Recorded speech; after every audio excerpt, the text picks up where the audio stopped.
Complicated production.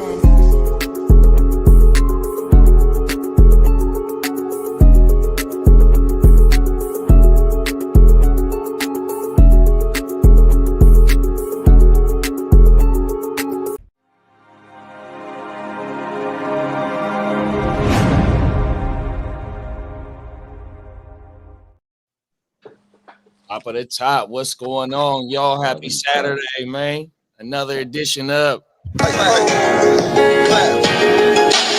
juice and a blunt for breakfast while I read the paper. Finna hit the block, about to see some paper. Got the digital newspaper fellas with me in the building this morning, man. What's going on, y'all? What's happening? You know what I mean? Doing digital things. Come on now. Yes, sir. Trying to run it up. You know what I mean? Meanwhile, slow motion in the big ocean, trying to stay afloat per usual. Come on now, big brother. Them is facts. How your morning starting out? Whew, man, refreshing. That's right. For the most part.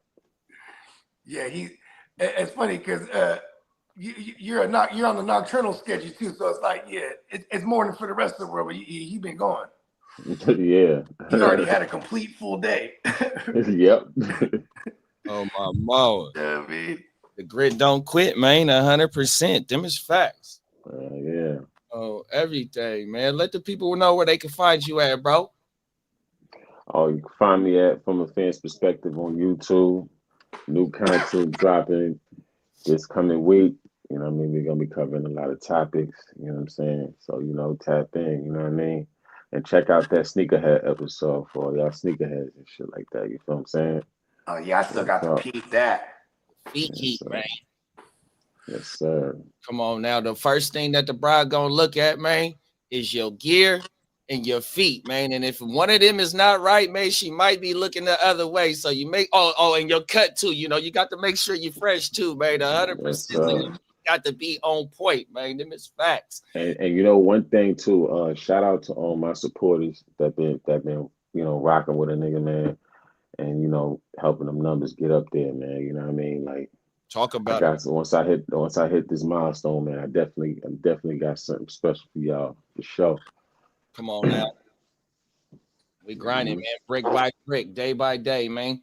100%, man. Real talk. Yes, sir. Talk to him, Bo. What's going on, Bo? Man, excuse me. You could always find me at the Gen Wealth Net on YouTube. You know what I mean? Covering all things fantasy football and NFL related. You know what I mean?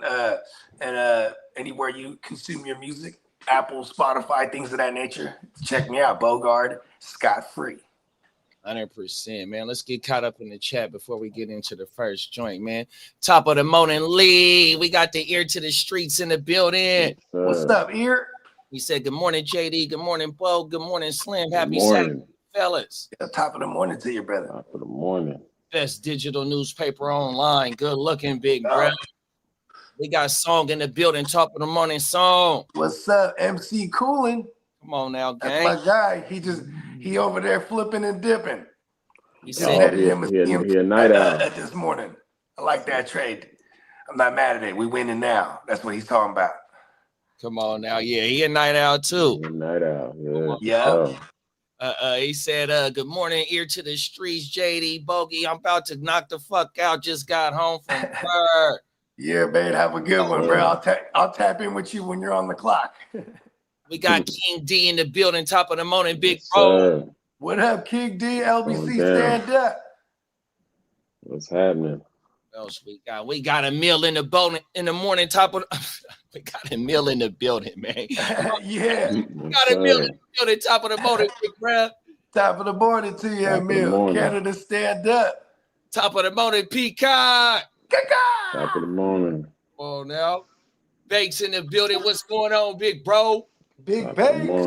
Let's go. Bakerfield in the building.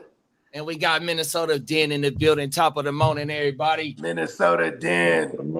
Minnesota stand up. We got Ron in the building. Top of the morning. What's up, Ron? Oh, ignorant thinker podcast. You know what I'm saying? Dirty Birds in the building.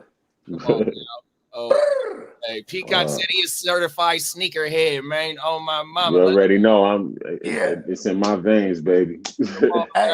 Hey, on one of them Christmases, I think I seen Peacock was rocking the Grinch joints. What was it, the Grinch SBs? I was like, okay. Oh man, that's a grill right there. Come on now. Yeah, I was like, okay, Peacock. You feel That's a me? grill right Peacock there. be pulling them out. Pause. Man, we got this motherfucker lit up. Good looking, y'all. Everybody that have pulled up on us, wherever you pulling up on us, 100%. We gonna kick this shit. Oh, we got Nelly Nell in the building. Top of the morning, big bro. Nelly Dell. Oh, Nelly, I shot you the link, brother. If you want to join. Come on now. That's our man. That's our man from such films as Paid in Full. You know what I mean? And such independent films coming at you, such as Tales, California. Be on the lookout for that. Yeah. Come on now. Okay. Oh my mama. He said he just got the link getting set up right now. Okay, yeah. Take your time. Set up. We'll be right here. Let's get into the first topic, man. So the first topic gonna be about the mayor of Oakland and the indictment that she been going through, right? So it's a little 6-minute, 3-part video, 6-minute video, but you know what I mean? We're gonna go over her charges and then get caught up with the latest shit with the shootout and shit that they've been going through. Yeah, this shit's wild. Let's get it.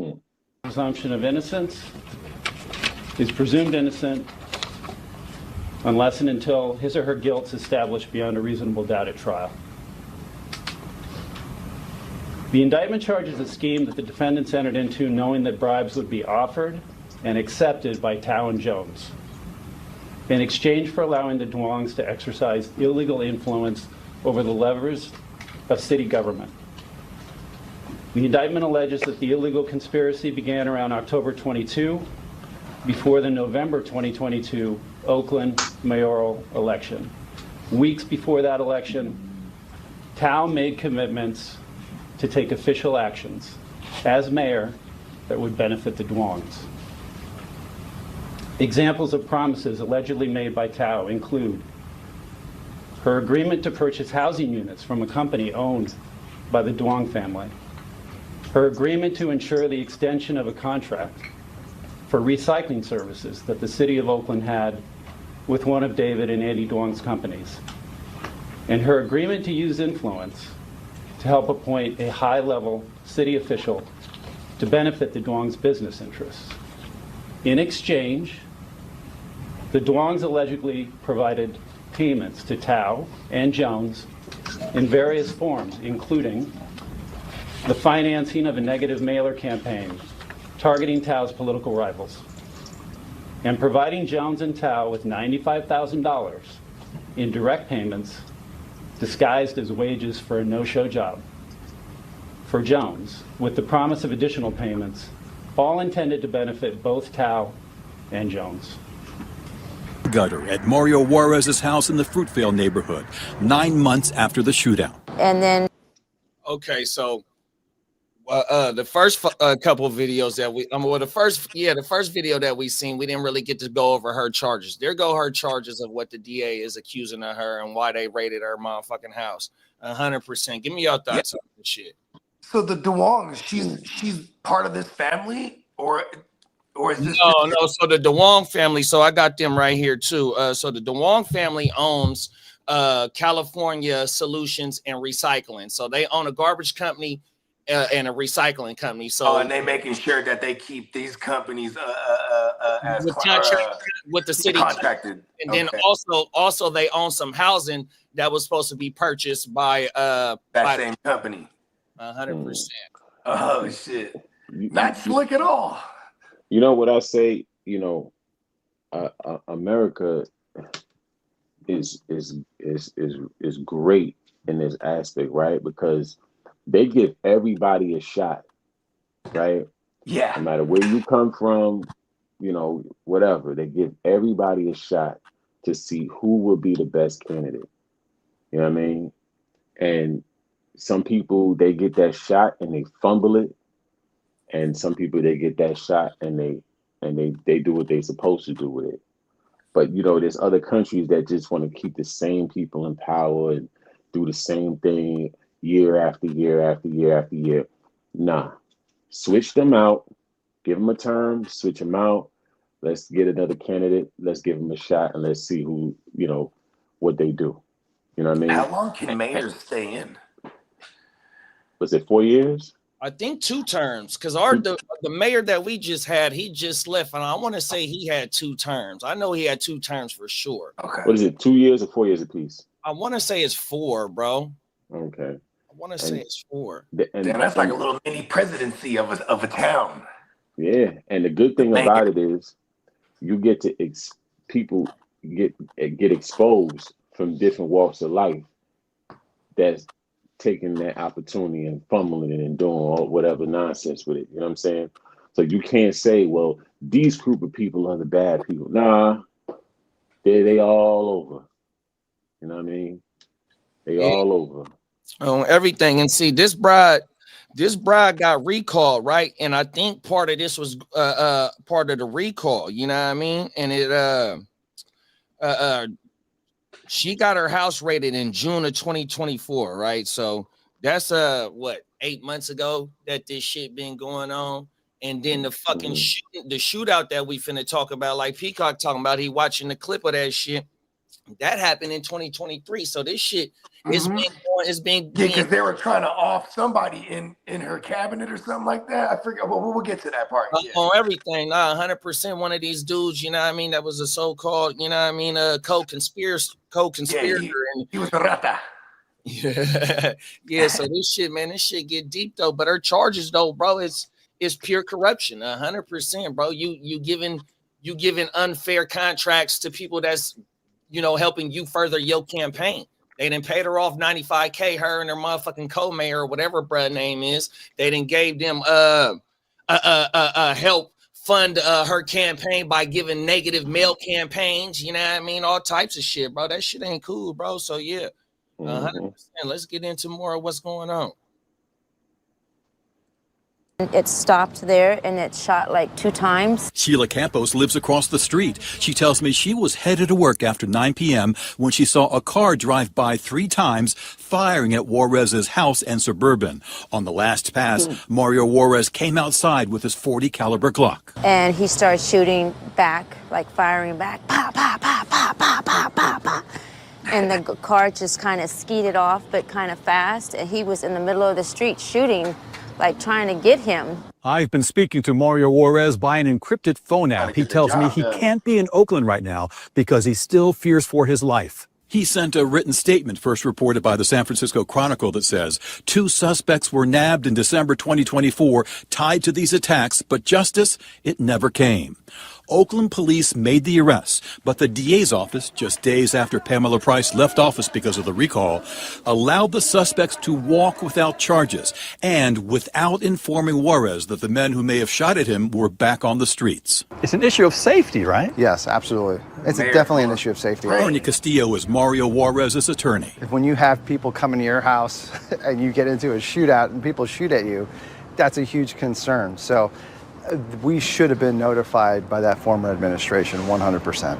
Mario Juarez recently had a fraud case against him dropped. He was accused of bouncing checks for a mailer that supported Sheng Tao in her race for mayor. As part of that case, Juarez accused then District Attorney Pamela Price of demanding $25,000 from him to help her recall, saying when he refused, she filed the criminal case against him. In that motion were declarations and statements by witnesses, including Mario Juarez, that the former administration had tried to shake down Mario for $25,000. And if he had not contributed to that campaign for $25,000, then they would charge him. Through her attorneys, Price denied asking Juarez for money. Shooting in June, neighbors confirmed to me that the day after the gunfire, the FBI canvassed the neighborhood looking for witnesses and surveillance video. And just 10 days later, agents raided the homes of then Mayor Sheng Tao, her partner Andre Jones, and David and Andy DeWong, owners of California Waste Solutions. They're all. Thanks for joining. There it is there. So look, brother, feds been on a motherfucking ass. That's the code. They gonna say brother co-conspirator. So when he get to somebody coming and whopping at his house and he coming out firing it, this next day they coming to look for shells and evidence, the FBI, 10 days later they hit that bride house. Come on now. And look at, because she pulled the wrong string. She got a little, she used her, overused her power right there. She got the DA to release them. You know what I mean? Tied to some gangster shit. You know what I'm saying? Like, and she put some fucking money, you know, because she probably funded that hit. That was a hit. That was stood in the middle of the street, just like that lady accurately depicted. Pop, pop, pop. That shit made me laugh when she doing the gunshot. So now watch. So now just remember how that bro was funny. Just remember how the witness said that the car passed by 3 times and bruh came out the house whopping at him. Now in the next story we gonna see the motherfucker that bruh was whopping at tell his side, because they finally got the people, because they said they locked him up. So now here it is, they come into court for for doing the shooting. And here it is there on this one, on everything. But that the bribe paying price is the one that they said tried to push up on bruh, extort bruh for to flip about the 25K. And I guess he's part of the shit on the indictment, because it's gonna say he's business partners with the fucking Duongs. This dude that we just seen that came out and started shooting. 100%. Yep. Oh my yeah, and if he's involved in some shady business, because like the Duongs were in that first clip we watched, obviously tied to all the corruption, they were trying to kill him because he's obviously the guy that's like, hey, this is probably wrong. And they're like, oh no, shoot him. You know what I mean? No, I'm serious though. You know what I mean? They're like, oh, he was the one guy. Play it dirty. I was like, okay, we got to quiet him all the way. Silence. Let's finish. Dirty. And then he got really loud, didn't he? He went to the San Francisco Chronicle, all the shit. He was like, listen, this shit going down. This is some real life The Wire shit. I'm telling you, bro. Everything. That shit is crazy. It is crazy because this is like on the highest level. It just be like that. It's sad. It's like this is how politics is, or it's just corruption. Let's get it.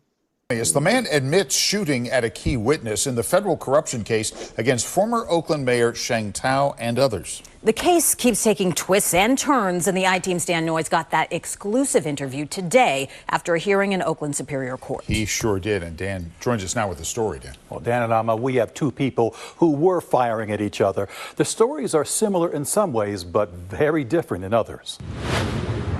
In Oakland Superior Court this morning, 24-year-old Hermelindo Ramos made his first appearance, facing felony charges of shooting at an inhabited dwelling and shooting at an unoccupied vehicle, plus several gun and violent conduct enhancements. Ramos admitted to me that he fired a handgun at Mario Juarez, believed to be co-conspirator 1, an important key witness in the federal bribery and corruption indictment against former Oakland Mayor Sheng Tao, her boyfriend Andre Jones, and the owners of California Waste Solutions, David and Andy Duong. But he says it was all a mistake. I go to play soccer in the park. Ramos says he was heading home from Josie de la Cruz Park when he spotted Mario Juarez's Suburban parked in front of his house with the trunk open. And then if we finish play soccer, I try to go my home. When I go my home, I see that his car is open. I try to close it, and then he shot me. I reached Mario Juarez today, and he confirms firing first. He tells me suspects in 2 cars were breaking into his SUV, banging bricks against the windows. You can see a brick on the ground. Red marks from bricks on the windows in photos Juarez provided. Juarez said he heard the noise, went outside, and spotted someone in his SUV, and behind him sat multiple cars, double parked with engines running, and from one of them, a man pointed a gun directly at me. In that moment, I knew I was facing death. I fired, he fired, we exchanged gunfire. I ran and took cover inside the house. While he waited for police, Juarez says the cars returned twice over half an hour and fired again. And you carry a gun all the time? No, it's not my gun. Just somebody give to me. Whose gun was it? I don't know. Someone in your car. Mario Juarez was a founding partner with David and Andy Duong in Evolutionary Homes, a company that tried to sell homeless shelters made out of shipping containers. Juarez told me today he believes that Ramos may have some connection to the Duongs. Lawyers for both. There it is there, bruh. So if you remember when the lady witness said it was cars in the middle of the street. You know what I mean? So even though they said that the cars came back 30 minutes later, it's like somebody sent them motherfuckers because they was banging this shit with the motherfucking bricks and shit, bruh.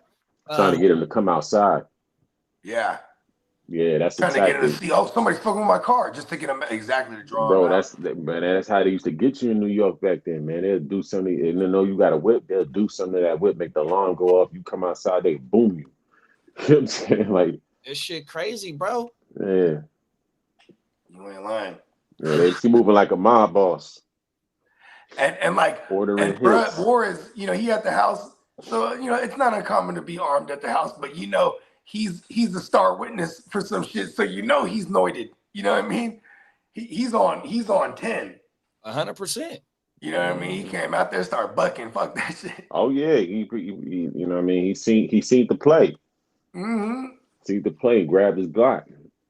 I'm surprised he's still at the house, or if that's the case, don't have like, but why he didn't know, if he probably does now have protected, what is it called? Like just actual police. Not the feds gonna protect him now. They're gonna hide him away for the moment. Oh, for sure. Get him out the way. Because they need him to be a witness, testify, all that. So they gonna get him out the way. And look at they better keep him tucked away too. Yeah, because they'll go that far. They look like they'll touch some witnesses too if they available. And the cold thing is, to further your statement, remember when the shootout happened in the second video, they said like the next day or a day or 2 days later, the feds came through looking for evidence. And then 10 days later, they that's when they raided Shang Tao's house. So like it was already the mist was in the air behind everything that was going on. 100%. And bruh, that came outside whopping at the end of the video, it said that him and the Towels was business partners on making shipping containers into homeless people's houses. So they tried to sell that to the motherfucking city. Remember, it said its charges was contracts for recycling, and then they promised to buy homes from the Towels. There go them homes right there. I mean, they got some fly looking shipping container homes, though, right? Nigga, my mama had a property going up 80, not before you get to Reno and all that, but a little bit lower, and it's still snowing and all that shit. She had brought it a little half an acre like type shit. It was gonna be a retirement home, but that's what she wanted to do up there was a shipping container home on everything. Facts. And that shit, you know. They cost conscious too. Yeah, I seen a guy build $1 million Airbnb out in like a remote area. Word, and fully decked out. $1 million off of it? No, he it took $1 million to build it. Oh, okay, but it's all container shit. Yeah, but it's super decked out. It got a helicopter pad, everything. Like it's super decked out.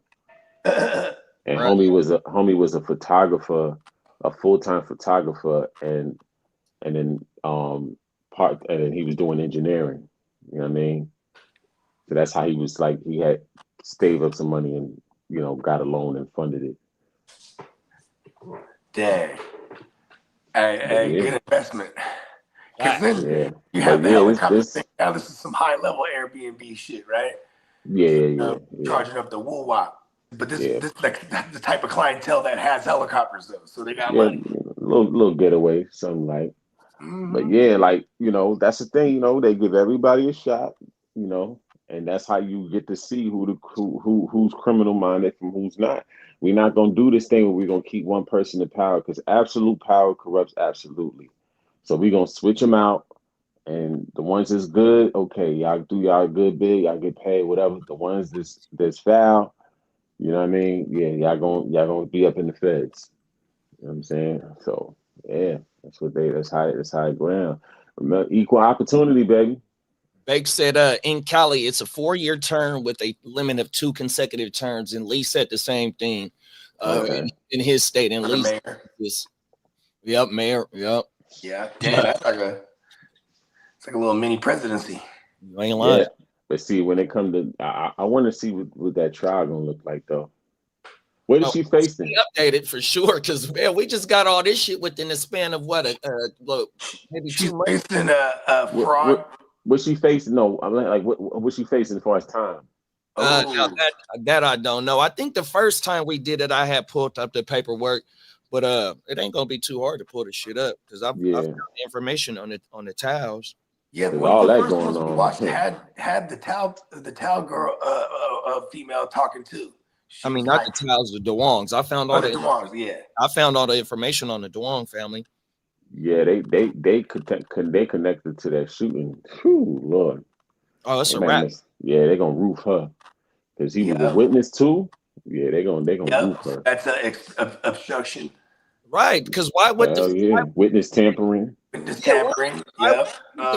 Coming to look for the evidence. If that dude who claims to be playing the soccer guy, just someone gave it to him. You know when he says someone gave me the gun. Sounds like he's gonna tell who gave him that gun eventually. Oh, everything's not my gun. I was just playing soccer. They said, hey, you want to make some money? Oh, everything. Yeah, that's just crazy. Yeah, that joint was crazy. They put him on camp.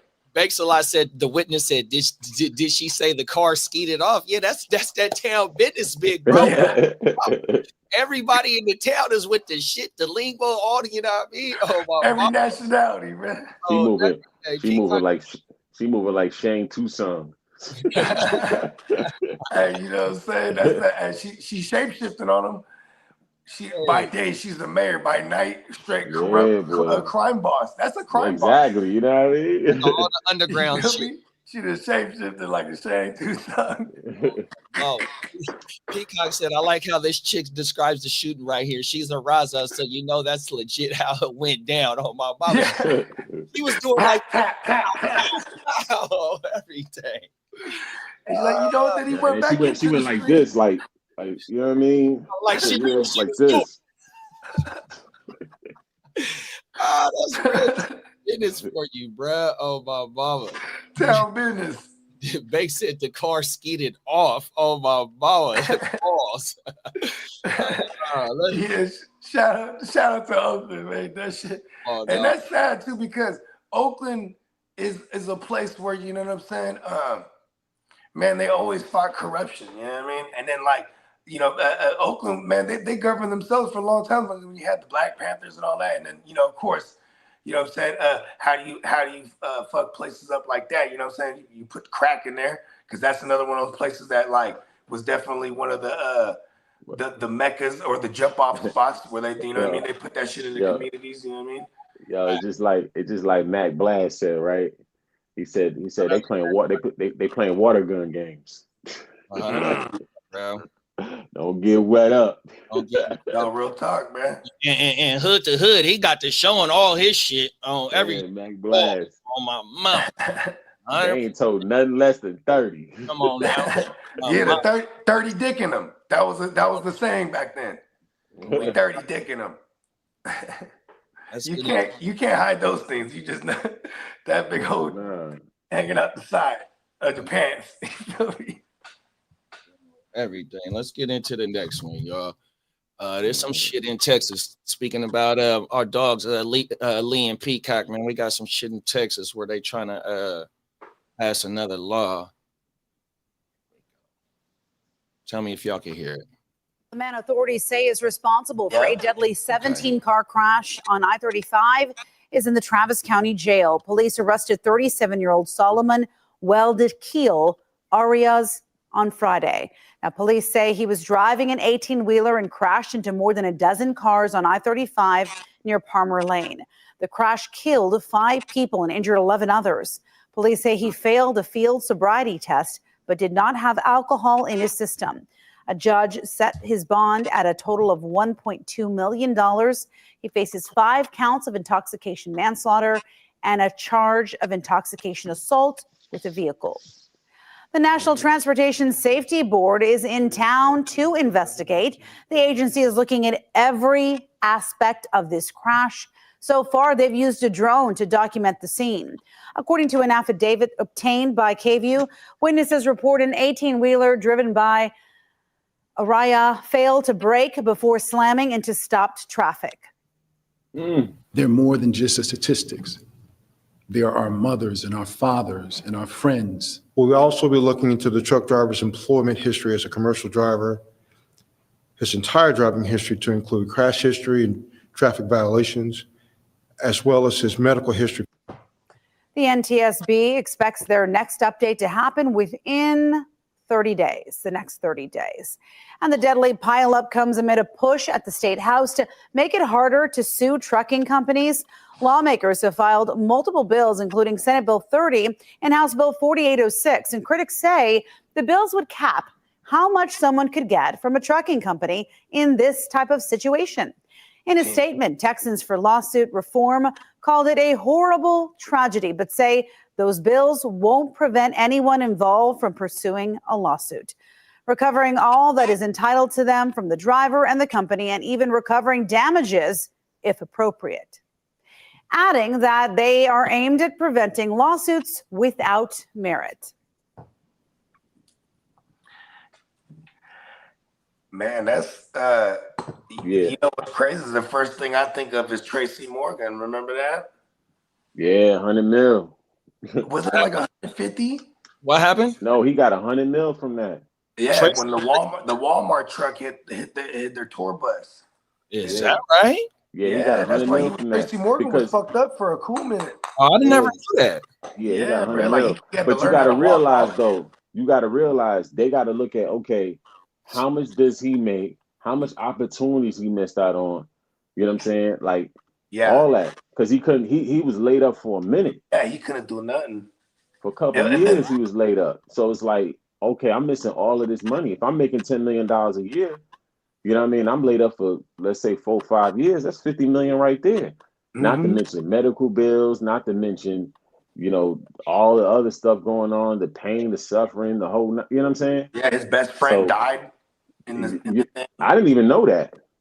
Yeah, his best friend was in the thing too. I guess this was like his main man's. I guess that always went with him everywhere. Oh, over the years. Yeah, so that's depth too. Yeah, 100 mil, man. Come on now. Mil. Yeah. Top of the morning, Nelly. How you doing today? Hey guys. Nelly. How's my sound? Sound good. Good. Okay. Good. Sound. It's been a while. You know, I had to blow off the dust on this mic. You know, I was out here with Bogey and others. So. Yeah.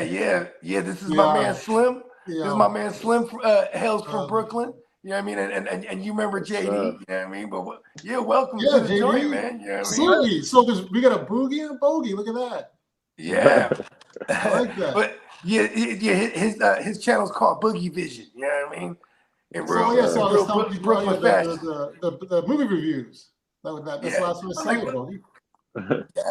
Yeah, and then you know what I'm saying, Nelly. But so were you watching backstage in that first segment? Yeah, I got caught up in that while I was preparing my warmish water.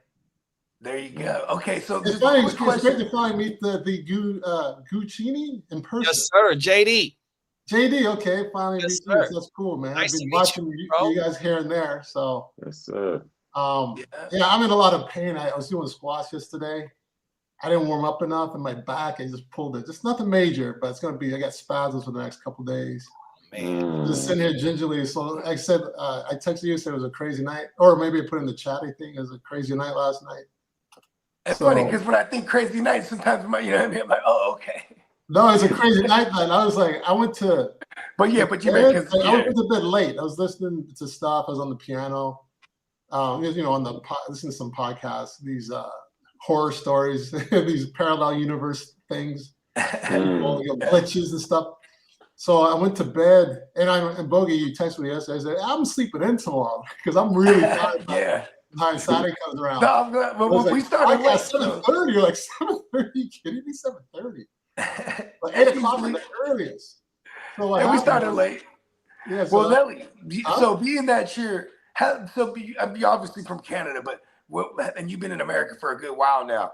So when you hear about like, you know, American corruption in politics and stuff like that, like is stuff like that like uncommon in Canada? Like, because you know we're not from there, so I never thought of like Canada. Always seems like a place that got it together. It used to be kind of like that. You're right, and it's funny because we're not known for having guns, but actually Canada has a lot of guns per person because there's a lot of hunting up there. You ain't lying. There wasn't like a lot of shootings like they have in the U.S. and stuff like that, killing. But you do have guns. I grew up, I moved around, but I had friends that lived on ranches and stuff. They all had guns, driving cars and riding bikes, motorbikes and stuff, and they're 10, 11. Yeah, so strapped up. So it's not so as far as the violence, it's not as violent typically, but I know in Toronto they've had their problems with some gangs over there recently, and I was living there for a while. So it's different. It's a different culture. Like I used to fly back and forth a lot, and when you I'd fly to LA before I moved here, and you can feel the machine, like the war machine, the news and the energy. It's a little different than when you go to Canada. Canada's more laid back. And politics is different too. The war machine. Yeah, that's like a spot on description. Kind of like the war machine with the news and the safety. Be careful where you go. All this stuff, right? Yeah, and then it's in the zeitgeist. So you meet just someone you might talk to like on a subway. Man, you see the news? Like, yeah, man. Yeah. And then, it adds to this level of paranoia. It's the war machine. Yeah, and you feel that. And the one major difference of living in both countries is that I like living in LA, and I like living in Toronto. Most places I ended up living I liked. Even as a kid, we moved around. I've lived in 12, 13 places. We moved around a bit. Then I moved around on my own as an adult. But there's one thing I do like the U.S. like with business and where I'm living, the weather and stuff. But there's one thing that by far I like in Canada more is the politics. I never grew up one time having a serious argument over politics when I lived in Canada. And you have like about 5 parties. You got usually 3 parties that are in the running that kind of keeps the other 2 in check, so to speak, right? And you never really have just like a back and forth, black and white, either left and right, Democrat, Republican, that's it. And then there you have it's more temperamental, maybe I'd say. A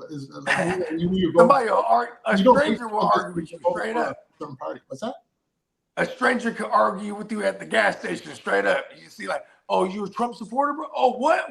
Like, you know what I mean? Yeah. So there's more division here, I find. People be over the top passionate about their party, whatever the party may be.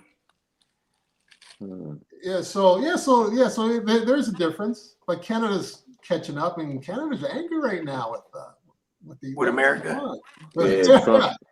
Trump's moving like a gangster right now. So he's moving like a mob boss. Yeah, Trump moving like a gangster. You know what I mean? 51st state stuff isn't going over well.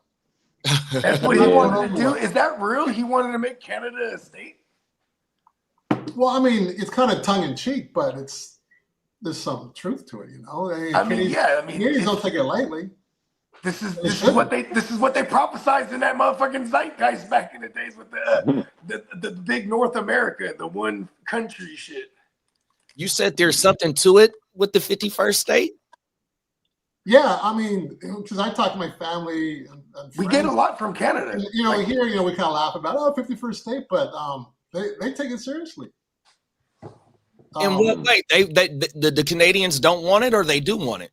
Oh, they don't want it. They don't want it. They're proud to be like their own country. Canada's proud. They're very proud people. They're their own shit. You know what I mean? Yeah. And you know what's funny is every Canadian I've met, they're very proud to be from Canada. You know what I mean? If you would have asked me, like, "Are we from?" I'm from America. It's cool. You know what I mean? Like. Canada's great. I grew up there, of course. And, America's all right. And it's funny, and people say, "Oh, it's so cold in the winters." As you get older, you kind of get tired of dropping snow and stuff, maybe like that. But when you grow up, because weather is you just have to be alive as a kid, really, right? So you're not worried about cold weather and stuff. You're not driving, so you got snowball fights, making forts and stuff in the snow. So. That's right. That's right. You used to play hockey and shit. School system's really good up there, So there's lots of good things. Clean, free healthcare. Toronto's so clean. It's the biggest city in Canada. It's you think Toronto's clean? Go to other cities. The most beautiful city. Been to Vancouver. Actually, Vancouver's one of the most beautiful. I've been to Vancouver before too. That and Quebec City.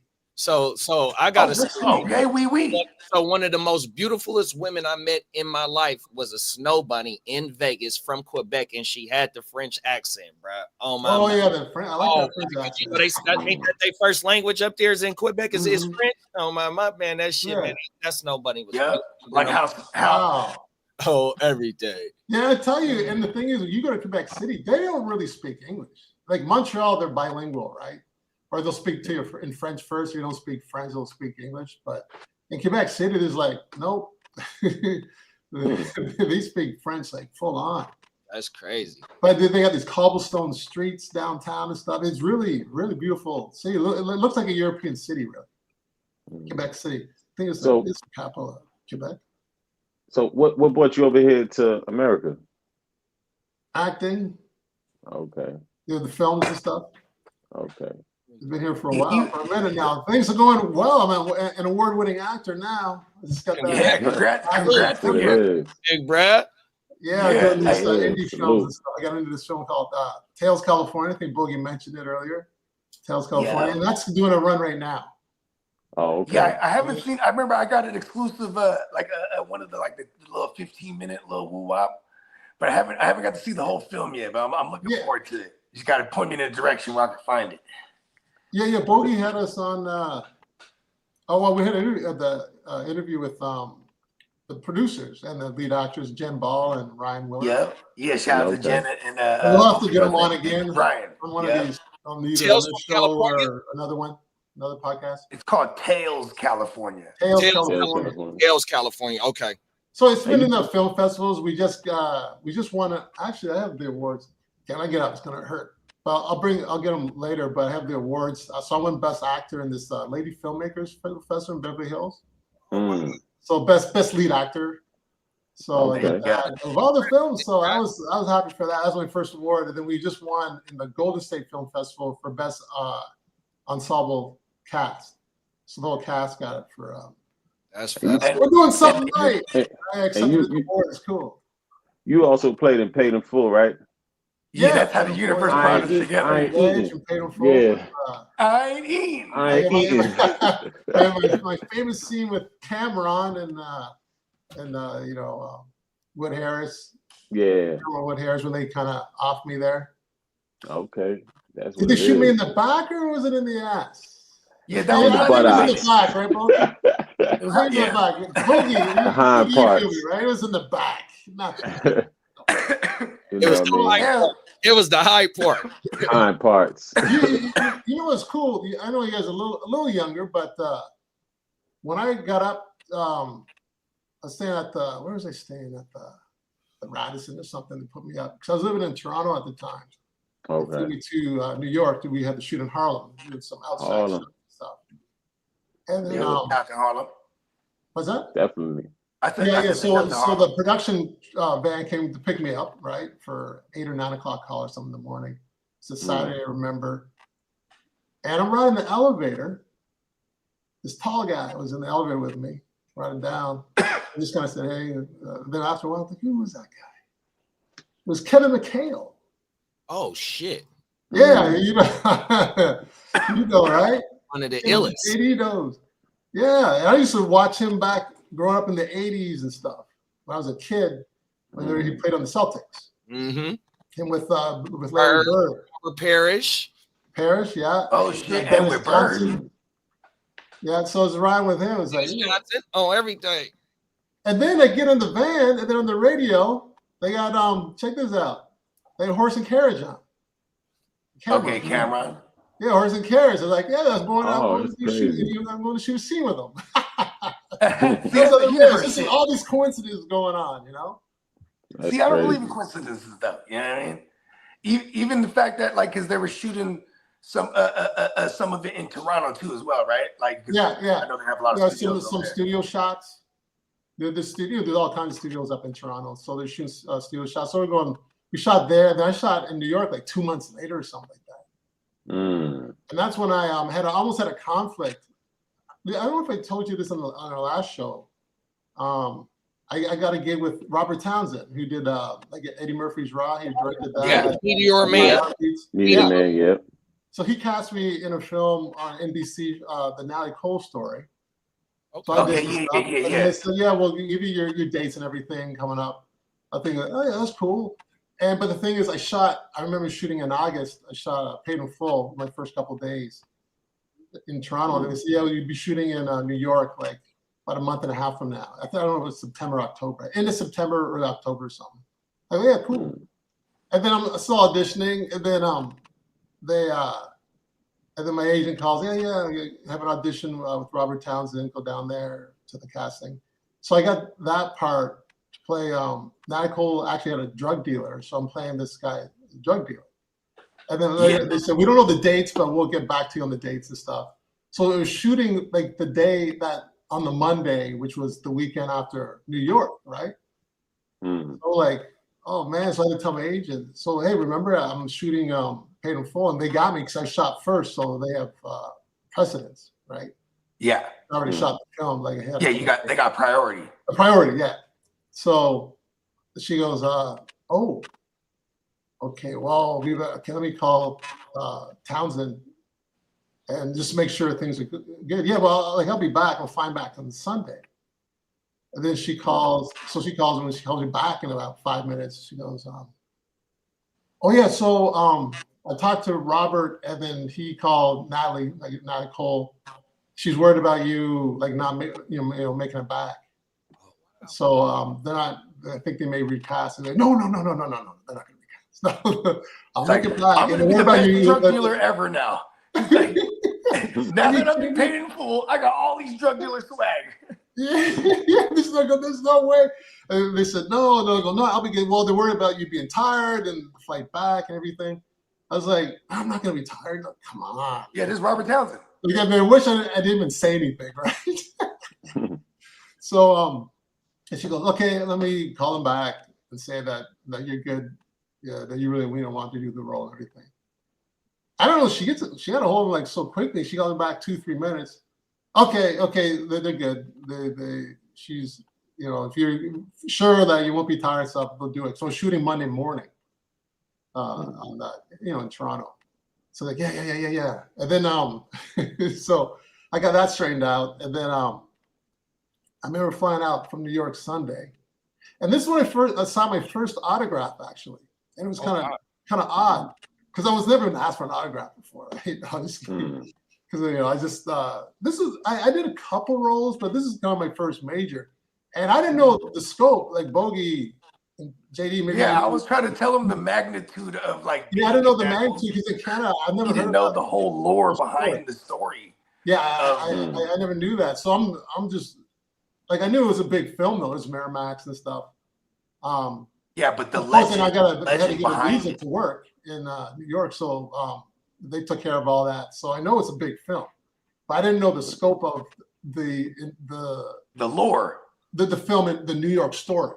Yeah. Oh, okay. I know the story, right? Yeah, he didn't know the AZ Alpo. Right. I didn't know about that stuff. He wasn't aware of like the real story and how it affected like all culture. Like we all wear Timbs because of them. You know what I mean? Like they affected fashion, music, everything. The way we talk and the way the dress. Like it was just it's pretty crazy. Yeah, and they knew, of course, Cameron knew, Wood Harris, Mackay. Soul drug. I mean, a lot of the shit that that came out of it, obviously, it was it's a lot of drug dealing but things we shouldn't glorify, but definitely things that I looked up to growing up. Yeah, so I was saying that like the main actors and they all knew, and Charles Stone, the director. Yeah, Mackay Pfeiffer. They all know of course they know what's going on. I was just like, Cameron. They didn't even film me in or nothing. I'm just like, just do good work, just do scenes, just to make sure you can act good and stuff.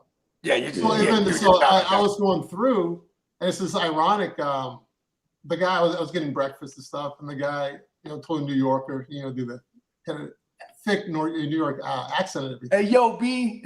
He's like, yeah, pretty much. He was in that movie. And then I said, yeah, I'm just flying back out to Toronto. I was shooting a film. He said, oh, really? What film? He's all interested. But I kind of just said it in passing because, I was just, that's the field I'm in. So I didn't think he was going to get like all talking about it. And then I told him what it was and everything. He said, hey, man, that could be a big film. Like, you never know. I was like, I don't know. It's not like I'm the lead actor or anything. He says, it doesn't matter. You have your autograph? was like, Yeah, I mean, you know. like, all right, yeah, okay. Then I changed the subject, and then he goes, we was talking about something else real quick. He says, "So, you give me your autograph or not?" He's getting a little pissed. Comes back, he's like, "Listen, just in case." I was like, yeah. Get a pen and some paper and stuff. Yeah, I'll do it. And that's when I said, you gotta take people seriously, even though I'm thinking about my next gig, you know. And it's to certain people, you know, it's like you can't rain on the parade. You kind of like have to, not have to, but it's good to kind of just enjoy it, right? Enjoy it. You should embrace it. You know what I mean? Embrace it. There's the word. Yeah, embrace it. I think why the story was so like, you know, revered when the movie came out, because, you know, Harlem had a whole history of hustlers, you know what I mean? But they were older hustlers. So like Rich Poor and AZ and them, they were like the youngest hustlers around that time that was getting a lot of money, like the older cats. You know what I'm saying? So, you know, they were young millionaires living in the neighborhood. You know what I mean? They were 1920, right? Nah. I mean, we're like in the 70s. This isn't the heroin bosses. What are you talking about? You talking about with, the story with AZ and Alpo? Yeah, with their age. Weren't they in their teens? Yeah, they were in their teens, going in their early 18, 20s. 19 or something? Yeah, they got, at the ends of their stories, they were like in the early 20s. Yeah. Well, Alpo story ended when he was in his early 50s. Oh yeah, but I'm talking about as far as like like back in the 80s, how old they were. Yeah. When did Alpo get locked? Like early 20s? You said early 20s? Alpo was it like 25? I'm not sure when he got locked. He had to be in his early 20s because he did 26 years. You know what I mean? And then he came out, he's like 50 something. Yeah, so he was in his early 50s when he came out, because he was still moving around Harlem a little bit before, you know, that situation happened. Yeah. You know. Where was the opening scene shot at? Was that shot in Toronto or was that shot in Harlem? The opening scene. Oh, the one where everybody's hanging out at? Where everybody's hanging out at? Oh, there. No, that was in Harlem. That was. That gotta be, because that looked like Lennox Ave. That looked like Lennox Ave. That looked like Lennox I wasn't Ave. in that scene. That looked like a lot of fun. You said you was in that scene too? I was not. Okay. I think they shot that. So I got there, like I said, on a Friday. I think they shot that during the week or something. That's pretty cool too. Like the wardrobe, whoever run the wardrobe in that movie is legit. It's iconic, man. 100%. Yeah, I wonder where that red hoodie I wore is now. You know. But that was shot in Harlem. That was cool. That's the money coming down too, right at the end there. Everything. Yeah. I think the only person that really survived out of that whole thing was AZ. AZ, yeah. Yeah. And he was on set the day before I got there. I never met him. I missed him. The director was telling me that. Yeah, he was on set. I do think Wood played him very well. Like he got the mannerisms down. Like, you understand? You know, on the real. Like, remember he always says, "You understand?" Like he killed that. You know, on the real, I think the next person they should do a story on is Lou Sims, because he had a hell of a story in Harlem. Like, he was one of the top guys in Harlem. He just came home not too long ago. He's doing good now, but this in the 80s. Yeah, it was in the 80s. You know, he started a crew called the Lynch Mob in Harlem, but they was getting a lot of money, but they was dangerous. You know what I'm talking about? Yeah. Yeah. I don't know that he started them. Yeah, he started the Lynch Mob in Harlem. You know what I'm saying? Yeah, the life I knew about the U.S. as far as some of the culture of America, so was music. Run DMC, Kool Moe Dee, listen to them. Kool Moe Dee. LL Cool J before he moved from New York. You know, he's in LA, pretty much solid, but he started. Yeah, he from Queens. I met him he from Hollis. I met him like twice. But he's like one of the favorite celebrities I met, because he was so down to earth, like, you know what I mean? That's what's up. Yeah, I've never heard a bad thing about him. Rock the bells. hey, the only bad story he has is with Jamie Foxx, but you hear more negative stories. Jamie Foxx is playing with him. He didn't think that Queens was gonna come out of him. That's what it was. One of my favorite movies, Any Given Sunday. Yeah, that was a good movie though. Yeah. That's up there for me. That's a good movie. We did a review on that, didn't we, Bogard? We reviewed it. Y'all reviewed that movie before? Yeah, last year. When we stopped, before a year and a half. We took him through all the good sports movies. Mm. And Yeah. Shout it's out a to game of inches. Cameron Diaz. That's a young Cameron Diaz in that motherfucker too, boy. Oh, everything. Yeah. Fact. Cameron Diaz was kind of right back in the days. 100%. Okay, remember the mask? You do movie reviews, right? We did, yeah. You did, but you did. You ever heard of a movie called A Most Violent Year? Uh, most about A Most Violent Year. Is that the Nat Turner story? No. This was about a guy in New York that had a heating company, and he was offered to get like a piece of a land in New York by the water where he can store more oil, and then it just became a big fight over because all the other heating companies, they didn't want him to get that piece of land, but he had to come up with a certain amount of money, and they was trying everything in their power to try to mess up the deal. You know what I mean? We're getting I never heard of that. Sounds interesting though. Yeah, that was a really good movie. That was a really good movie. That's like some Boardwalk Empire shit right there. Oh, that was one of my favorite series, Boardwalk Empire. Shout out. Remember they were fighting for all the waterfronts and shit, and like you had all the gangs. They was in New Jersey with that shit. Yeah, and this was like back in the days, fucking early Atlantic City shit. Right. Yeah, that movie was really good. It wasn't as big, but it was in the movie theaters at one point.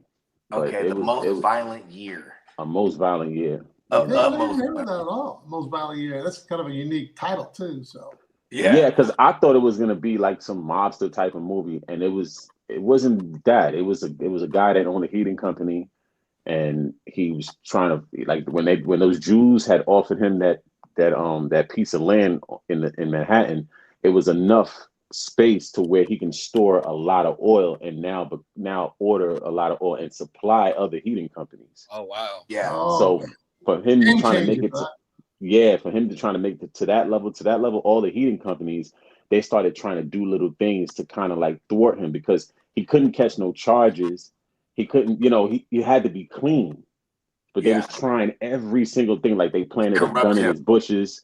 Where his daughter came outside, was playing with the gun. She almost shot herself. You know what I mean? They tried to rob his drivers, stuff like that. And he couldn't retaliate, but he had to find slick ways to, get back at them without, catching charges and, Oh wow. Gotta be stealthy about it. Yeah, he had to be real stealthy about it, but he was smart though. Like his whole thing was outsmarting them. You know what I mean? And in the end, he ended up securing the land. Paid the Jews the $2 million and got it, and they all had to buy oil from him now. $2 million, yeah, that's a lot of money.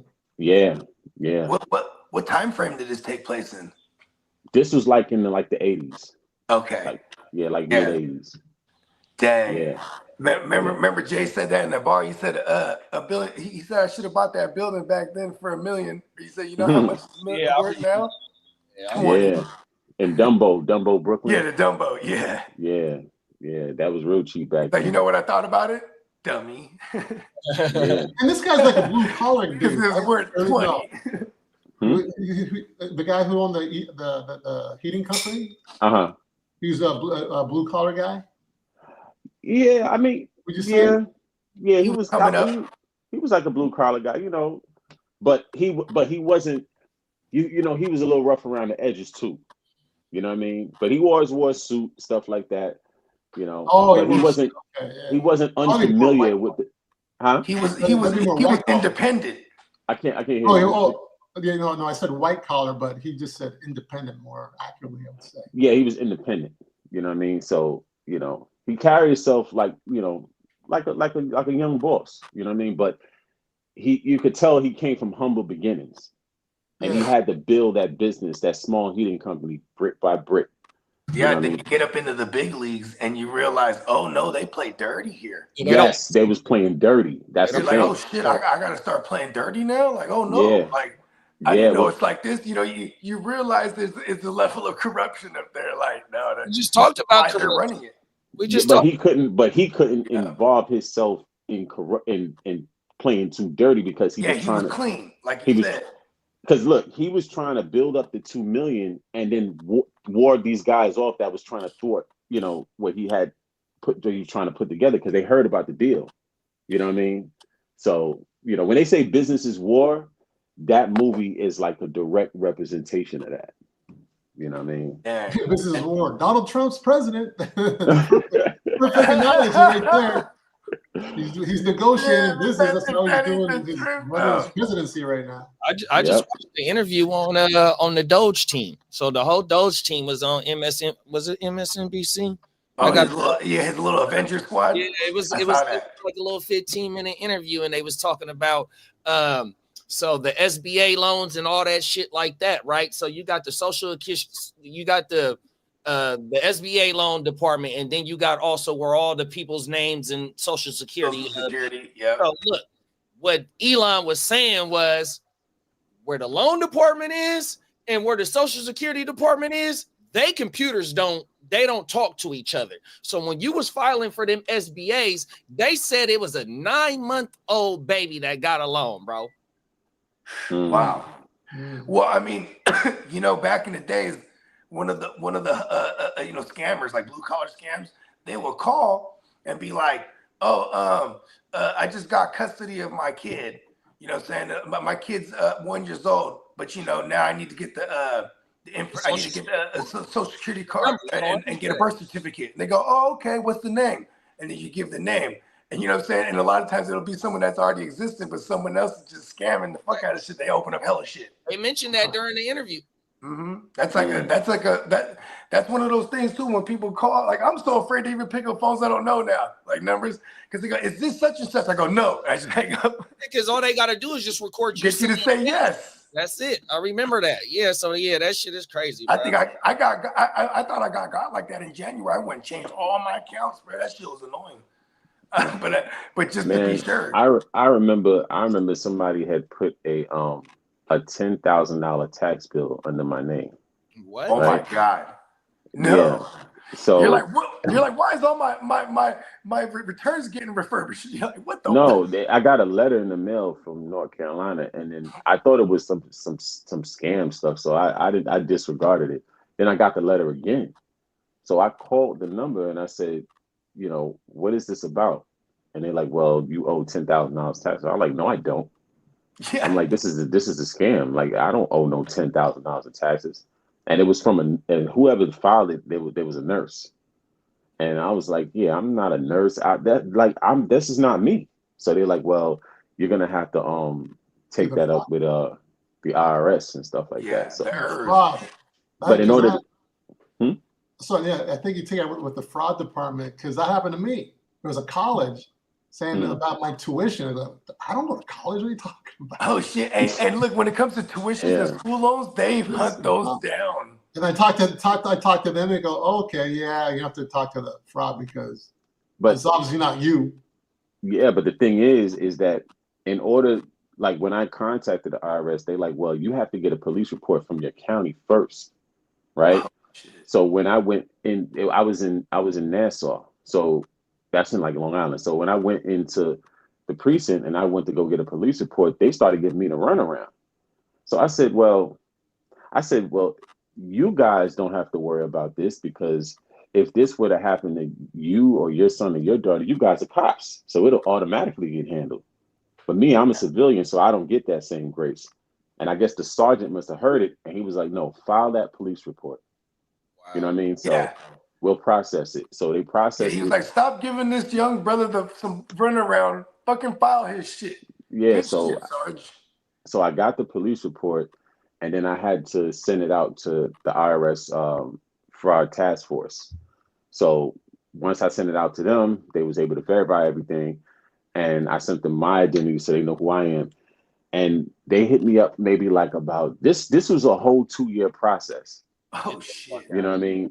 So when they were they refurbishing your returns during that time? No, it didn't. For some reason, it didn't affect my returns. So when they hit me up and they sent me a letter and it was like, well, it's been resolved. But they called me on the phone and they said, well, we have the guy's information. So if you want to take that information and file charges, you can. I said, no, I just want this resolved, because if you guys are the task force, that's your job. That's your job. You know what I mean? Like, so this person's committing fraud. Yeah, you know what I mean? But Yeah, it took 2 years to get that whole thing squared away. Crazy, bro. Yeah. And then you wouldn't have to got your info, you know? I don't. Yeah, that's the thing. I don't even Same know. with me and some other friends, same thing. You know what it is too. Back in the days, the only thing that I could think of is back in the days. You know, you got to fill out job applications by paper and pen, and you run around the mall filling out all these applications. And you might not get hired by some of these, jobs or whatever, but your information is still on there. They're like, oh yeah, we'll leave it in our files. And you can't trust your personal information on an application in a file with a job that you're not going to get hired at. Next thing you know, somebody goes in those files and starts using those social security numbers. Were you ever in that county of North Carolina? No. Okay, so yeah, this is just something. Yeah, that's crazy. What they do is they'll sell your profile. All they gotta do is take a picture of that motherfucker or something and just, give me $50 for this information. And then boom, then someone's running around with an ID that has your info, but with their picture. Yeah. The stuff I was dealing with last year, the year before, I think I know what the place is now, but there was a skimmer that they was like trying to get money in my account, but I always keep my accounts locked. So they couldn't get anything. They just like trying to charge it for this, charge it for that. And I noticed it kept happening. So I started to dial back where I was going. They start trying to take little bitty steps, but routinely though. Yeah, but it was only a handful of stores that I would go to like routinely. So when I started doing the process of elimination, I think it's at 7-Eleven. Yeah, it's at 7-Eleven. We just did a story about a chick at the Whataburger. She took the people's information and used to pay her court. Look at it. This bro is crazy. She owed some kind of debt. Yeah. But she pays the debt off stealing money from people's credit card shit where she's working at the Whataburger. You know what I mean? Running everybody's card. Man, let me tell you something. They had a supervisor at my old job. This is years ago. They did an audit on for the inventory and everything. And $600,000 of inventory was missing. Right? Shit. So they started doing their investigation, right? And when they investigated, they found out that one of the supervisors was stealing equipment. He would take a box truck, load it up with certain equipment, like because we sold appliances and electronics. So he would load it up with equipment, and then they would let him use the little box truck to go get his lunch and stuff like that. But he started driving the box truck to the people that was buying the stuff from him and offloading the stuff there. And the reason why they found out, they had a GPS on the box truck, and they was able to put it all together. You know what I mean? So so he ended up getting arrested and fired and all of that other stuff. Yeah. So if you would have stopped earlier and not been so greedy, you probably would have got away with it. That's usually how it happens. That's how it happens. It goes from being brilliant to too greedy, and then they get caught. Yeah, he would have had to leave that job though, because that audit definitely would have came eventually. Because they were dealing with a lot of theft. So you know what I mean. They even had girls in the office. They'll have a thing where like people will call in and buy their electronics and like TVs, washing machines over the phone and give the information over the phone, so they can get home installation and all this other stuff. And I guess there was a bunch of girls in the office taking the information and furnishing their crib with the stolen visas and the stolen visas and stuff. 100%. So, but they had a surprise to them one day. They ain't say nothing. Next thing you know, some detectives pull up there and they locked all of them up and took them all out of their handcuffs. You're done. Yep, they had to pay restitution, all that stuff. Yeah, they're gonna let them run up to a certain amount where they can hit them with that good charge. Right. Yeah. Thing is, bro, when you got a job and your job is putting food on your table and paying your bills, man, just go to work, bro. Don't go there to be doing no extra stuff, playing with them people time, playing with their inventory, playing with their money, because that shit gonna come down on you sooner than later. Fucking on the job too. Oh man, 100%. Like, you know what I mean? Hey, I always highly advise against it. Don't fuck the coworkers. Talked about that before too. Oh, everything. You know what I mean? Like, you know what I mean? Don't fornicate with the coworkers. Just be professional. Man, go to work, and go home. Yeah, you definitely gotta secure your personal information now these days because it's going on heavy. The spam emails and phone calls and text messages is just like now you if you well I don't think you should ever pick up spam numbers, but sometimes somebody might call you from a different phone. Yeah. And but when you pick up the phone it'll now, have the area code of someone I know somewhere. I'm like, oh shit, yeah, it might be such and such's new phone. I pick it up. yeah. But when you pick up the phone, you're not supposed to speak first. You're supposed to let them speak. Because sometimes you can speak and say hello, hello, and then they'll pick your voice up and then they can use that in the AI and now they can speak like you know, And then it's good to know. Good to know. Yeah, because here's another banks thing too, check it right now, bro. Banks ask you now if you want to use voice activation to access your account. Always deny that. Hell no. Always deny because somebody that. can duplicate your voice and get the into your bank told account. me to not set that up. Yeah, I knew that just because when I thought my shit got compromised and I was calling in, so then boom, they changed they made a temporary account and all this shit, and they froze the other one, the whole woo-wop, and then I said, is there any activity on it? They said no, and then they said, but there definitely was someone that tried to access the voice command shit, and I was like, oh shit, wow. I was like, dang. Yeah. But see, I never authorized any of the voice command shit prior, so I was like, so that was a good tell. Okay, no one got into my shit. And I was like, all right. So they can't they don't know, they don't have it on record. Yeah. But I'm like, oh, they tried to get me. But I look at it like this. If it's a number you don't recognize, I don't care. I don't care if it's somebody that you know using a different number. Man, leave a voice message or send a text. I'm not picking that. Yeah, FaceTime me. We got to authorize this call. Yeah, I'm not picking that phone up because they could pick up your voice. So they're getting more advanced. Oh, go ahead there, JD. Oh, I was just going to say, Lee said people now are calling from an IP address. They can move from room to room, and it's a different IP address. It's freaking crazy. No, they have the rotating IP, like where you can get like you can get a VPN that has a rotating IP address. So it changes like every 30 seconds or something like that. It changes. Oh shit. Then you can never catch it. Yeah, just don't pick up your phone. I was just talking about this to a friend of mine like yesterday or the day before, and I said because he got scammed with some call, and he just was trying to get money from them, but they actually hung up on him. So yeah, I just messed with them, and then I said, well, what number was it? Because when LA said, well, it was actually a 323 number. It was a local number. Yes, that's how I usually get these random numbers from Texas or somewhere in Virginia or something like that. That's like I can recognize that it's this weird number, weird area code I don't know, so I'm not going to pick up. But he picked up. I said, yeah, you know what? I had a 213, a 323. I still didn't pick it up. I didn't see a name. Next thing you know, they're probably going to infiltrate your contacts sooner or later, and then your mother will be calling, and it's not your mom, right? Yep. That's a scary thing that I'm worried about. Sometimes it is say Social Security. When they're scamming, it is say on your caller ID. I saw that. Yeah, they know how to do that shit, bro.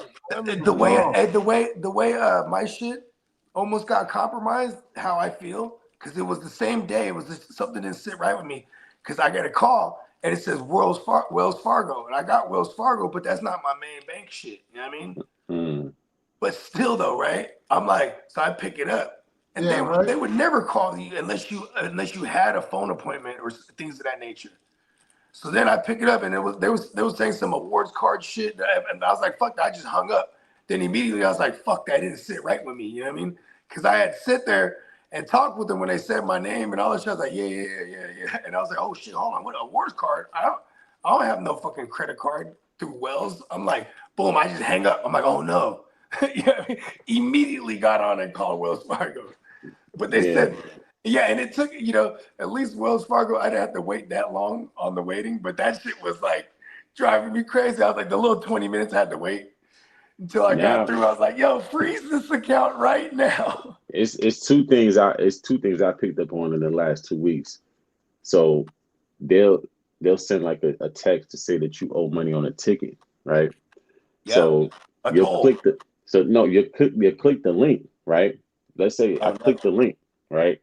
So when I click the link, I'm not gonna, I'm already up on game, but I just click the link just to see what it looks like, right? So I click the link. It's from Massachusetts. I know I ain't been to Massachusetts in my personal car. So the website is like fully a full website. So when I looked up, so I typed in Massachusetts, like for the tickets and stuff like that, on a separate page, and it looked almost identical. Not exactly, but almost identical. They were just missing a few things, like And they just want people to put their credit card information and pay. Oh, for sure. And they got you. Another thing you got to watch for is Instagram, right? They had this sale at Dick's Sporting Goods for like $20 for New Balances, right? So I'm looking at these New Balances, and I'm like, I ain't never heard of Dick's selling New Balances for $20. And these, because New Balances are not cheap sneakers. No, they're not. What I mean? $150. Yeah, so I'm like, and so even if you went to like Dick's Sporting Goods, like it's not like it's an outlet store. It's still a sporting goods store, so they're not going to sell it for cheaper. I know. So I click the link, and it goes to a fake Dick's Sporting Goods website. You know what I mean? Yeah. And then when I go to Dick's, so I open up a page, and I go to Dick's itself. There's no New Balances that's for that price at all. They don't even have that model that they claim they had. They don't even have that model of New Balances in stock there. So I'm like, this is nonsense. I'm like, and you got to watch them Instagram ads, man, because they duplicate these real stores and advertise them on Instagram, and then people get got like that. I don't buy nothing off of Instagram. Yeah. Good to know. Another one. Yeah. You want to buy something, go to the actual website. You know what I mean? You'll know. Authenticate. Authentic stuff, because if you're on the actual website, they'll have their link for their Instagram or their social media on the website itself, and you can just click that link and go right to the page from the website. So you got to do it backwards. You know what I mean? So it's crazy, man. I will say, what's up, Johnny? Johnny Mittens. Is Mittens his real name? Mittens? Is that It's gotta be. No, it's a made up, man. Probably. Hey, but Nelly, I mean, I will say, if you're on Instagram and you find Nelly's products, those aren't fake, right? That's right. right. Yeah, the Living Gourmet products. There it is. Okay. Well, look at that. Look at I hit him with the alley for the You guys blood. had vegan treats, Boogie. Boogie had them. Boogie and Alex, you guys had them. Vegan? What's that? You said vegan treats? Yeah, it was when I was vegan. I had the different lines of food I was coming out with, these products and stuff, grab and go items. Oh, It's on the stores. Yeah. I sampled a kit of his products back in the day. What was it? They're good. They sell pretty good. Small business. I'll be right back. Yeah, definitely. Yeah, I'm messing with this pescatarian diet, but I still gotta eat a certain amount of red meat though. Also, I'm doing. I do eat red meat now. I did that for like 8 years. I was doing the vegan thing, but it's not nutritionally sufficient though. I don't think. No, I that's what I realized. Like with certain diets, you still gotta have certain things, because if you don't eat red meat, then you're gonna have to take a supplement. You know what I mean? And in the supplement, are you really getting everything that you can get out of it? Who knows? No, not from a holistic standpoint. You're not. And red meat's got like L-carnitine, taurine, these amino acids that you don't find in other meats either. It's great for muscle building. Yeah. So it's great nutritionally. So red meat's actually pretty good. But it's just like what I do now is I give it. I limit it down to maybe like 2 or 3 times a month to give it time to get in and out of my system. And I don't eat like any old red meat from any, it's going to be either a steak or something like that. You know what I mean? Grass-fed stuff. Yeah. Not processed, so to speak. Nah, not that type of red meat. Hell no. you know. Yeah, that's the stuff that's doing damage. They don't really tell you that.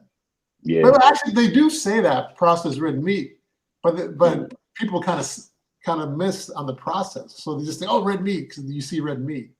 Yeah. But they're talking about like salami, pepperoni, all those type of processed meats. Yeah, it got that high in sodium, raise your blood pressure and all that if you eat it real consistently.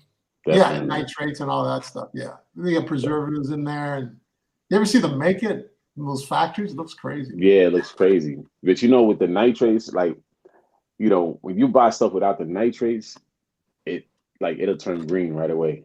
Like if you buy I bought like turkey bacon from like Trader Joe's, and it had no nitrates. As soon as I opened that joint, I went back in the fridge probably the next day, and that joint was green. I was like, what the heck? It's not spoiled, it just has no nitrates in it. Oh, you know? So you still ate it when it was green or no? Nah, but somebody was telling me, I think somebody was telling me this, like, oh, it's not bad. It's just that it has no nitrates in it. So when it has no nitrates, the air hit it, it's gonna turn green. Yeah. I just seen on YouTube, right? So I follow this one guy. He's he do food reviews and stuff, and he's based out of SoCal. It's an Asian boy, but he goes over in Mexico and do food reviews too. But he do a lot of Costco content. So when the egg was high for a minute, he went to a Costco in Mexico. They don't refrigerate their eggs because they don't process their eggs like how we do out here. You know what I mean? Their eggs is not refrigerated. They just be, you know what I mean, at room temperature, 100%. And I ain't never known that. My friend's he grew up in the city and stuff, but he has a ranch. He's not like a farmer, kind of, but he has a ranch. He's got goats, pigs and stuff, cows. And he was saying he's got eggs, chickens. He's got chickens. I buy his eggs too. And he says the eggs can last without being in the refrigerator up to like 2 to 3 weeks. Oh, wow. See, you don't even have to refrigerate them like right away or anything. Oh, everything. But I was always used to have them in the fridge, so that's what I grew up. That's all. Yeah. No. Well, everything is for a couple of weeks, man. Yeah. But it kind of makes sense in a way, you know, because the shells protects it. Yeah. At a certain point. So it's not going to oxidize, right? Not like that. But it'll spoil after a couple of weeks, so I guess. Now, I don't feel like it's a problem to go to be more vegetarian. You know what I mean? Even though you still gotta have a little meat in your diet, but there's nothing wrong with vegetarian because it's straight vegetables. You're not using because like that, like vegan. I think vegan. I think like a bunch of soy. I think Beyond Beef and all of that type of stuff. That's crap. You know what I mean? True.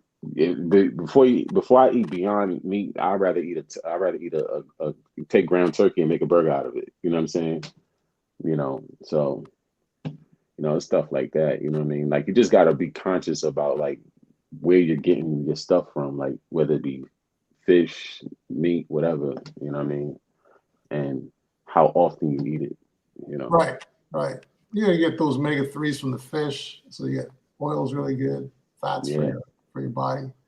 When I didn't claim to be vegan, but I just stopped eating meat. I didn't think you needed to eat all these animal products at the time. And then and I thought I lost my thought there, but I was heavy on the juice for a minute. The heavy on the juicing. I loved it. Oh yeah. Sorry, one thing I just got my thought back. You said the soy. You mentioned the soy. Yeah, the soy. I never got into that. The Beyond, and I was really eating. I think I stopped by the time the Beyond burgers came out.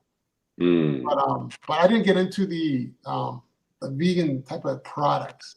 Although I made some, but my stuff is like sunflower seeds, making flour out of it. It's just like dates and stuff. It's just regular. It's just ingredients. It's not like there's no soy, no wheat. So I did everything from scratch. So it was like whole foods just kind of mixed into one. Okay. Made products out of it. So it was healthy stuff, right? But but I never got into. I always thought this is what you said about the soy. There's something about it. I tried tofu and stuff, and it was like I can't eat this every day. Yeah. You know, so I never got into it that way. I just didn't really eat meat pretty much. I was eating fruits and vegetables, stuff like that. It's not enough. Your body kind of just wastes away. And then how are you going to get B12? There's certain things, collagen for your joints. Get that. You got to get that from animal sources. Oh. There's a whole list of things that you're not getting when you're not eating animal foods. And then vitamin A, you can't get that from plants. Vitamin A. Yeah.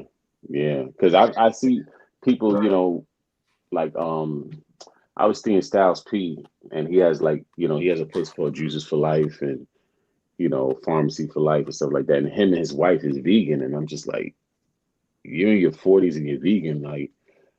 How is that sustainable? Like, you know what I'm saying? Like, So how does he look? Or they look? Are they slim? Or are they on the heavy side or what?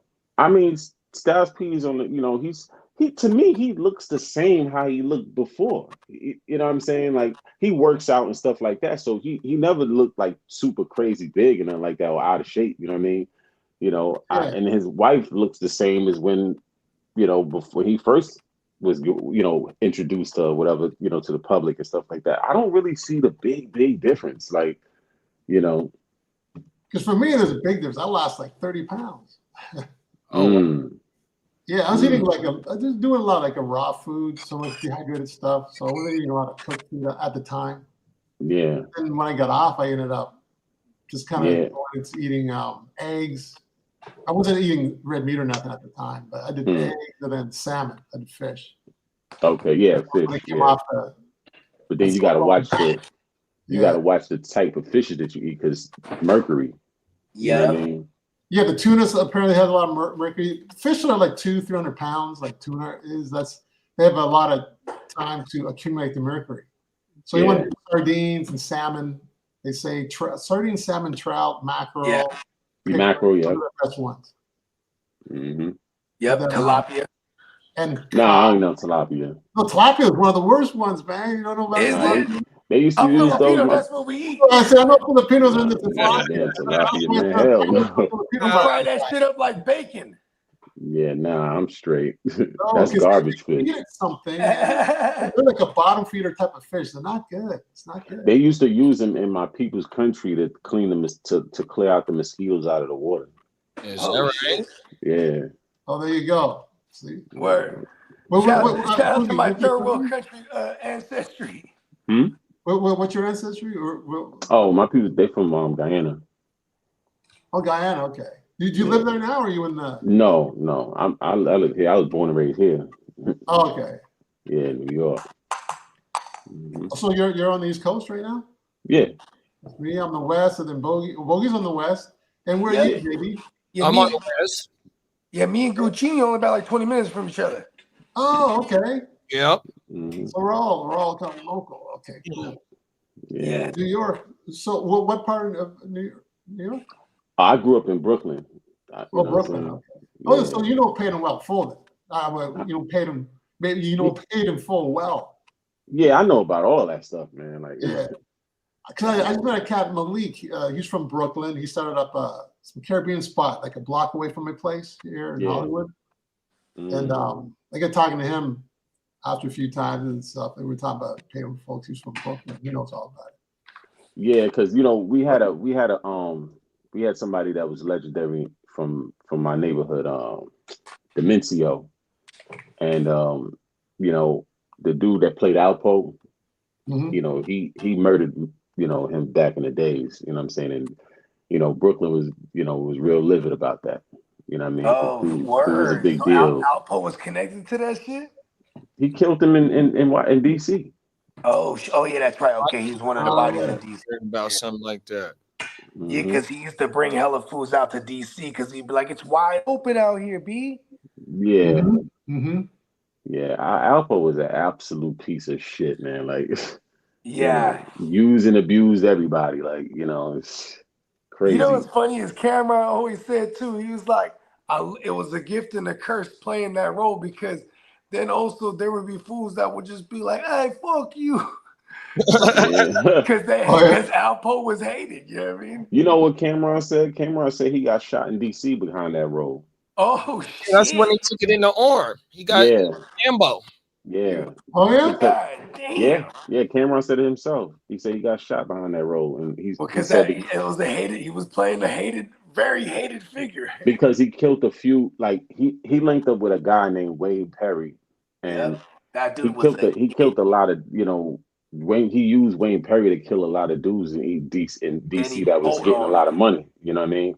And then you turn around and you tell on William Perry when you got caught, and William Perry isn't getting natural life. You know what I'm saying? Yeah, and then So he was Alpo eventually got out.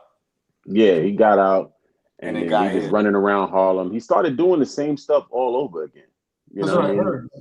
Yeah, and then he got into it with a young kid over I guess over a traffic incident, and I guess he went big on the kid. You know what I mean? And the It kid, started at like a Halloween party, I heard. no, it didn't start there.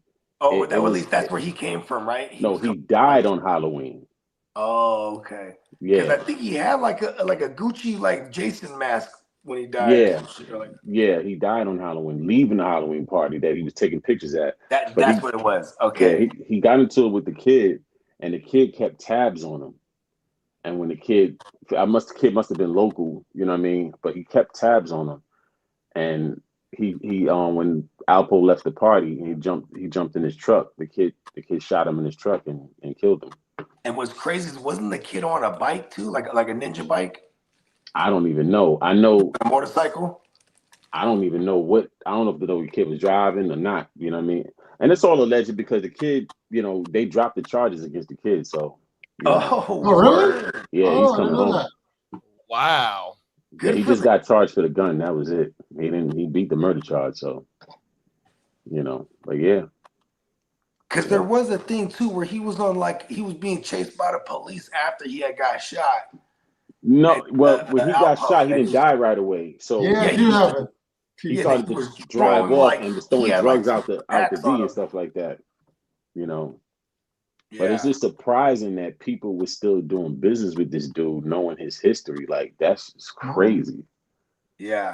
That's just crazy. I don't even get that. Like, what were those? Remember that back in the days, those interviews? It was like where they would call him from jail. It was those long audio interviews. It was like Street Legends, or I forget what. They used to have whole DVDs, but then they had it on YouTube back in the day. But yeah, it was crazy because that fool was he was a sociopath for sure. Oh yeah, for sure. Like, he did not give a fuck about nobody. Mm-hmm.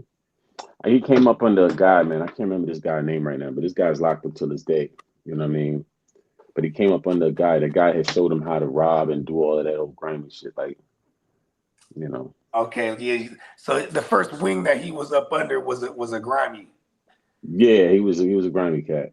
You know what I mean? Yeah, because he kind of, the student always becomes the teacher or outdoes the teacher at one point. You know what I mean? Yeah.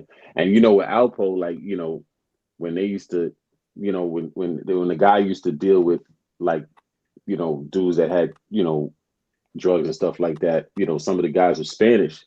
So Alpo would hear everything they saying, but Alpo looked black. So he would pick up on all that stuff. So once the dude realized that, he started sending Alpo on the spots to pick up on everything they saying, and then they would turn around and rob these dudes and stuff like that. Yeah. Yeah, Alpo was kind of like a double agent. Yeah. I mean, he definitely turned double agent too when he got to telling. Yeah, you know what I mean. I think the greatest to ever do it in Harlem was Bumpy Johnson. He was one of the greatest to ever do it. Yeah, because he never told too. And he had to go up against the mob, and he didn't even start out. That wasn't even his goal to start out selling drugs and all that. Like, it was Madison Clear. She had a numbers racket and a numbers business, and she went to jail, and she put him in charge of it. And then the mafia was trying to move in on it, and he wasn't having it. You know what I mean? Yeah, because he's like, nah, you can't take from my community. You know what I mean? Yeah. But then they figure, all right, well, we might as well work with them. You know what I mean? No. They started going to war. The person when Bumpy Johnson, when he up under like he was a driver for somebody. Lucky Luciano. Lucky Luciano, there you go. Lucky Luciano was the head of the 5 families in New York. You know what I mean? The head of the commission. Part of the commission. Yeah, he was head of the commission. So. Oh, okay. So, but this is different. Because I might be mixing up the stories though. But yeah, okay. I didn't know Bumpy Johnson had a little. I didn't even know he was into the whole drug woo-wop. Yeah, like what happened was he had an issue he was going back and forth with an Italian named Dutch Schultz, and Dutch Schultz, you know, he had a lot more power because he was part of the mafia. But the thing was, when Lucky had came at Bumpy first time and asked him for a certain percentage and he'll take care of his problem, Bumpy turned it down. So I guess the second time, you know, Bumpy kind of caved in and he was like, yo, you know, I just want to have, you know, most of control over my business. So he was like, I just want 10% and I'll get rid of your problem because this guy already owes me money anyway and he's not paying. So once Bumpy agreed, Lucky got Dutch Schultz, one of his right-hand men, to kill him and got him out the way. Oh, shit. And that just eliminated the whole problem right there. And him and Lucky did business. And Lucky was head of the commission, so there's nobody above him. Yeah. You know what I'm saying? So, yeah. Oh, shit. Hey, it's who you know sometimes, as they say. And I'm trying to find this video where I recorded the scammers getting racial with me. This is about 10 years ago. I've been looking for this shit on my Instagram for about 15 minutes, bro, when we was talking about the scammers on everything. He was madder than a motherfucker. I called him out. Mm. Oh, man. So did you pick up? They called you. You just happened to pick up. Oh, yeah. Yep, I picked up. And, I had my other phone, and so I put the phone that they called me on. I had it on speaker, and I had the other phone, and I was just recording, and I knew it was a scam call. And once I started calling him out on it, he started getting racial with me. He called me all types of monkeys and all types. Man, the shit was funnier than a motherfucker.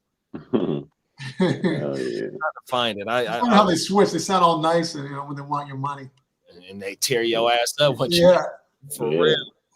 Yeah, definitely. Yeah, But, I you know, remember back in the late '90s, I got into it. You know, there were telemarketers and stuff, mm-hmm. and you knew like right away. You know, they couldn't really disguise themselves back then. Yeah. I ended up pretty much. They would hang up on me. So I started calling them names and stuff and say, well, you got the silly ass job. You're calling me. I can talk to you any way I want to talk to you. Yeah. They had a thing. They have a thing. It's still in effect till this day, where it's like, if they call your number and you tell them to put you on the do not call list, right? And if they call back from that same number, you can sue them and get $11,000 for them. People already done did it, but that's why if they call back in, they'll call back from a different number and then a different number. You know what I mean? Dang. Oh shit! Yeah, you could take that right to court and get 11 grand for it.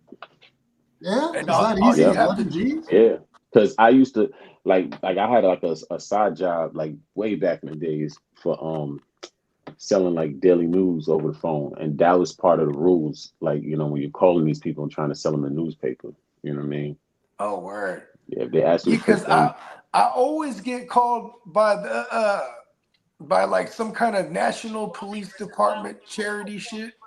Oh no, I don't. Yeah, every time I hear that shit, I just hang up. I'm like, how the fuck? Always call. Facts. They always the police and the fire department. Yeah, I'm like, yo, what the fuck? I don't want to know that. And it's like the same dude's voice that's a recording, clearly. Or automated. Yeah, look at that. I'm like, yo, stop calling me. But they call me from a different number every time. It's crazy. For sure. Well, yo, fellas, I'm about to tap out of here. I gotta go get gotta go lay it down. Yeah, I heard that, man. Appreciate you, Slim. Yes, sir. Nice talking to you. People know. Take care of yourself, Boogie. We'll see you again, man. Yes, sir. Nice to meet you. All right. Have a good one. Where they can find you at, big bro? Oh, you catch me From a Fan's Perspective on YouTube.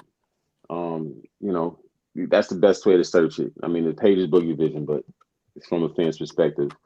You know, and you know, I'm gonna have I'm drop some new content, you know, coming up next week. So, you know, check out the last episode, the Sneakerhead episode. And yeah. IG is Boogie Vision. Well? Yeah, IG is Boogie Vision 45. You know what I mean? Okay, I'll check you out over there. I'll follow you. Yeah. All right. Oh yeah, and when you follow me, I see your page, and you know I follow back. So yeah. Cool. Know. All right, man. Yeah, nice to meet you. And y'all holler at me. Y'all know where I'm at. Yeah, bro. Already. All right. Peace. I guess to circle all the way back around, right? Like my thoughts on that Oakland shit, man. This is crazy because I think this might be the end of the saga if they keep dude protected. You know what I mean?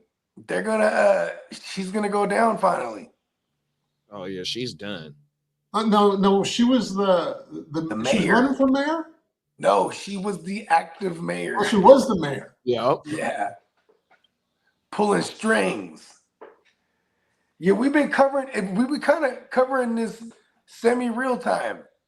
And this happened this past week. Yeah, are you guys doing it's over the past events? Year. It started in 2022 when she was running for governor for mayor. Mayor, yeah. Yep. Yeah, and then this is some of the fraud shit that she was involved in goes back to that even early as the camp when she was her reelection. And then one of the guys that they're doing business with, he's got loose lips, so they tried to take him out the game. So now they're just adding all these charges because now that's federal shit. You know what I mean?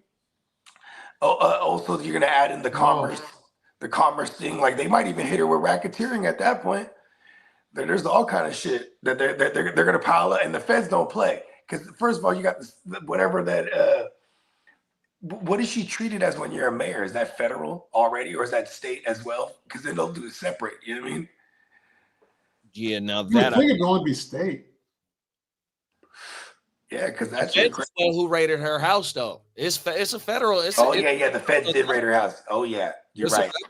It's a federal indictment for Well, sure. because once you start fucking with corporations too and businesses, then you start with commerce or whatever they call it. Then you're definitely in there with federal shit, fraud, high level fraud shit, credit shit, all of it. What was it?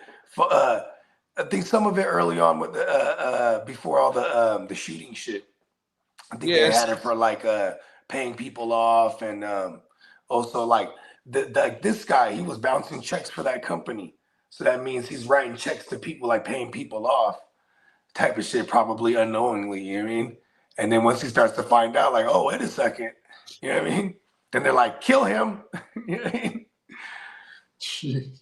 Hey, he's with the shit though. He ain't going out like a punk. Yeah, he came outside. He came out with the shit firing. Right, that's great. You'll never catch me alive, tongue. Yeah. The fucking police. Hey, look. So was this news footage from this past week though? So the last video, because it was 3 different videos. So the first video was I think from a few months ago, once they indicted her house, because it was a big story that she got indicted, and I think she was going through a recall as well. That might have been last like April even. Yeah, it was. Yeah, I think so. It was sometime in the summer. It was definitely one of the earlier ones. Okay, right. Yeah, they raided her house in June of 2024. There it is. So we covered this in the summer. We covered this in the summer, and then the shooting thing happens. And it's tied to this broad, and then the shooting thing, and the dude that alleged the target, he's working with a company that she's been getting contracts for as the mayor, city contracts. So they had to like link it up together, right? Oh yeah, quickly. Oh, and this dude, he's probably trying to blow the whistle. Or he could have been in on it, but then maybe he realized he's in over his head, and they start realizing he's a liability. They try to take him out. You know what I mean? Oh, jeez. Yeah, it's kind of crazy. There's some drama going on there, right? It's floating out in real time. Yeah, and that's why I was asking. Is like because you've been in America, you've been a Canadian and an American, and lived as an American too. You know what I mean? Or dual citizen, yeah. Both sides. But you also been in LA too, where LA is also another one too, where they're no stranger to like crazy corruption shit and like, just mishandling things for lack of a better term. And miss facts. Yeah, it's funny. You don't really. I haven't heard of much of anything lately. Out of LA. Yeah, like a lot of the LA corruption goes back to the 90s. Yeah. But it seems like it's calm before the storm. Maybe even sooner or later something will happen. But lately we've had nothing. It's been pretty chill, I guess. How was it for you with the fires over there? Like, cause I know you're in Hollywood, West Hollywood, North Hollywood. I'm on the east side. On the east side, okay. Yeah, east side. Yeah, okay, so you East you side of- you east were side of far Hollywood, from the you're far from the fires. Not the east side of LA, east side of Hollywood. Yeah, east side of Hollywood. That day I woke up, it was like dark. Oh, It was word. like black, so it was kind of scary. I said, "What's going on?" Because I don't have the news on or nothing. You just woke up and then. Was there a second there you thought it's the rapture? Well, kind of. Well, not that Just a actual second. rapture, but I thought, okay, something's bad happening, because I looked on one side, it was sunny, the other side it was black. Oh shit! Oh wow! Right? And I never knew about any fires or nothing. I didn't know what was going on. It was just windy. And then next thing you know, you turn on the news. I got a call or something. I go, "What are you talking about?" "Oh yeah, there's fires going on and stuff." I go, "Oh, I see the smoke, but no flames." But That's how I found out. so that what happened was the fires out in Pasadena. Mhm. That blew, the smoke blew to Hollywood. Oh, wow. So that's what I was looking at. And then the air was bad for like probably 3 to 4 weeks. It was really It bad. did. So I wore a mask for like 3 weeks after that. And then it's just smelled. That's because things were burning that were like plastic. And Yeah, it was kinda houses, all crazy these 'cause chemicals and stuff. Oh shit! So I got sick too. I got sick for a couple of weeks. A lot of people did, get phlegm and stuff. Yep. And that happened about 3 days later. I didn't even put 2 and 2 together because I didn't go outside. The windows, everything was shut, but it can still kind of seep in there somehow, 100%. It can. You ain't lying. Vapors and stuff. It come through all your fucking vents and all that. Just like if you live in an apartment complex, and if it's they allow people to smoke. The cigarette smoke, weed, whatever, it'll go through the vents and go through other people's apartments. Yeah, that's right. Yeah, you ain't lying. Is that why some buildings say, okay, you can go smoking on the premises? You just can't smoke in places. 100%. Dang, facts. Yeah. I never thought about it that intricately, but yeah, that's true though. Well, because they were doing that shit to secondhand smoke, and secondhand smoke causes cancer. Yeah, that's the true. secondhand smoke movement wasn't until like the mid 90s for real. So I it was the remember- early 90s, early to mid 90s. Yeah, I remember going to Red Lobster and we're in the smoking section because my dad's a smoker when I was a kid. You know what I mean? And that's like 1993. Because that'd be the thing too, like where you want to eat your birthdays at Red Lobster, right? Because he'd be like, we go to Red Lobster, B. They'd be like smoking in the smoking section. It was just a normal thing. You know what I mean? You just order your food and just everybody sitting there smoking. Just draw you coloring and shit as a kid. Right. And motherfucker just smoking. And it's funny too, because even if you're in the non-smoking, you smell that shit. You still smell it. It was a joke. Just floating over on everything. It was a joke. Right. It wasn't really real. They man. might have had some kind of vent or something, but it wasn't doing it. And Cali was one of the first states to for the head start of no smoking, right? Mm-hmm. You What go was it, out, you Cali? go out to a nightclub, your clothes don't stink like smoke for once. I think only the casinos, only the casinos allow it. Yeah, like when you go to the Indian reservation casinos out here, all day you just smoking that motherfucker. Just I hate that shit. yeah, that shit's crazy. When I was smoking for like 13 years solid. Then I was on and off. Then I did like a 7-year stretch, and now I've been off for a couple years now. Because during quarantine, I had picked it up again. Like, fuck it, no one can see me. Like, because you know what I'm saying? I was one of those dudes, like, when I stopped smoking, I wouldn't even allow people to smoke around me. I was one of those, like, hey, bro, get the fuck out of here with that cigarette. But then just because for my sake. And, it stinks. When you're not a smoker, that shit is terrible. Because when you're a smoker, you get used to that shit. And you never realize until you stop smoking, like, your clothes stink and, like, your breath try to spray stinks. something on Everything it. stinks, man. Facts. Yeah, cigarettes are terrible. Stinks. It's not a good look. That's what they say about us that smoke the medicine. They can smell it from a mile away. Yeah, true. It smells better than cigs, though. That's right. It's like coffee. I love the smell of coffee, but I don't drink it much. I don't like the taste of it as much as I love the smell of coffee. Yeah. Fresh coffee beans smell amazing. 100%. You ain't lying. I don't even drink coffee, but it's something that reminds me of like growing up, because like I always wake up, smell the coffee brewing. You know what I mean? Then the same thing with my girl. She's a coffee person. So. Yeah, I gotta have my coffee every day. Oh, yeah? It's I'll drink it if I have to. If I have to stay awake for some other reason, I'll drink coffee. Yeah. Oh, Bogey. What's up? So I was saying, I didn't finish when I first got on the stream. So last night when he said, we'll come on as a guest tomorrow, which is today, I was like, man, I was so tired from the week. I was just going to sleep in, right? So then I hurt my back, and so I went to bed late. I said, let me run the bath. I want to lie in a hot bath for a while, right? And then I woke, and then I fell asleep. And there's like hardly any water left in the bathtub. That's how long I slept in the tub, right? Oh, you fell asleep in the tub? And this is like, I don't know, 3 in the morning. That's some boss shit. You know what I mean? Yeah, and then so I get up, and then I can't lie, I've done that a few times. So I turned the water back on, fill it up, and then I dozed off again, and woke up, and it's full. And it's full, and then I could turn it on. I was like, man, so I'm going back. I said, let me just get out of this thing, right? And then I went to bed. I think, yeah, Bogey wants me on the show. I go, you know what? I'm not going to set the alarm clock. If I get up, I get up. If not, and I do get up. I get up early. Yeah, because I told you it's no big deal. I was like, we do, because I know you're usually up and at it early on the weekdays. Yeah, during the weekdays for the stock market and stuff, right?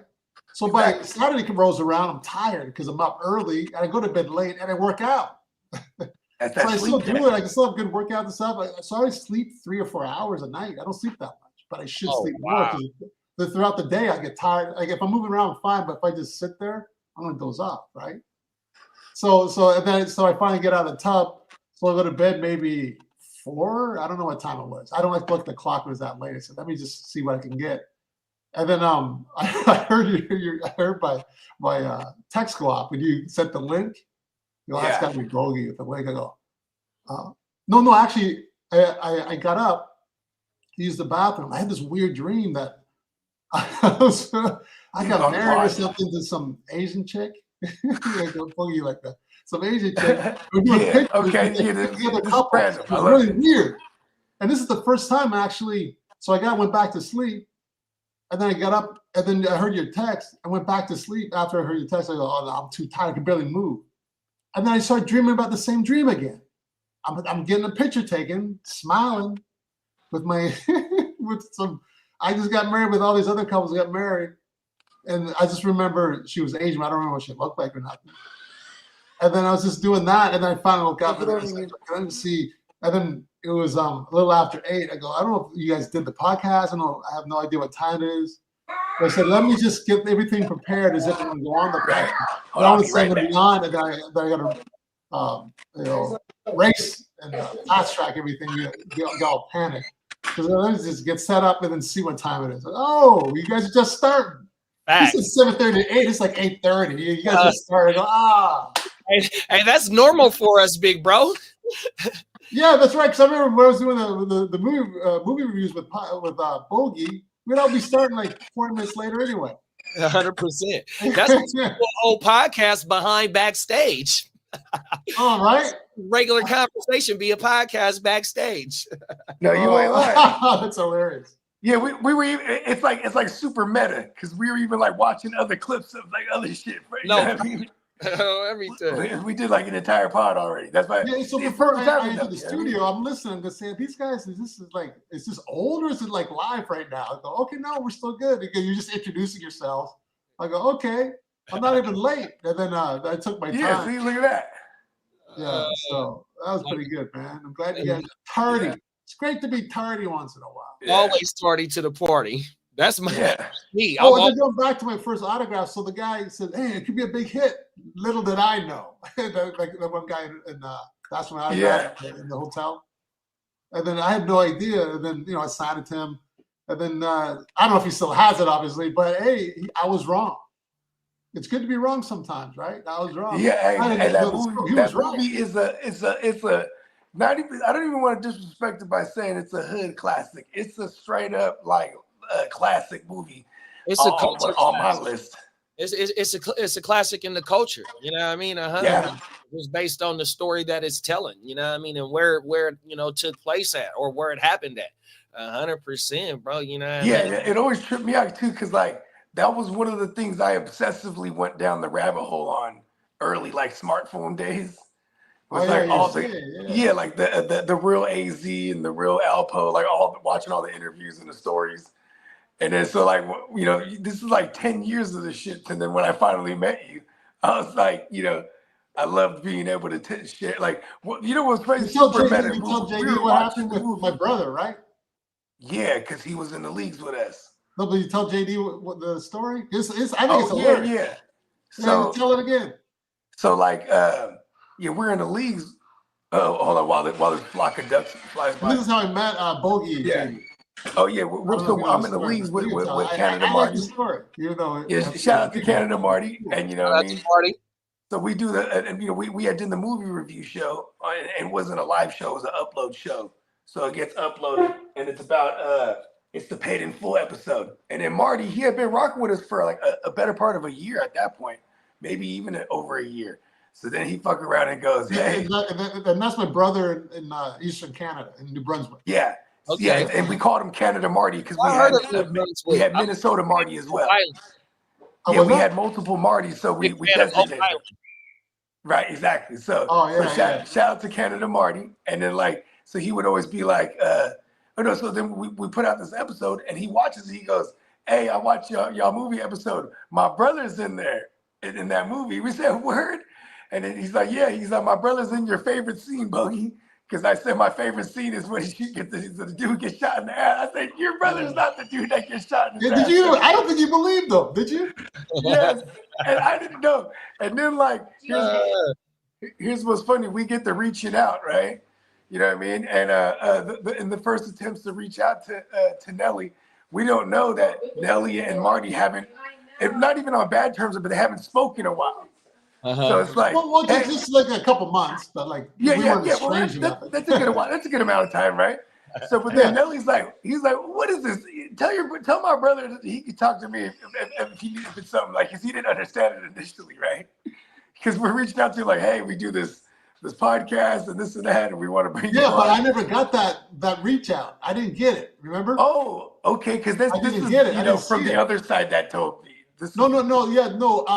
Alex, he sent the message, right? Or was it you?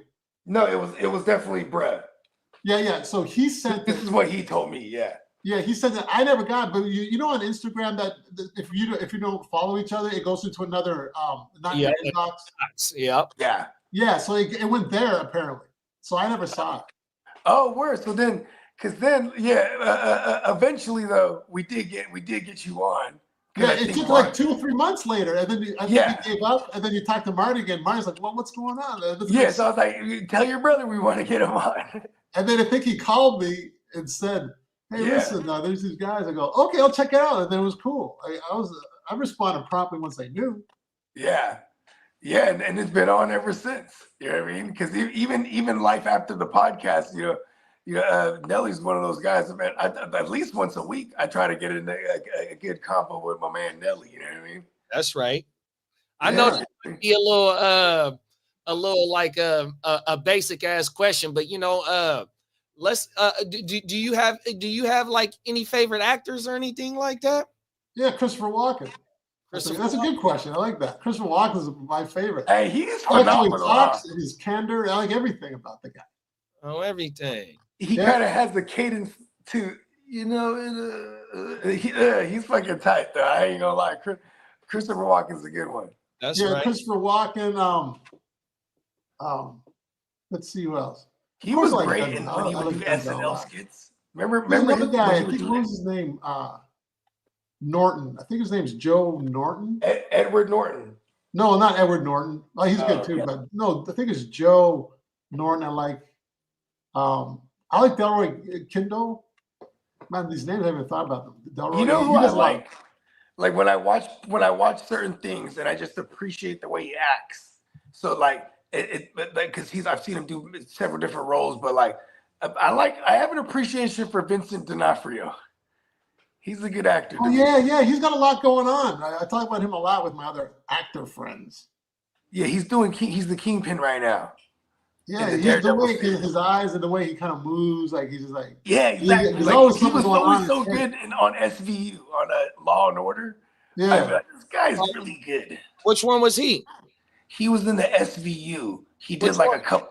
He did his own little stint. It was like, and remember, it was like It was him, then the guy who's semi-bald. Well, tell him. Okay, no, JD, Men in Black. Remember Men in Black?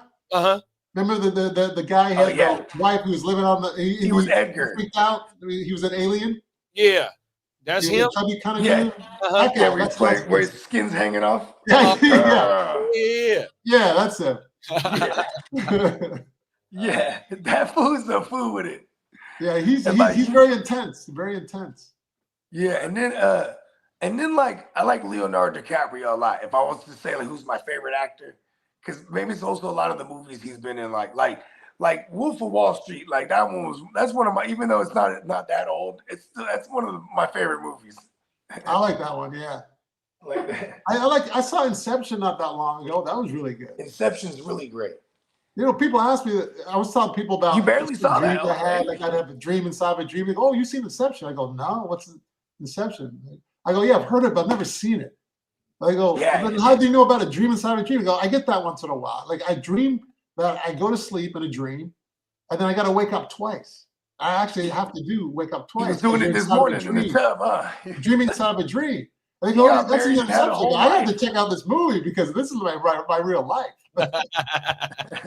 I'm living this movie. And remember in the movie they have dens were like similar to like how you would have like an opium den back in the days and everyone go get high. Instead, you have this where everyone goes gets sedated and they go into the dream world. Like the guy was like, who are you to tell them the difference? You know what I mean? And it's crazy too. They the time's different in the different dreams. Everyone knows that when they have to get that in Inception. Yep. The time passes slower. The further you go, the slower the time. The slower the time. Yeah. Yeah. The second layer was the second layer was like an hour for every 2 minutes or something like that. And then when you get to the third, you're talking about like maybe like a couple days worth. But then when you get further down into limbo. Now you're talking about like decades, because remember they would be all old. In the beginning, they show him. Yeah, they show him he's all old. He's just an old man filled with regret. Yeah, and so decades it goes by faster, and then when we go into outer space, it goes by slower. So it's the opposite, right? Yeah, because if you could down there, the time travel, slow, it goes by. But slower. they're living way longer. It's like what's the word? They're living longer as you're higher up, right? You're traveling the no. The further you go down, the longer you're expanding the time. So it's like remember when they showed the den, people would be in there like going on like a 2-week trip, but they're only under sleep for like 2 days. You know what I mean? So it's like in real time they're asleep for 2 days. Yeah, but then down there, and then the further down you go, like you remember he had built the whole world down there in the third level. Yeah. But see, also he couldn't. He required an architect because now mentally he got old girl like kind of ingrained in his psyche. What was her name? She's kind of hot and creepy all at the same time. What was her name? The French actress. Oh, was she in Fight Club? She's in all the Nolan movies. Was she in Fight Club too? I think she was in Fight Club, right? Oh, word! I might have slept on that one. Yeah, she got dark hair, right? Yeah, she got dark. She's like a brunette. Yeah. But she's got to be maybe late 40s, 50. Yeah, something like that. Like when now? they shot the movie, she was probably like late 30s, early 40s. Yeah. Her name's I think it starts with D. Let me look it up. But yeah, she's I used to think she was Canadian, but I think she did. Oh, because she's French. Yeah, that's what I thought she was. If it's the same one. Yeah, she's in all the Chris Nolan joints somehow. I like Chris Nolan a lot. Even the Batmans. Even I appreciate the trilogy he did too for the Batmans. For what it's worth, he told a nice open shut story. You know what I mean? Mm-hmm. Yeah, I think originally he wanted before Heath Ledger died, there wasn't going to be no trilogy. It was going to be like he was going to do like 4, 5, 8, 9 movies and just have Batman and Joker go at it for hella like an entire series, because that's what they did in the comics. You know what I mean? It's just had an epic battle for Gotham. My favorite Batman is the first one. Oh yeah. Yeah, that was Michael Keaton. He's still arguably my favorite Batman because of those first two. What is that? And the first one was about 92, 93? It was 89. 89. I was a young boy. And then I think 91 was the Batman Returns. So they quickly turned around. Yeah, because in the Batman Returns is when he had the bat plane. That's the first appearance of the bat plane. I think he had the bat plane too in the first one. 89. Remember the Joker shoots him down. Michael Keaton? Is that Michael Remember Keaton? remember the Joker pulls out the big old woo wop out of his pants? Yeah, I thought that was it too. He shoots him out the sky. But Prince did the music, I think, right? Yeah, for all of part one. Yeah, everything. Yeah, Prince did the whole soundtrack. Prince is one of my favorite artists of all time. There it is. Oh, really? Hell yeah. Yeah, for sure. Me too. Prince So you know the whole crew, the Revolution? A little bit of it. So, you know what I mean? Of course, you know about Sheila E. Jimmy Jam. Come on now. Terry You know, Lewis. You know about my guy. Marcus Day. You know about the time. Come on now. Yeah, Marcus Day and the Times. Hey, come on Yeah, now. because I know Matt Fink. I haven't talked to him lately. Dr. Fink, the keyboard. On everything. You got Jimmy Jam and Terry Lewis. But I'm gonna tell you like this though, big bro. Under the Cherry Moon is in my top 10 movies of all time. Oh, word. Did Prince did he direct that one too? That's when they over there on everything. And he got what's my boy name? He got the boy from Morris Day that's damn. That's his running mate in the fucking Under the Cherry Moon. Damn, why I can't think of bruh's name. Yeah, the one that be doing all the Vlad interviews back in the day. He got the mirror. He always had the mirror with Morris Day. And matter of fact, he's in the Purple Rain movie when they be singing against each other, they be battling each other in the Purple Rain. So dude that's always standing next to Morris Day dancing and stuff. He's in the Under the Cherry Moon. So he's like kind of like the co-star in Under the Cherry Moon. Okay. On everything. It's a damn good, and it's a black and white movie. It's not filmed in color. On everything. It's a damn good movie. Yeah, that's right. That's right. That's my shit, bro. Yep. That's what, like I said, it got to be in like, if not top 10, top 15 once you start going down. But yeah, I fucking love that movie, bro. And Graffiti Bridge. So Graffiti Bridge is the part 2 to Purple Rain. And that, to me, in my opinion, that's better than the Purple Rain movie. I don't think I've ever sat through all the way through the Graffiti Bridge. The Graffiti Bridge is the shit, bro. Facts. Yeah, Purple Rain though, shit. Yeah, that I think my when I back in our DVD collection days, we definitely had the Purple Rain in that thing. I mean, I don't know what happened to all of it. We still got a gang of our DVDs. Apollonia on everything. Mm-hmm. Tevin Campbell. That's how we got introduced to Tevin Campbell. He was in Purple Rain. Word. Yeah, when was Purple Rain? 83? 83, 84, something like that. 100%. Yeah, because I Purple remember. Rain? Nah, there was a little. I think it was 85. 85? Okay. Yeah. Yeah, because I do remember in the 90s when they had the 10-year anniversary shit. I think that might have been when he was on the Super Bowl. Was that when he was on the Super Bowl? Because I remember in 83, he came out with Little Red Corvette. Purple Rain didn't come out till 84. Okay. Purple Rain came out in 84, then the movie came out in 85, I think. Yeah. At the time, I'm pretty good with the timelines. I moved around and remember the dates of where I lived. So Right. We were just talking about that.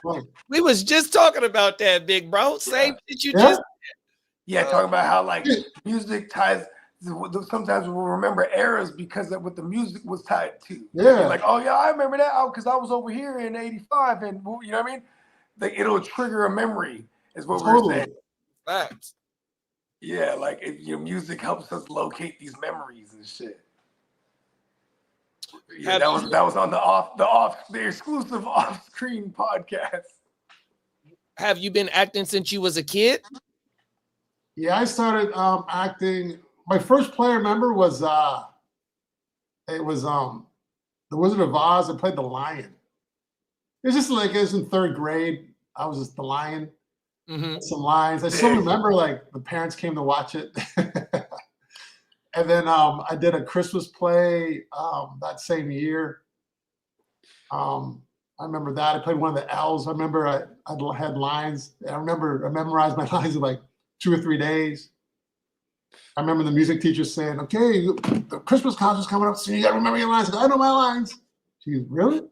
And Nelson knows his, so let's go get it memorized. I remember a friend of mine when he was one of the other L's, and I knew his lines too. I remember he froze up. He couldn't remember his lines in front of the parents. You know, it was that night where the big Christmas show. Yeah. And I'm like feeding him his lines, and he's just like he's freaking out. Like, he was all nervous. I was just loving it. I was just like, man, he got hit with that stage fright. It's great. I was like, I grew up with a bunch of siblings and stuff, so I was kind of clownish and tease people and stuff. So for me, it was fun stuff. And then I got into my mom had a piano, then we got an organ. Then I started when I was 9. So I was 8 doing the acting. So I was 9 when I started playing my mom's organ. I wasn't even a piano, I was playing an organ, trying to figure out how to play these Christmas songs and stuff like that. When she was a kid. He's also, see, and that's funny too, because it was a while that I knew Nelly till one day, you know, I had realized like, oh, what kind of keyboard is that back there? I'm like, oh, he got some, he doesn't have just some regular shit. I'm like, oh, you make music? He's like, no, I just play. And then like, you know, Yamaha is all there. Oh, wow. Yeah. And then next thing you know, boom, he's dropping albums now. I'm like, yes. You know, when I heard him play some of his shit, I was like, oh, you really play. Like, you don't just like have a piano to play and shit like oh, you play. You know? Like, and well, like for example, like music. I've made beats and stuff, and like I can like fuck around with the keys. I can't play it though. You know what I mean? Like you're an actual pianist. You know what I mean? Like. Yeah, I'm sorry, JD. You know what? Watching Bogey sometimes it's like he's like 3 people. Like JD, you said something. It's like I kind of heard it. It's like there's a party going on with Bogey's. Can you read the music sheet? You can read that? Yeah. I taught myself how to read. So for me to play, my mom said go through the books on my own. I don't have time to teach it, but I go through the books. So I started like, oh, this is a D, B, C. So I learned the notes on my own through her books. Wow. And then, so I can read music, but I don't really like to. It makes me anxious though, because I have to interpret it and translate. So I'd rather watch. I can usually watch someone play and I pick it up really good visually. That's what I've heard. That's what I've heard several people say is that they really don't read it. They just, you know, pick it up by the sound and just banging it out. Yeah, I read it. I just kind of read slow, but I learn by reading. But all of my own compositions, I just come up, you know, by ear, of course. Mm-hmm. And then I just did this one song. Actually, I got a few songs that are like 12 to 15 minutes, but one was 18 minutes long. Oh, wow.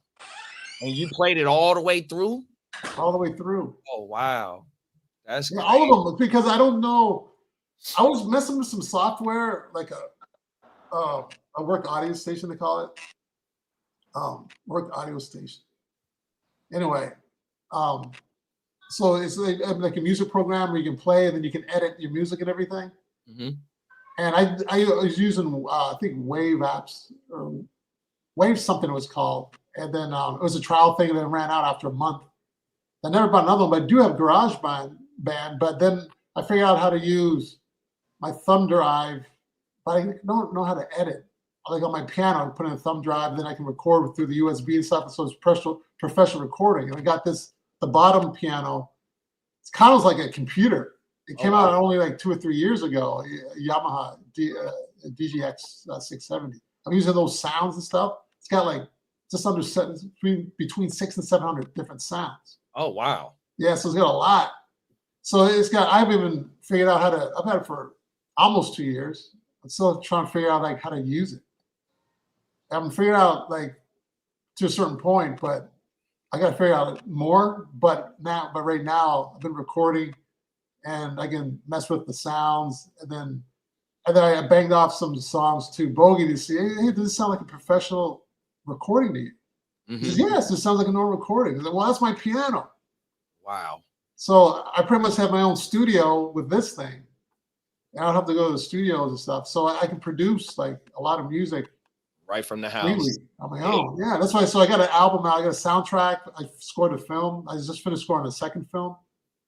And then, so I have to get the soundtrack together. I have to talk to the editor to see exactly what songs he used and stuff that I wrote. 100%. Yeah. And then I got all these other songs like the one I told you that's 18 minutes, but then I got like 20 versions of this one song. 18 minutes is just one of the versions of it, right? How does that come 12 about? versions of that, I think 20 of another song. Was that? How does that come about when you have different versions of the song? Is it different, like just different notes of or like notes different placed or? No, what I do, that's a good question. What I do is like I'll write the song so I know how to play it, then work on it. And then I kind of have it memorized. Or I do have it memorized. And then I'll play it by, hey, let me play it and let me record it. And then as I'm playing, I'll think of a different chord structure to add to it. So, and that's kind of in the moment. So then I'll play, let me try this out. And then how I figure this out, how I play, I'll know the song, I know the basic chord structure, and then I can hear what I want to play next. As I'm playing the song, I can hear, oh, I want it to go over here. So I can hear the music before I go, and then I can transition into where I want to go. Then sometimes if I mess up, oh, I don't want to hit that chord. But let's say it's not an obtusely wrong chord, but it's like it's this chord that's unresolved. You know what that means, Bogey? It's unresolved. So you know that just as a casual listener, oh, you know another chord's going to come because it doesn't sound like it's a resolved chord that you know more is going to come. It doesn't sound like it's ending.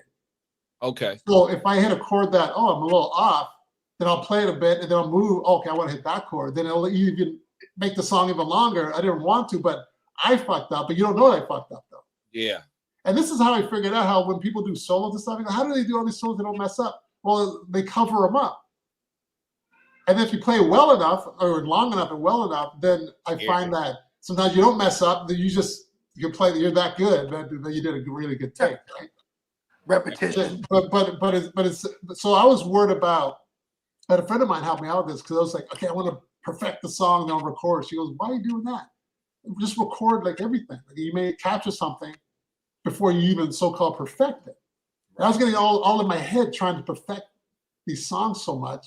I wasn't recording that much because I wasn't ready. I'm not ready to record. So it was a total game changer of me taking her advice and not worried about perfecting it and just worried about getting better, being creative, and then see what happens. Yeah, I remember one time he goes, Bogey, I'm going, what's up? He's like, I'm gonna send you something. And he sent me something, and it's one of his songs, right? And he's like, what do you think I should do to her? I'm like, man, that just sound hella clean. You know what I mean?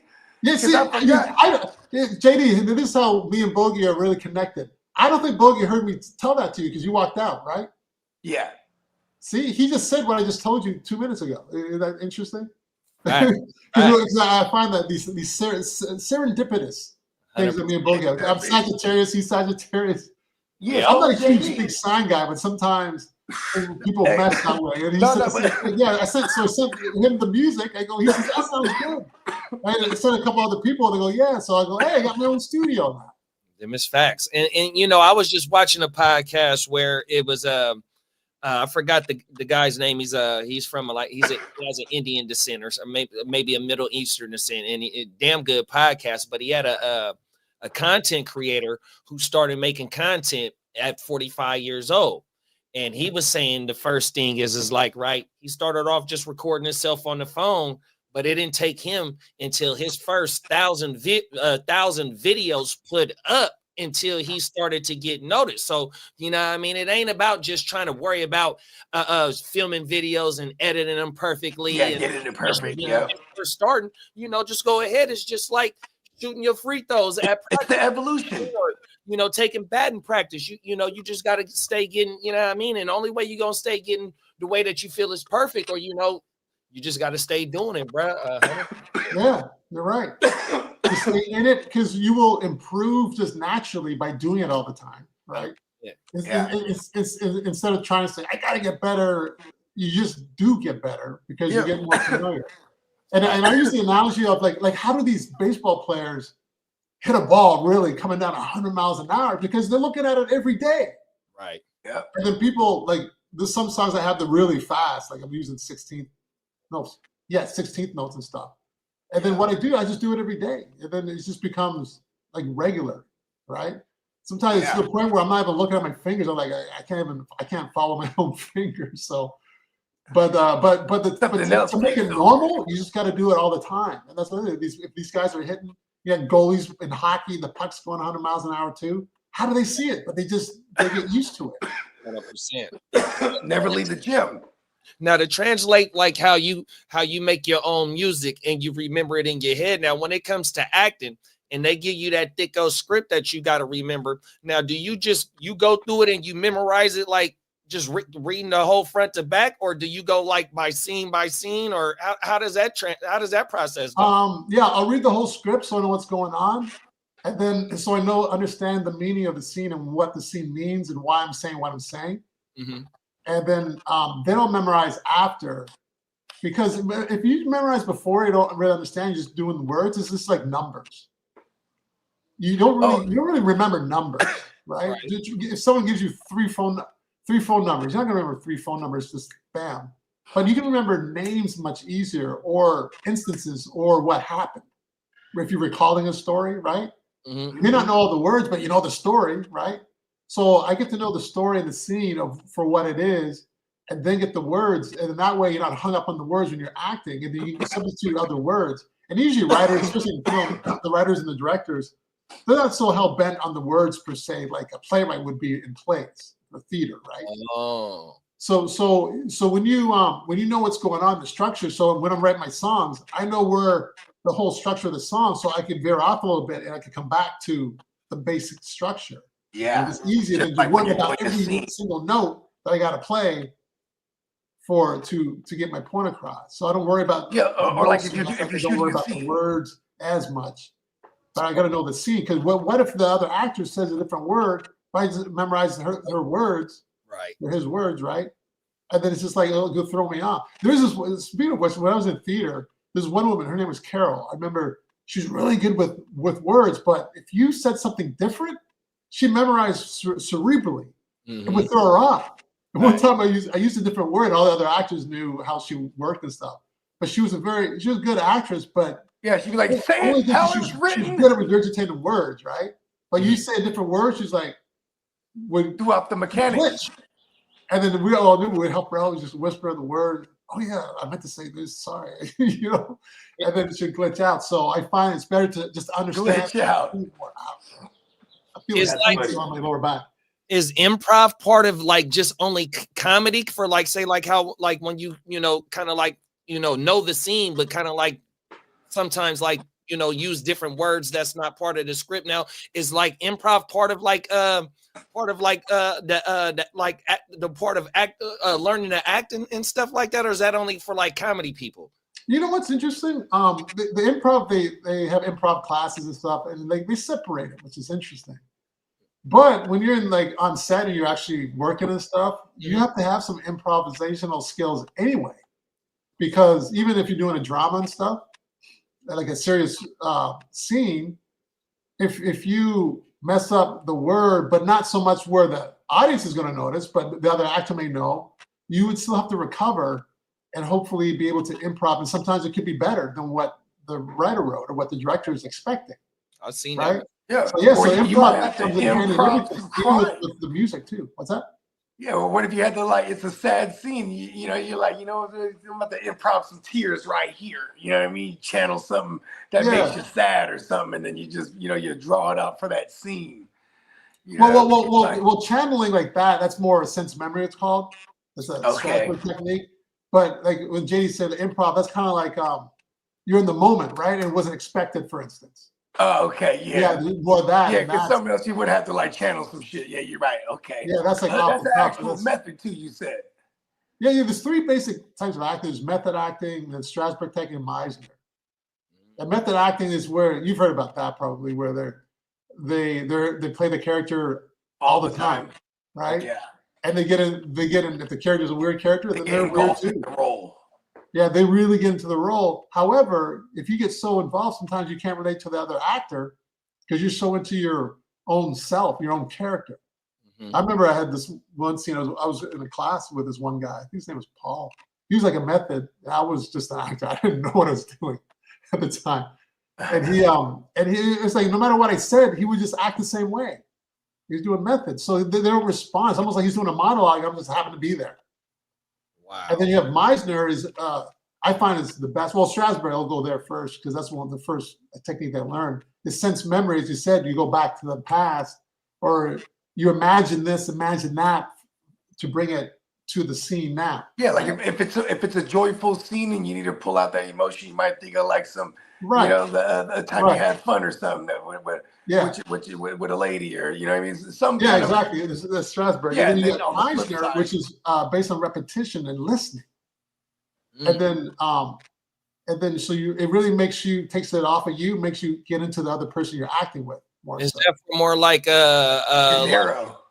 Playing like a person, like say like when Denzel did Malcolm X. Well, he couldn't study. That's the method acting when they get into the role. Studying a real life character, is that what that is? Is it a real life character? You playing real life character? I think that'd be more method, as Bogey just said.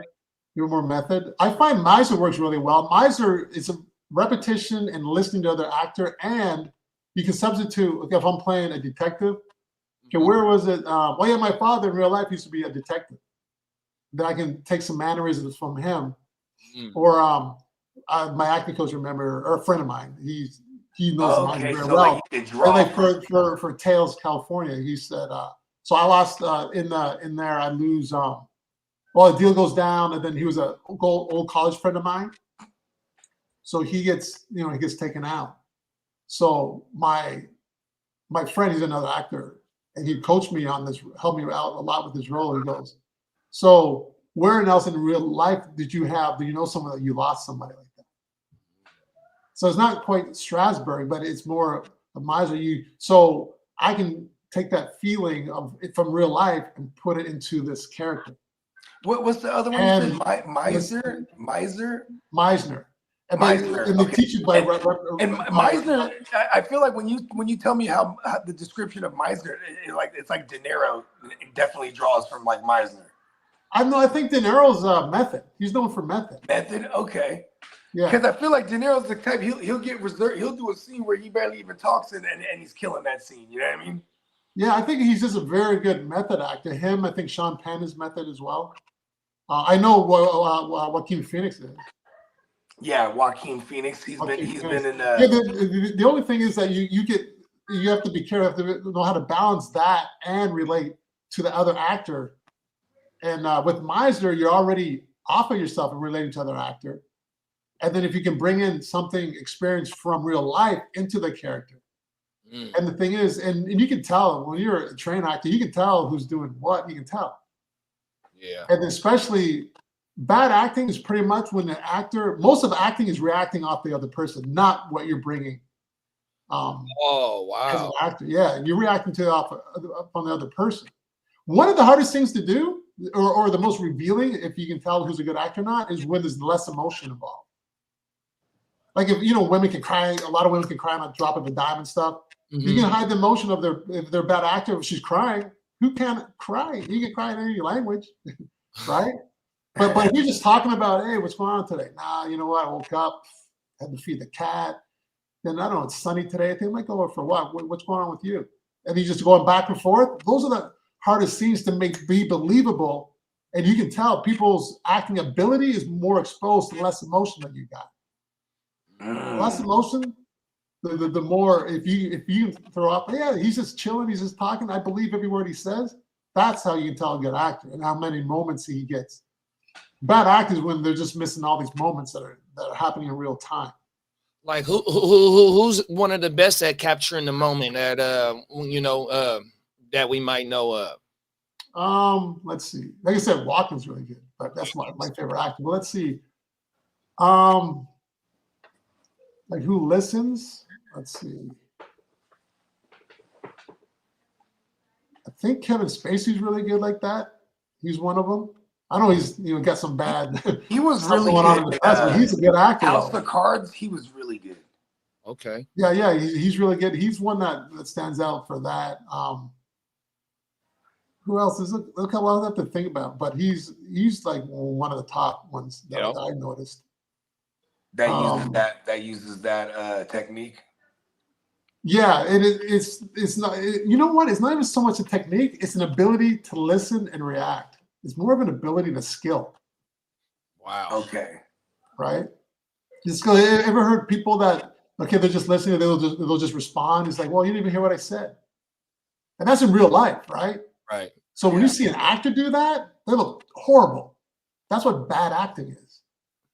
When someone doesn't listen and they just say, let's say you do a scene 5 times, okay, an actor will change on purpose. Sometimes I'll change it up on purpose to see if the other actor is going to respond, right? So for instance, and then here it goes back to this. I learned this from my acting coach. He said it was hockey. It was in the NHL. He was watching the game, right? And the one coach, there was a fight going on, the fights in hockey and stuff. And then the coaches got into it. And then the coaches are yelling at each other, right? And then in the post-interview, the interviewer asked the coach, what did that one coach say to you? He says, I don't know what he said. I just said something back because he yelled at me.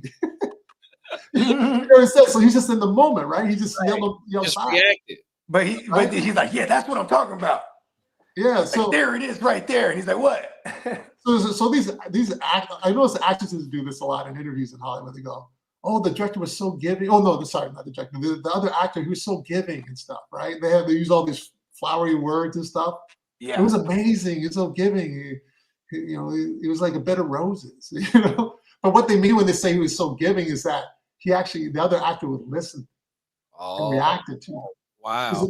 A lot of actors are not, even a lot of actors that are famous, some of the actors aren't that good, but here's the thing, there's way more acting roles out there than there are good actors. So you're gonna have a lot of bad actors out there that will fill these roles. They say, well, aren't all these famous actors the same? No, they're not. Because you can't find enough good actors to fill the roles, really.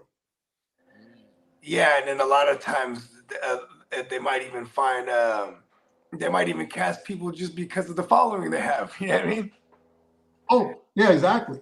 Oh, I'll tell you one thing, JD, to answer your question too. Actors that are really good at in the moment reaction acting, as you asked earlier, is like Jim Carrey, guys like that did improv and sketch comedy, and now they're doing films. Those guys really good at listening. Yeah. Without a doubt, Jim Carrey, that's my guy right there, man. Yeah, for real. I was just watching the first Ace Ventura, man, and he brought some of his characters from in Living Color, but not the characters, but the mannerisms and stuff from In Living Color into that. Yeah, exactly. Yeah, and you had a young what's the brunette from Friends? She was Friends, in that. Nikki Courtney Cox. Courtney Cox was in that movie. Oh yeah, right. He was in that movie, everything. And then guys like him will play around, like if you mess up a line, they'll have something. They'll come back with something. That's where that good acting. That's where the moments is. Yeah. Everything. Wow. Yeah. So you want to try and recreate that in real life, because in real life we do spend a lot of time just listening, right? Because you have to know what the person's saying. So you don't know what you're going to say. You just listen, and then.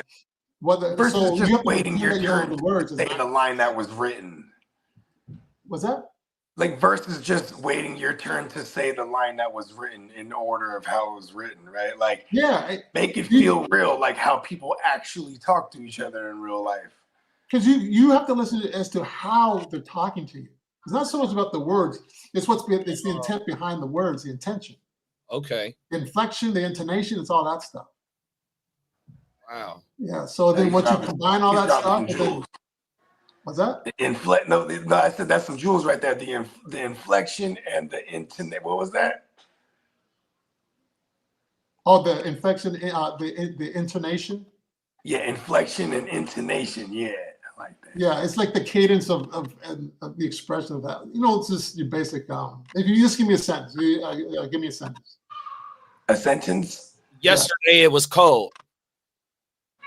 Yesterday, it was cold. Okay. So yesterday, so I can bring you into yesterday. So I let you imagine yesterday for like a split second longer. Right. So when I get a script, I break down the moments within what I'm reading the words. Right. So if I say, man, JD, I haven't seen you. JD, I haven't seen you in a long time. Right. I would say like this, man, JD, I haven't seen you in a long time. So I use onomatopoeia. I stretch out long. Right. Because in real life, you would be like that, man. How long has it been? What's up, dog? Yeah. Yeah. So stuff like that. But basic people, when you just read a script, you just read the words. So when you have, let's say, you got 10 actors going for a role, right? I can find out these certain moments where most actors won't get, and then some will, but most actors won't break it down the way that I'll break it down using those terms. I learned this stuff from different coaches. But how do you know when to put the emphasis when it needs to be, though? Oh, that's when you have to get to know the scene, and where if you know the whole script, great. But if you don't have the script, they don't. When you audition, they just give you the sides, right? Okay. For the sides, you have to just make it up and take a chance. Oh. But here's the thing: I've been on the other side as casting for my friend's film. You met Todd, right? Bogey, did you meet Todd? Yep. Yeah. So I saw the other side, and you know what, JD, you can tell in the first 15, 20 seconds. Is that right? If they're better than the other actors that you've auditioned, or if they're even good at acting, you can tell really quick. And if they don't know the script and they made a good choice, but they're believable, but that's not where the script's going, we'll give them direction and say, it's actually more like this. And they go, okay, so let's see if they can change it up. Most of the roles I was getting, so I was asking the director why they casted me. I go, yeah, because you can take direction. There were a couple other actors that was good as you. It usually comes down to 2 actors. And then they say, okay, which one can take direction? Who do we want to work with? Yeah. And it's not so much how good of an actor you are sometimes. And that ties back to when you say listening to whether you is scene to scene and you actor to actor, or whether it's the people that's producing the film or directing the film, being able to really listen to what they saying to project what they want to see. Right. And in the film, it's a director's medium. It's not an actor's medium. It's never, for the playwright, in theater, it's a playwright's medium. Producers for TV, and then the director has the same film. But then the actors are just puppets, unless you're Tom Cruise. You direct your own stuff, right? Yeah. But that's it. So actors are used. So they're pawns, really. Wow. But they get a lot of notoriety because they're in the forefront, right? Well, I mean, it's just like it's just like a basketball team or a football team. Like, you're gonna have the stars, you're gonna get all the notoriety, but of course there's gonna be the big wigs that are pulling all the strings. But even to go back to what you were saying earlier, you get the same analogy with football too, like where you might have people that they're coachable, you know what I mean? But they're okay. They might be capped at their natural talent, but they're coachable. But then you got the other ones that are just they're really good talent, and they might not be the easiest to work with, but like they just bring something to it. So you almost gotta like adapt to you got to be more a little more giving, right? You're like, you know what, I'm gonna stand back in this scene and let you just kind of do your thing. Yeah, you know what I'm saying. I was just watching a documentary on Tupac, and I didn't know that the guy that played in Forrest Gump played Bubba. I think that was his name in Forrest Gump. Mm-hmm. The guy that did the shrimp. Yep. The famous I think that was Nunn, right? Is that Bill Nunn? I forgot his name, big bro, on everything. I forgot it. But he knew Tupac, and he was telling Tupac, man, leave the rap stuff alone and just come to the movie side. That was Tupac's friends. That guy that played in the Forrest Gump movie, big bro. I forgot his real name. Because Tupac met a lot of cats doing because he went to the performance arts school in like Baltimore or something like that. That's it. Yep. Yeah. So he did was it one he did with Janet Jackson? Poetic Justice. Yep. Poetic Justice. He did Juice. Then he did Poetic Justice. Yeah, that was when he was on a tear there. What was the other big? He did one more. Above the Rim. Above the Rim. Yeah, those 3 right there. Those were the ones that got like actually, did they all get theater release? Because I know those 3 did for sure. Yep. Bulletproof got a theater release too. What else was there back then? Gang Related. But he told him, man, and that was why I didn't know that they knew each other 100%. He said, "Hey man, you need to come on this side and just play it." You know what's funny is like it was, and a lot of people argue that Pac was on some acting shit, like that he wasn't. He kind of adopted what the mob Pyrus were doing, and then you know what I mean, and was like, yo, this MOB, you know what I mean, just like a good actor would though too, right? You know what I mean, adopt the and pick up the role and just kind of embody that role. Everything. I got a Canada question for you. So you grew up in the eastern part of Canada? Yeah, I was born in Halifax, born and raised I was born and then we moved to a place in Glasgow, I remember. Oh, actually, I don't remember, but it was, a year, 6 months to a year. We moved to New Brunswick where Marty lives now, my brother Marty. Shout out to For Marty. about 4 to 5 years, I moved back when I was 4 or 5 to Halifax, Nova Scotia. Oh, so like I'm a big fan of Oak Island. They filmed that's in Nova Scotia. It's a history TV show, and they go. Okay, yeah, I heard of it, but I haven't been. That's one of my favorite TV shows. Oh yeah, really? Oh, that's cool. Yeah, I just found out. I didn't know this. I just found out that The Rock is from Nova Scotia. You know that? I didn't know that. Yeah, his father was living there. His father's from Nova Scotia, from where I'm from. I called my mother and said, "Is that true, The Rock?" Yeah, this is I called her like 3 days ago. I was watching some video on YouTube, and then she goes, "Yeah, you don't know that?" I go, "No, I know he's Samoan, right?" Yeah. And his father was a wrestler. Yep. I go, how did I miss that? He's from Nova Scotia too. His father's from Nova Scotia. Yeah, because I think I've he's a black Canadian. In the I didn't know that. Rocky Johnson. In the McMahon story, I think they got a wrestling circuit up that way once you get because I think it was in New York or somewhere, and then it also went into Canada. They did a little wrestling circuit. They at one point they went and just kind of bought the whole Canada territory. There it is. There. Yeah, but you had Stampede Wrestling in Calgary, the Hearts, all of the Hearts. Yeah. And then you had Maple Leaf Wrestling or All Star Wrestling in Toronto, right? Okay. And then those are like the little smaller promos.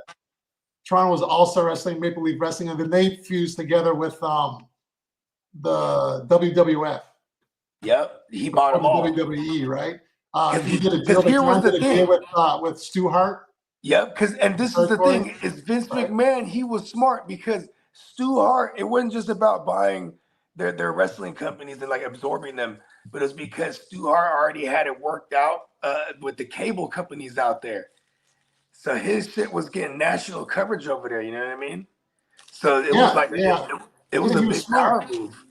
Because the Stampede Wrestling was all across Canada. So exactly.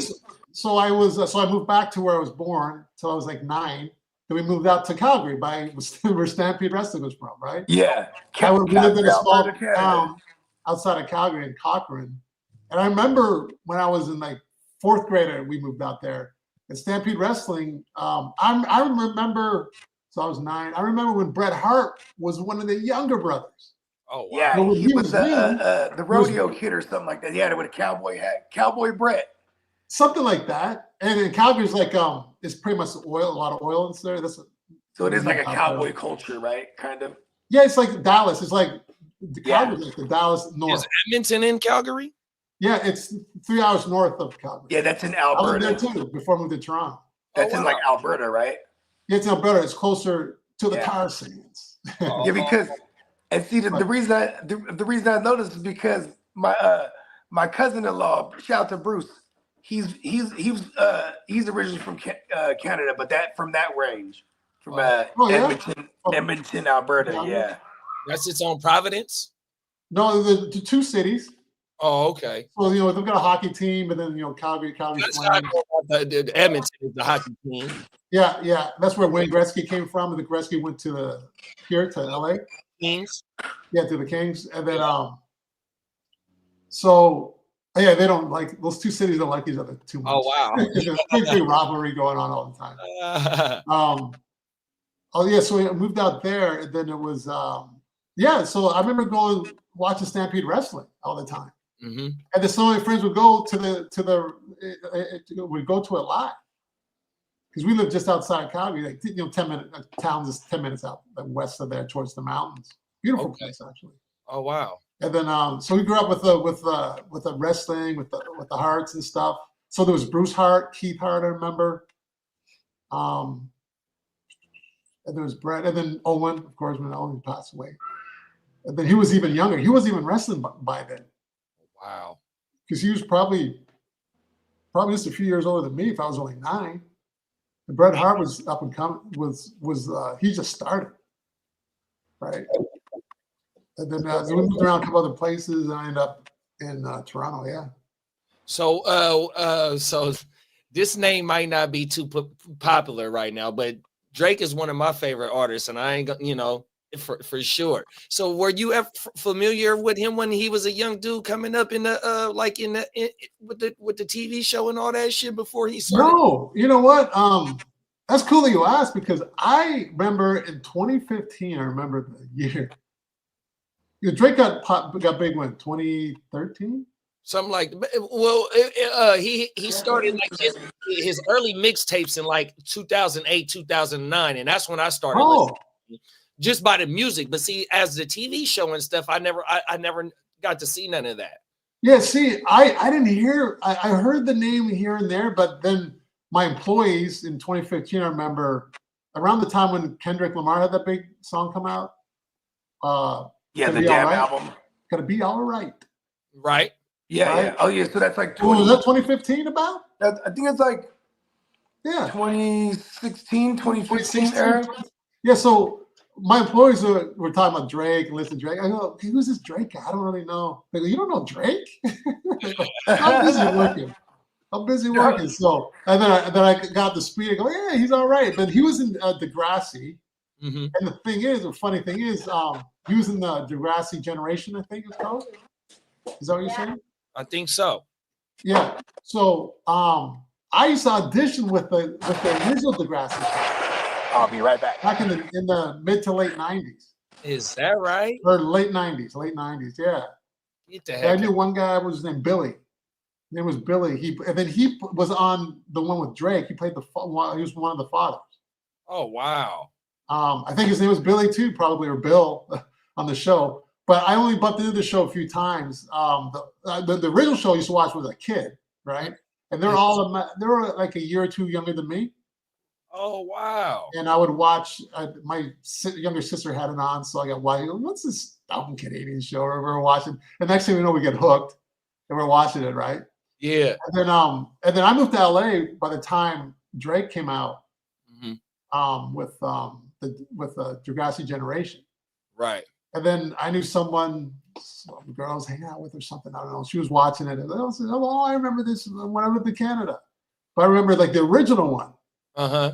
She was watching the Drake one. And I saw an episode, but I don't know if I even saw an episode with him in it at that time. And but I like some of his music, Telephone, and then I got into it like later on. Yeah. I'm not a big fan, but I don't mind the guy. Yeah. No, without a doubt. Yeah. Yeah. No, that was that. Because for him to have come up as as an actor first and then transition into the music, so he been around as a kid, you know what I mean? So he, for him to just transition and still be around for so long. Yeah, that's pretty good. How he did it. I don't know how he did it. I guess you said he had mixtapes before. Oh yeah, interesting. Like what his process was. Mm-hmm. Yeah, he had like maybe three or four mixtapes before he got really noticed, I guess, through the music scene over here or something. So were there any songs that were a hit of his mixtapes that were a hit or that were popular? Or was it by then it was more that when he got signed and stuff? Well, I would say I got onto him once Lil Wayne was talking about him, and it made me go listen to the old stuff. But some of the old stuff, he had songs with with Trey Songz.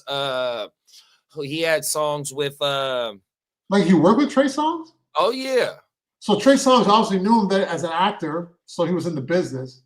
And that's how he got access to Trey Songz probably, correct? Probably on everything, yo. Yeah, dude had a hell of a grind. Yeah, and I loved all his old music that he had put out. I didn't think it was like no first time artist like type stuff. It sounded like it was like he had been doing music his whole damn life or something. Oh, okay.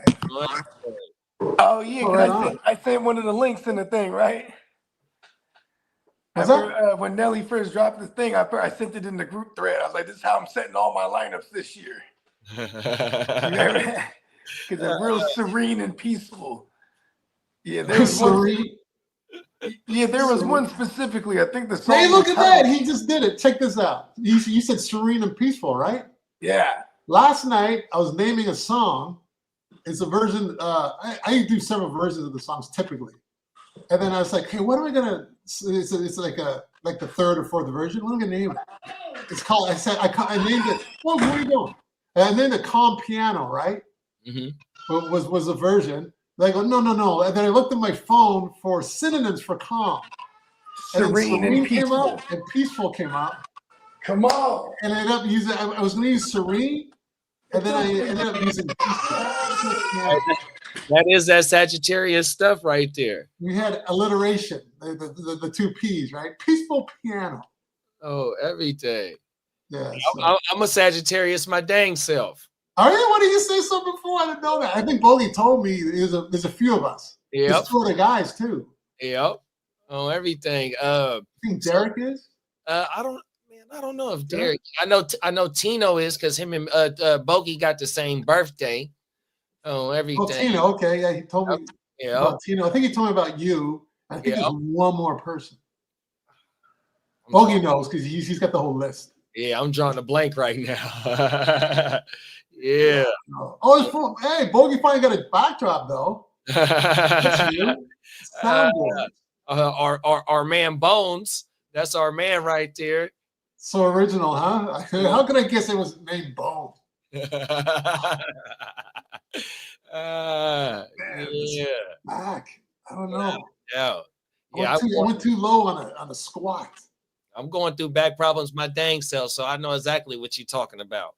Yeah, it feels like it's like right on the bottom. It's just spasms right now until they settle down. It'll be fine, but ice and heat, the best thing, big bro, and stretching it out. Yeah, okay, I'll have to do that. I'm gonna put some ice on it. Yeah, some I'm sure ice. the bath didn't help, but it felt good though. It was warm. 100%. Get some Epsom salt. You can get some Epsom salt and put in you when you take. I got some. I should have used it last night. My mama. I wasn't even thinking. I got some right sitting beside the tub. Facts. Every day. It work wonders for sure. Yeah, it does. It's good. It's good stuff. Every day. Yeah. So Drake. Yeah. So what do you think about the beef between him and Lamar? I think it's manufactured. If it was manufactured, it was a damn good manufactured beef. It was well needed. It was damn well needed because we hadn't had a moment like that in hip hop in a minute. You know, that big monumental type between two big artists for sure. I loved it for sure. And like I said, I'm a Drake fan. He's one of my favorite there is of the newer age of hip hop artists. But, you know, you got to give it to Kendrick. Kendrick knocked him out the water for sure. Yeah, he's in his element. Cool. For this whole beef, really, it's his element because he can rhyme. So yeah, I think they both the animosity that they had for each other, it just kept building up after so long. So it was gonna happen regardless. It blew up than what I thought it was gonna be for sure. Yeah. Is that the little one? Yeah, she's big now. Is that the littlest one? Yeah, she's 3 now. I was gonna say she's growing. Yeah, she's big. Is she calmed down? Are you calmed down? Oh now? no, she's still crazy. That's why I separated her and my 6-year-old. Her and my little man, they still go at it. Then it's funny though, because they'll be running around like co-defendants and shit. Then the next thing you know, they're ops. You know what I mean? Hey, so where'd you get the sound pads? The wall pads? I don't know if you remember back in the days, my old home studio. So I've had all the pads. I just took everything out, all the boxes and everything. Like, you know, when we were finally getting to the garage, because I had all this shit just piled up. You know what I mean? And then in true Bogey fashion, I was just like, you know what? Let's finally put them up. Hella months later, after I took them out of the box. Oh yeah, that's cool. Yeah, you know what I mean? Yes. It's only now a shopping in a supermarket. Oh, in the supermarket? Where? You want to go to the supermarket? No, I just shop. Daddy, I just market in a road. Now it's raining. I've never heard her talk. I usually hear her making sounds. Now she's talking. Even she's like, even the way she tells stories, she has the hand gestures. She is my little actress for real though. What's her name? Why you want to go to the supermarket? I just market. I can't believe it's so cold. How's the weather out there right now? Is it warm out there? I mean, the sun is out. It's nice. Oh, yeah, over there. My place or his place? Where you at, big bro? Yeah, it's good. It's good. Yeah. It's been warm. It feels like spring. Yeah. Sunny again. We had a bunch of rain over the last month. Good amount, not crazy, but it's green. You know. Yeah. Grass is growing and stuff. It's grown. So there's everything's calm now. There's no disasters and stuff going on. It was an earthquake down there not too long ago. Yeah, about a month ago, I felt it. I was in the living room. I was like, hold on. I was like, wait a minute. We always react the same way. It's like, hold on, because you get them too, right? Oh yeah. Yeah. So you just kind of freeze for a bit. Okay, how long is it going to last for? Okay, then you can go on about your day. But then then the news world, it goes on for a day or two. Right. 100%. Everything rocks. It's on shutdown. They're all locked. It's a gridlock. So I lived in Oakland when the 89 earthquake hit, and they could feel it down here because I'm in Sacramento. And so in 1989, I think it was like a 6.5 or a 6.4 or something like that. And the people down in Sacramento, some of them said they can feel it all the way down here. Oh, wow. Yeah. And that it devastated parts of San Francisco, parts of Oakland. For sure. I remember watching the Oakland A's game when it happened. Yep. That's why everyone was like, serious. They're on the field, so they're safe on the field. Well, and part of that is it saved where the freeway collapsed at in Oakland because I remember that. It was it's traffic time during that time, and ever since it was the Giants and the A's playing, a lot of people were at home already preparing for the World Series, so it saved some people from not being on the freeway at that time when the earthquake hit because it was two Bay Area teams playing. Oh, okay. I remember the A's playing, but I couldn't remember who they were playing. They were playing the Giants. Everything. That was a crazy time right then. I even remember the Northridge earthquake. I think I want to say that was in like 94, I think. And that's somewhere down there in SoCal. Yeah, it was up in Northridge, right? Northridge, I think it is. Because it was pretty there was something collapsed up there. I heard. Yep. I wasn't living here, of course, but I heard about that. I remember the one in 2011. We had a good sized one. I think 5.8 or something. Is that right? 20 or 5. There's 5 something. Yeah.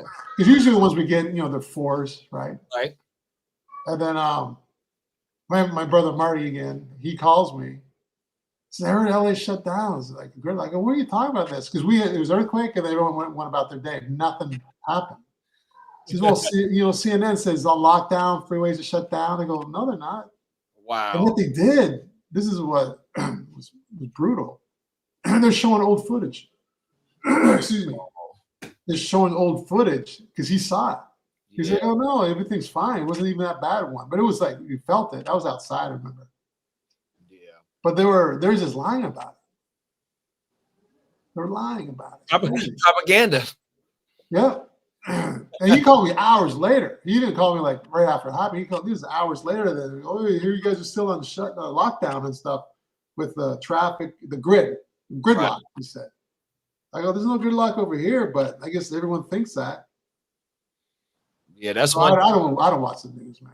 That's one thing about people that haven't been to California, that they worry about. Like you got people in the East Coast that get tornadoes, hurricanes and stuff like that. You got the Midwest that get the tornadoes. But when you talk about California, that's one of the first things they tell me, man, I ain't coming out there because y'all got earthquakes. So everything. Yeah, right? It's like the lesser of 5 evils. Right. You pick your poison, right? Oh, everything. So Canada is okay. Winter storms, cold. You know, black ice. You're driving on ice, stuff like that. Yeah. I think out of all of them, I would think for me the scariest is tornadoes. Oh yeah, for sure. I think that's like scary. It come through ripping the whole city, the whole little town out. You'll see nothing but flatlands, 100%, in not even half a house, half of foundations. Barely anything left of the foundation if it's that strong. Yeah, you know, the cellar thing is a real thing. Right. I couldn't imagine like the sound of it, like just right. Right. Like if you live through that, like the destruction, if you hear everything flying around, like it's nothing. Like these you know, vehicles, tanks, like whatever, it's being thrown around, like it's just debris. Like you could just throw it, like we could throw it. That's how it's getting swept around. Yeah, like it's like the power, and then how they look amazing at the same time. It almost looks like it's alive. Like that's why you got the storm chasers. Some of them storm chasers, you know, they'll go and get that on film just because of the thrill, but also, you know, the scenery of it. Just, you know, how it picks up the momentum of it. You know what I mean? It's definitely crazy. I think those storm chasers are fascinated by it. You know, for sure, for them to do that, because I find myself fascinated by it at the same time. And I was watching tornadoes. I was going down the rabbit hole on YouTube, one after another. I just kept watching another video. Right. And the destruction is just like, wow. Then you'd see like a house picked up, thrown around. It's like a house. So like the energy and the power that is created, and you just see them being, you know, the funnels going, they're touching the ground. Right. They're going down. It's almost like it's like a living entity. 100%. Facts. Yeah, they're just scary. They're very scary. And then people describe them when they're like, you know, like a mile across or something. They say it just sounds like a freight train, like 10 freight trains, like it's just moving. Yeah, I couldn't even imagine that. 100%, that sound of it. Oh, and then just even being somewhere near it and having the thought of it coming towards your way. 100%. Yeah. I'll take earthquake, no problem. Right, Bogey? We're talking about tornadoes. These guys, you know, live in those places like it's nothing. Oh, tornado! I'm like, my pants. Yeah, I couldn't do the tornado areas. Hey, I think it was Kidda said he was living in, like, I think Tennessee, somewhere where they had. He was living somewhere where they had Texas tornado, and maybe Texas, but they had tornado warnings. And he was like, he was excited because he was like, I got to see one of these things. You know what I mean? They can kill you. And they don't care. They don't care about nothing. They'll kill you like that. You can't shoot them. Bullets do nothing to them. Imagine being that destructive with bullets. Can't nothing stop it. Anything that you take that's like a weapon, you use it to your advantage. 100%. And that ain't no stopping it until it dies out. Yeah, exactly right. 100%, man. That shit is crazy. And they even have some that build up out on the ocean and cyclones on the water before. And that shit is crazy. Yeah, with the hurricanes and stuff sometimes. Everything. Yeah. You really think about it. If you think about this, where we live, this earth, other than, you know, we got houses and stuff, right? But when you're in nature and stuff, if you just like go by sundown, when the sun goes down, you're vulnerable. Right. You know, if you're out in the woods, you know, I watch these things on YouTube and these stories. Like, you go, yeah, I went to the woods. My car broke down, right? And then there's someone came out of the woods. They're scaring me. It's like, who's in the woods just already on their own? For sure.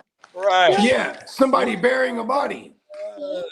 Yeah, like that's already scary. It's like, I listened to something the other day or last night. It was this guy. The car broke down off the side of the road. And then they're sleeping in the car because other cars are going by. So I'm just gonna keep it out and maybe get picked up by someone because they ran out of gas. Running out of gas stories. So he says, so some vehicle goes up behind them. They see they look up and then they get out. There's no one in the vehicle. And one door is open. There's no one in the vehicle. So the person's like somewhere in the woods. Whoa. So he's like freaking out. And then he ended up going in the woods because the person came back, and then he got away by running away. He lost him in the woods and slept in the woods until sunup, right? But it's just like, it's one thing to go in the woods, but to have things just come out of there. People, I saw someone in the woods. Yeah, what did they? How are they not scared of someone else that's in the woods? 100%, but for real, bro, what's the odds of even us seeing each other? Yeah, right. Place it at this time, man. What are you doing here, bro? It's always some jogger that finds the body too high. I go out for my 4:45 a.m. jog. Right. Yeah, so you're stupid. You're stupid. For sure. Them is the ones that you see on Forensic Files and all them type of TV shows. Yeah. Years later, that was the guy that was burying the body out there or something. Every day. Damn. Yeah, that's the thing. Why would you be hanging out in those places, man? Right, for sure, bro. I tell you though, but you listen to these stories in the comfort of your own home, is like you feel comfort, but then you get a little paranoid. Oh, I heard a sound. No, for sure. So my wifey, she wasn't able to watch like crime shows and stuff at night because she would just it'd make her have her bad dreams. Now she falls asleep to the crime shows now. What? That's bad though, because it will make her have bad dreams. 100% on everything. But now she falls asleep to them. And no weird dreams yet? Now that I don't know. She ain't said nothing about that they've been causing her bad dreams. She hasn't said that lately. But because I love First 48 when First 48 was owning crack, and I love Forensic Files. I love all that stuff, you know what I mean? And so when it was time to go watch TV in the bed, she wouldn't let me watch that stuff. You know what I mean? But now she falls asleep to it. It's crazy. Wow. Right. Yeah, be careful what you're putting in your mind subconsciously like that. 100%. And into your dreams and stuff. And I dream a lot. I'm a prolific dreamer. Yeah, I am too, big bro. 100%. And you have been for like your whole life that you can remember pretty much? Oh, yeah. Yeah, me too. Yeah. I can remember like hundreds of dreams. Just right now, I can remember like countless. I can't even remember all of them.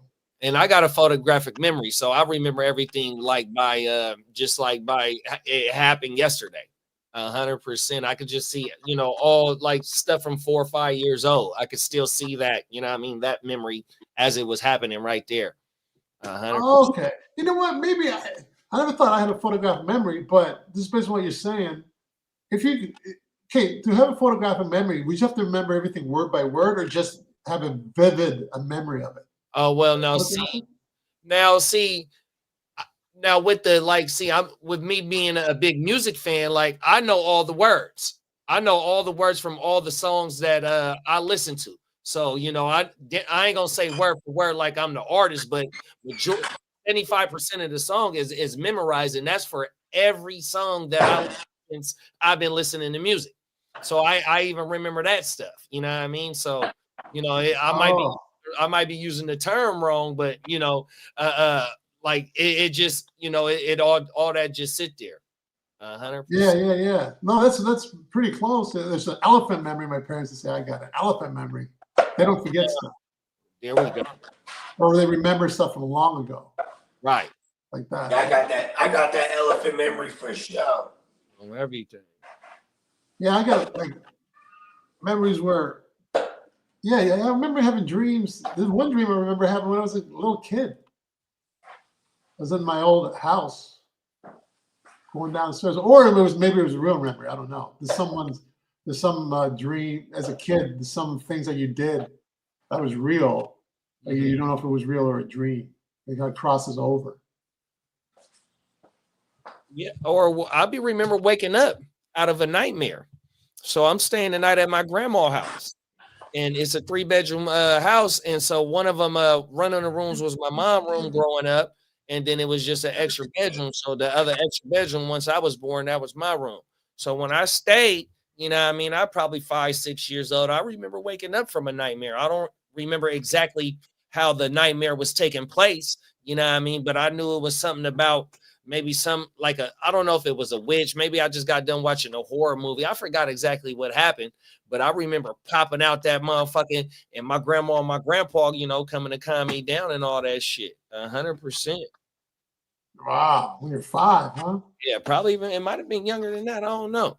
Because my grandma and my grandpa, they had split up or divorced when maybe I was about 6 or something like that. Maybe even before then.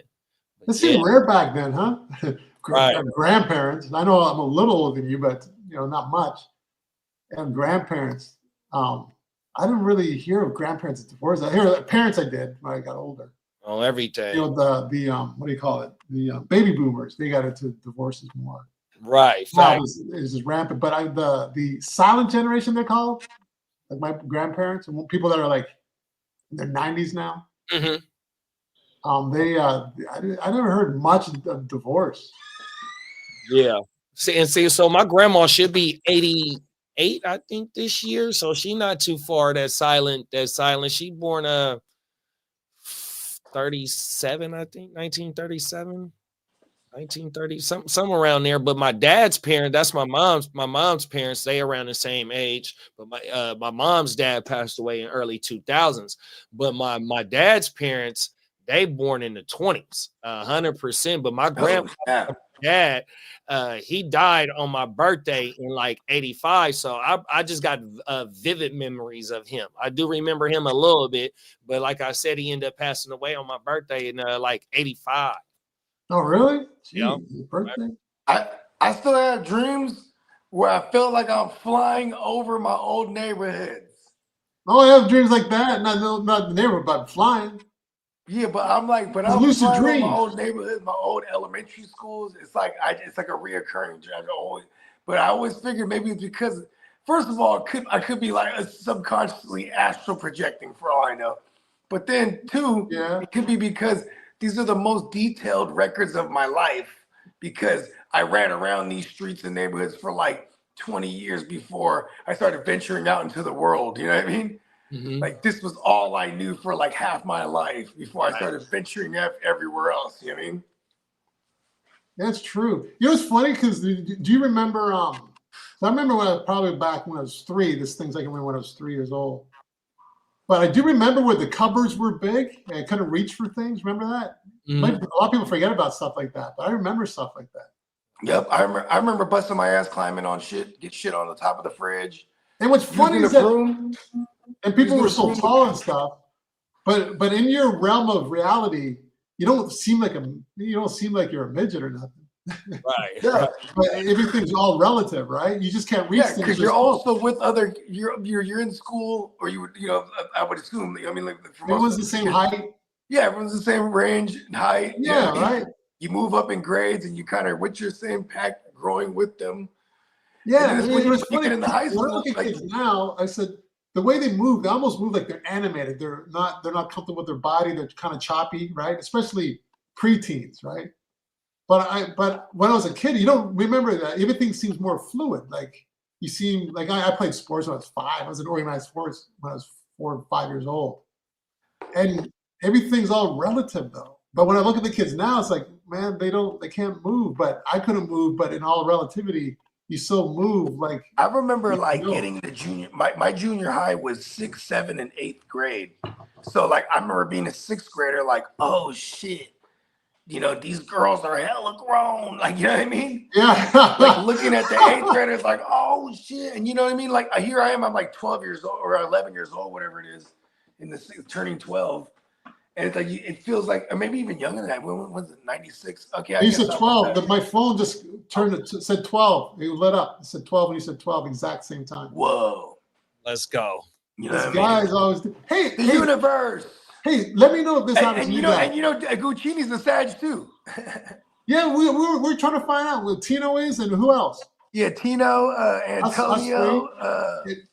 We're trying to name when you were away from the man, the whole squad. Who was it? Tino, Antonio. There's this guy Nigel also, and Nigel. Yeah, see JD. He was rattle off another 3 or 4 like that. Yeah. Hold on. There's some. I feel like I'm missing somebody too, man. Is Song a Sagittarius? No, I ain't never asked Song when his birthday is. Am I missing anybody else? When's Seven's birthday? Dang. I felt like did we ask him? It's funny because I ain't got drunk like that in a minute, but the Super Bowl show, I remember I got to chopping it up, but I was like, I could swear we covered that. I was like, yeah, he might be one of us. Right. What about Jimmo? Is Jimmo a Sag? Oh, Jimmo, there you go. That's another one I was missing. Jimmo, the icon. Oh, right there. Look, the fella. This picture up there. Come on now. Everything. Yeah. Yeah. The fella icon. Oh, there we go. Boogie Vision 45. I just found him on IG, right? Yeah, that's Slim right there. Yep. All right. I just followed him. Yes. Nice. Okay. Oh yeah. So you know what happens to me, Bogey JD, is I'll be watching YouTube stuff. I'll say it happened last night twice. I'll have a word or number, then they say the number like right away, like a second later. Oh wow. I mean, you know what's crazy is that it's that shit that's picking up. It's that Big Brother shit. 1985 on a whole nother scale. They're always 84. listening. 84. Yeah, my bad. Yeah. 1984 on a bigger scale, or a modern day version, because they just always listening, always watching. And you know what's crazy? It's for means of advertising shit to us properly. Whatever it is they're trying to pump to us. You know what I mean? Whatever algorithm they're trying to feed us to. Yeah, well, here's the thing. If they don't do it, then the creator does it, and they want to get a piece of the pie. If you look at it like that. Because like all these things, like, you know, people talk about those, what do you call those, Mandela effect things, right? Yep. But before which also I would relate to simulation theory, because if there's a creator or a programmer at one point, they could change things, or maybe, you know, you could also relate the Mandela effect to like the multiverse theory. You know what I mean? We're like, right. But there's all kind of, the Mandela effect's crazy. You know, they call it the Mandela effect, but the thing is, I mean, say, you know, Bernstein beers and all this stuff, right? Berenstein or Berenstein. Yeah, but you know that that's not really a real Mandela effect, because they're just manipulating. They're mimicking the powers that be, that it can happen naturally. You know, people say, you know, these people that had all these supernatural stories before, let's say 50 years ago, well, they're still happening, but now say, well, it's more validated now. But no, they can fuck with it now. Yeah, they could debunk shit easier now. It's not as powerful as a real thing. You know what I'm saying? Yeah, 100%. Like all this stuff has always been around, is what I'm saying. But they're Right. trying to say that, oh, it's all new, it's a Mandela effect. No, it's not a Mandela. You guys are fucking with us now. Yeah, because so many people thought Mandela died in prison, but he got out. And then that was the thing, is people forever swore, oh, well, I thought he died. And that's where the Mandela effect comes from, because then the theories come in like, oh, they go back and change things. See, you want more cookies? And what I'm saying is that they change it, but what we heard originally, that was a real thing. Right. And then they can manipulate it later and say, no, we changed it, because they're able to change it, but they're not really able to change it. They're able to make you think that they changed it. And see, I was just watching Dr. Greer, which is like Alan Greer. Yeah, he was just on Vlad, right? And he was talking about how we been had the you know, the technology from the you know, from the outer beings, and what the humans is doing is they got some of that technology and they're manipulating the crafts and stuff to make it think like it's the, you know, the outer states. That's what I'm saying. 100%. I just seen that, big bro. And check this out. I know him from his other stuff, Alan Greer, but I didn't see that. But I figured this out on my own, and it just matched up with what you just said. On everything, for sure. The reason why I figured it out on my own is because I've had certain experiences on my own. Right. That I'm not even going to. I told one. I told a couple ghost things, right? Mm-hmm. But the other ones, like these time slips and stuff, I don't really talk about that stuff. I Well, would like personally, but like I'm not on here. I got a personal story for you, and so I got two of them. So my personal story is when I had my major accident, I had 2 major surgeries within 2 weeks because I had an accident.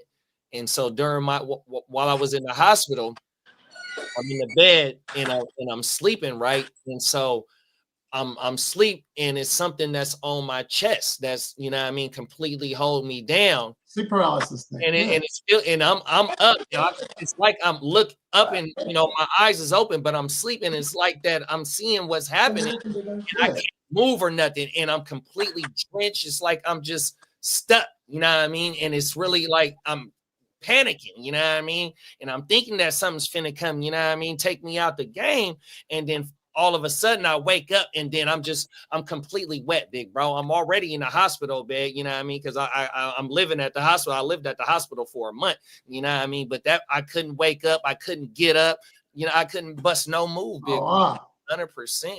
It's crazy. And then another story is that when my grandfather passed, my mom's dad, he passed away from pancreatic cancer. So like I said, him and my grandma, they had divorced, but she ended up taking care of him, bringing him to her house at his end days. So the day that he passed away, she said that she can see his spirit leave his body. 100%. I believe that. On everything. Yeah. Yeah. Surprised that you can see. Man, one of the first times when Nelly knew I was interested in all kind of crazy shit like that, right? He was like, man, he told me the story about I think it was you and your buddy. He was like a hockey player. He was like Lauren, yeah. You met Todd, but Lauren's my other friend who you haven't met yet. Yeah, and then he said so Nelly's just chilling at the dude's crib, and then he just sees down the hallway some cowboy looking dude or whatever walks by, like kind of glowing and shit. He's like, walk by into the bathroom. Like, that's not normal. You know what I mean? Oh, 100%. So he's I'll tell JD the stories. Yeah, go ahead. So I'm coming. That's pretty accurate though. So it was like I saw the Stevie B concert. I called Lauren. Hey, what are you doing? Nothing, just hanging out. So it was like a Friday night. Shout out to Stevie B. Yeah, right. Yeah, you know Stevie B in my eyes. Yeah. So love. well, he rented this house in uptown. Like I lived uptown Toronto. Then he lived north of me in a place called, I think it's North York, like downtown there. Yeah, York. They got some hitters. Not York, North York. Yep. But York is another subdivision of Toronto, but North York is on the other side of the freeway. It's all connected pretty much. Yeah. And then so they got old the house, projects over there. 3 roommates. Huh? They got like the projects over there, lightweight. Scarborough. Yeah. Yeah. There you go. And then so it was maybe midnight or so, and then so I get over there in the living room. I'm sitting in front of the TV. Lauren's on my right, and one of his roommates on the couch on my left. So I talked to Lauren. Behind Lauren is the kitchen and the hallway, the bedrooms, and bathroom and stuff. So I'm just talking to Lauren, and then I see someone walk into the bathroom as I'm talking to Lauren. I go, Lauren, are we the only ones here? She says, yeah. I go, where's your other 2 roommates? So they're downtown clubbing. I swear I saw someone walking in the bathroom. He says, you did not. I go, I did. He goes, oh. And he's a black belt in Taekwondo, played hockey. You know, he's a tough dude. He's not Mr. Tough Guy, but he's not scared of a lot of things, right? So you go creeping up into the bathroom. I'm behind him. He goes, there's nothing there.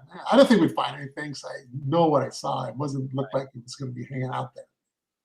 And then we sat down. He goes, so what'd you see? I go, I saw a tall, skinny guy in a cowboy hat, a blue shirt and a vest. And I didn't tell him this part, but I could see through it. Wow. So it wasn't like a solid body. I've seen these solid body ones too. Those are freaky. Whoa. But so it was like an apparition, but it was like a second, but I saw the whole image. And he goes, oh. That's all he said. He said the word. I goes, oh. Like he just starts watching TV. I'm watching TV. Because normally there's probably nothing. Man, immediately, you know, he knows something because someone would be like, bro, you're tripping. That's crazy. Or like ask more questions. He just goes, oh. That wouldn't be the reaction that you would get if it was something that you wasn't saying wasn't normal. Right, exactly. But I actually didn't pick it up because he's kind of a stoic type of guy anyway. Okay. So it's just like, so I thought he's just like, oh, okay, yeah, it's probably nothing. He has the discipline of a black belt. And then 2 weeks goes by. And then we were talking within 2 weeks, but he calls me up at this kind of a odd time. And hey, Nelson, what's up? Nothing. What are you doing? I was just hanging out. And as soon as he just answered that, I go, okay, something seems kind of off. Yeah. He goes, hey, Like, listen, what's up, bro? Yeah, I forecasted. He goes, hey, remember when he came over the other night? I go, yeah. He says, you really freaked me out. I go, really? But you didn't say anything. Yeah, because I was freaked out. That's why I didn't say anything. I go, oh, I thought you just thought I was just like making stuff up. He says, no. He says, listen, I haven't told anyone this, but for the last like month, I've been sleeping with the light on because I've woken up in my room and this is like apparition, this guy's in my room at the end of my bed. And he's looking at me. I keep blinking my eyes like I'm still dreaming, and he's still there. And then he comes in with his hands towards my throat, and he gets to my throat and he disappears. That's the noise. It's happened twice. If I sleep with the light on, I don't see him. So like I've been terrified of this guy. And what you described is exactly what I've seen in my room. So I know. So he felt kind of good because he's. Did you guys ever Google like who lived there before? And then he moved out about 3 weeks later. What's that? Oh, wow. Did you guys ever like Google who lived there before? Maybe like find some history. No, he ended up. The house ended up getting torn down. It was old. Oh shit! So cowboy old dude had a cowboy hat. Yeah, probably cowboy old. Hey, Emil said North York is the ghetto. See, that's what I'm saying. That's where the Jex is. He said Scarborough. I was like, yep. That's because I heard there's a big drill rapper scene out of it. Emil said does he live there? Yeah, Emil's out of Canada. Emil's he's our resident Canadian. Oh, I didn't know that. I'm gonna go back to every time you see Emil, we always give him the standard Canada stand up. You know what I mean? Okay, yeah. He's right though. I think he's right. Paralysis. It goes down. It goes down out there. Yeah, it's not beautiful. Everything. Shout out to Emil, man. 100%. Oh, Johnny Mittens likes Delroy Lindo too. I just saw that. Delroy Lindo. Yeah, he's a really good actor. He's one of my favorite actors. A lot of my favorite actors aren't like famous actors. A lot of my favorite actors. Yeah. Because when I go to the famous ones, it's definitely Leo. And then I do love Keanu Reeves. And it's not that he is a particularly good actor to me, but it's because he's just been in badass movies that I love. You know what I mean? He's actually a good actor. I love Replacement. Yeah, he's got a different cadence to him that he doesn't fit a lot of roles. But my acting coach. He's like kind of monotone in he's like the same in every role, so to speak. Like in Replacements, he's like, I'm the quarterback. And then in The Matrix, he's like, I'm the one. And then, in Speed, he's like, we got to keep the bus under 60. Like, he's like, in The Night Stalker, he's like, I'm a rapist. You know what I mean? Like, he's kind of great. I guess I should have said the R word. Well, my acting coach had Keanu Reeves in his acting class before Keanu Reeves was famous. Oh, wow. And you know what he said about Keanu Reeves? He said he went up front and he did this monologue. He says it was one of the best monologues I've ever seen. He did a lot of acting classes in LA and Toronto, this acting coach of mine. He said, man, that guy's going to make it. That's what I thought. He thought he was really, really good. So you know what's crazy? Ability, I think. He could kill a role like the John Wick movies, right? Yeah. He could kill a role like that. He barely says a word. He's just literally killing. You know what I mean? You know what? I'm going to add to what I said to JD earlier about listening and stuff. What makes a good actor? If sometimes actors, if they don't say nothing, like Vincent D'Onofrio, he's like one of those guys too. Yeah, a lot's going on when they're not saying anything. They don't have to. That's powerful too. You ain't lying. You know. Yeah. Who else was another one I appreciate? And then even Denzel too. Denzel, he kind of he's like on the same spectrum to me when it comes to like Keanu, where like Denzel kind of has that same. He kind of has that same. He puts him into every role, so to speak. But every so often there be like a role like when he plays out in the top 5. Yeah, who Denzel? Yeah, oh yeah, for sure. Denzel's up there. Where like he definitely puts his flavor on every role, and you know what I mean. It's Denzel. Denzel, Eddie, and Al Pacino is my top 3. Yeah, I like De Niro a lot too. I love Eddie. Eddie as me growing up in the 80s or being raised in the 80s and even him transitioning to the 90s and all Yeah, that. Coming to America was great. Man, come on now. Fucking I love it. Yeah, Eddie was a con. It's funny because he's one of my favorite actors too, but I don't. It's funny because he's not. Well, he's done some drama, but because he's comedy, right? Right. Yeah. So people don't really think, oh, my favorite actors. You don't really pick a comedic actor, although he's like number one. Yeah, because he play, and then when he plays all the roles, when he does, when he does the different characters, like he's the Jewish dude. Aha. Right. And Coming to America. I said, try the soup. Try the soup. It was but also with like Big Bro said about him being the comedian, his stand-up shit, his SNL shit, you know what I mean? Eddie Murphy Raw is the one. That one's goated to me. Yeah, that motherfucker, man. He's a cold. I took a date to that too. I was in high school. I took a date to that. To SNL? No, to Raw. To Raw. Yeah, Eddie Murphy Raw. I mean, when it came out, and I was like, I don't think this is a good idea. Yo, that thing is funny. Wow. And it's trippy. It's trippy because I, in high school, did that. It was funny because the director was Robert Townsend, right?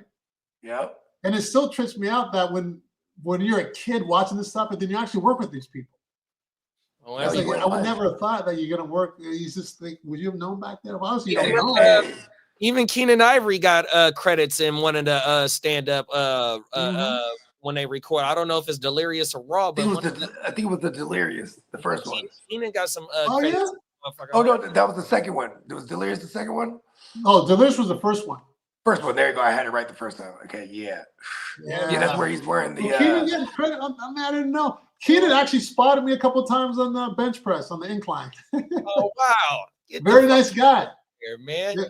Yeah, a lot. There's like a lot of celebrities where I work out at the 24-hour fitness up in Sherman Oaks.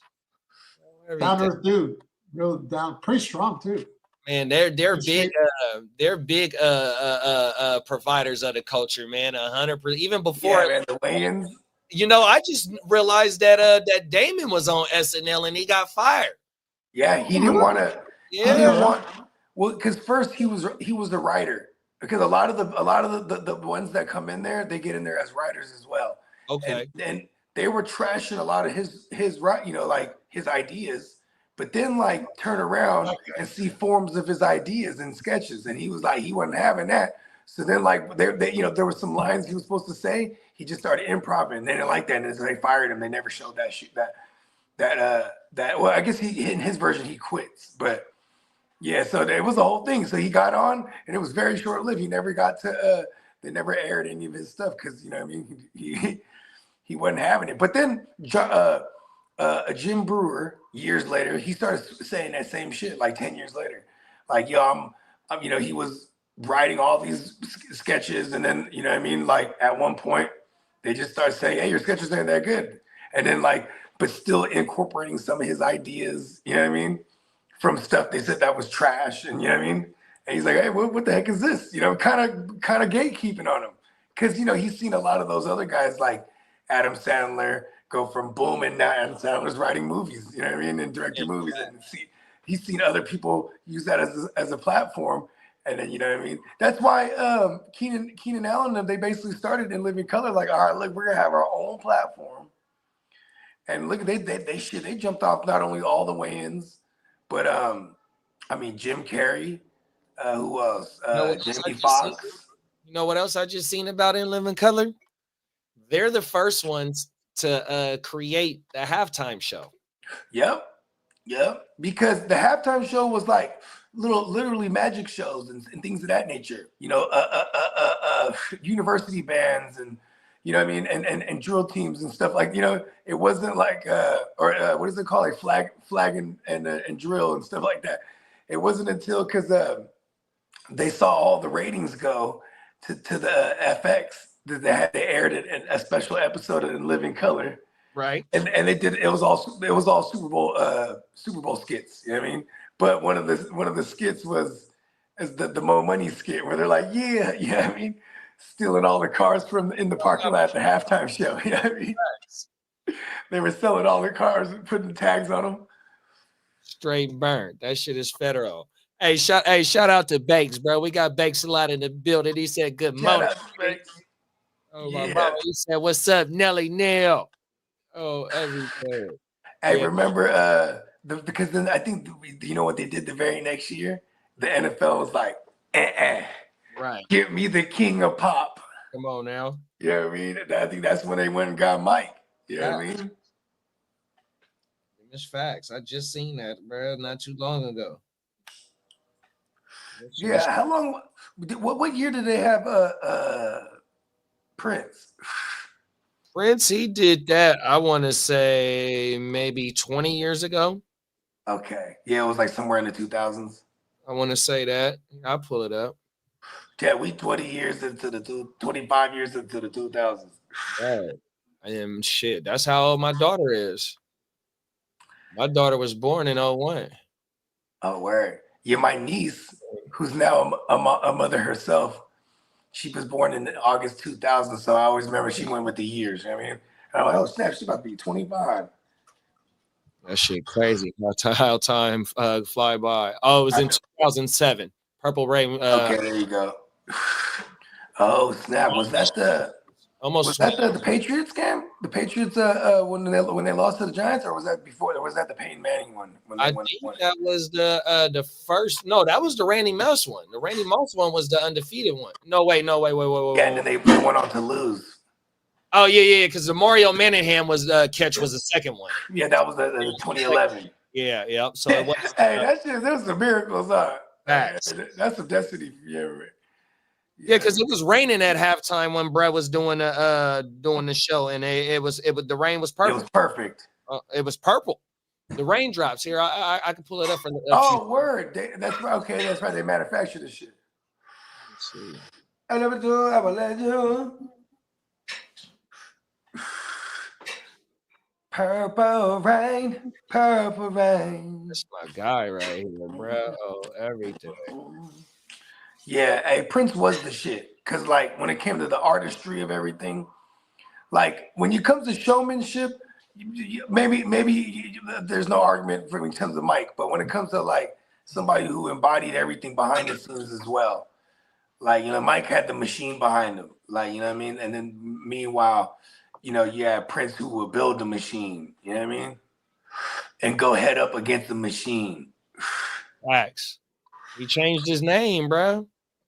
Yeah. Who changed his name? Prince. Remember in the 90s? Oh, his name's like Nelson or something, isn't it? His last name's Nelson. He changed his name to a symbol. Oh, a symbol, yeah. Right. Because they weren't allowing him to drop. Well, first of all, he had like a 5-album deal. He had enough albums to drop already, but he wanted to hurry up and get through what for lack of a better term, kind of like the candy coated shit. Then he'll be free. But they were like, letting him wait years and years between albums, kind of holding him hostage. You know what I'm saying? So then he's like, all right, he comes up as a symbol, tries to release another album, or he does release another album. And then there was a whole thing behind that. They're like, oh, you can't do that. He's like, why? You know what I mean? He released the album under the sign. Mm-hmm. Yeah. Yeah, and then I remember the single on that was actually a Stylistics cover of I think it was You Are Everything. He did a You Are Everything cover. I thought that was pretty dope because I love Stylistics growing up as a kid. That shit was always playing in my house. This dude is the illest ever, bro. He was literally in the kitchen cooking up what he was putting out. Yeah, Quincy Jones and a couple other people that not a lot of people tell this story, but then third parties who have heard this story from these people, so you have to take it with a grain of salt.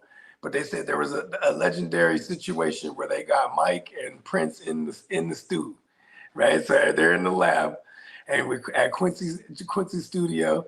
You know what I mean? It's about to go down, and they're playing each other music, right? Because at the same time, Prince was supposed to be on Bad or some kind of Bad remix or like a part 2 or you know what I mean? He was supposed to be on Bad, but then he get in there playing the guitar, you know what I mean? And he's getting in, Mike's sitting on the chair, and he's getting in Mike's face doing pelvic thrusts and shit, shredding the guitar, you know what I mean? And Mike didn't really like, Mike, he's like, I don't like that, you know what I mean? Like, And like so it never transpired. But apparently they did music together that day, and it'll just never see the light of day. But then also, they ended up, instead of that guitar, because originally he was supposed to be this is all alleged. Legend has it. He was supposed to be that guitar solo on Bad, so he ended up getting Brett from Van Halen. You know what I mean? Yeah, Eddie Van Halen did that, right? Yeah, he got him to do it. You know what I mean? And Yeah, that another kind of Jackson guy did. that was like this fucking that was like a big crossover at the time. You know what I mean? So that kind of took it to another height. You know what I mean? But yeah, they had Prince in mind, and Prince was just, Prince is, he ain't having it. You can't put him in line and be like, all right, do this. He's like, oh, okay, I'm not doing that. What's all this? Prince Super Bowl. Oh. Yeah, that's the end of it. It's raining like a motherfucker. Badass.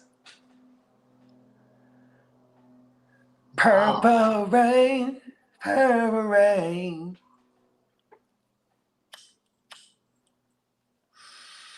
This is nuts. One man. Oh, now rocked it. Oh, everything. Look how hard it's raining. He killed that shit, man. 100%. Look how hard it's raining, bruh. That's crazy. Miami. That's at the old Miami Dolphin Stadium.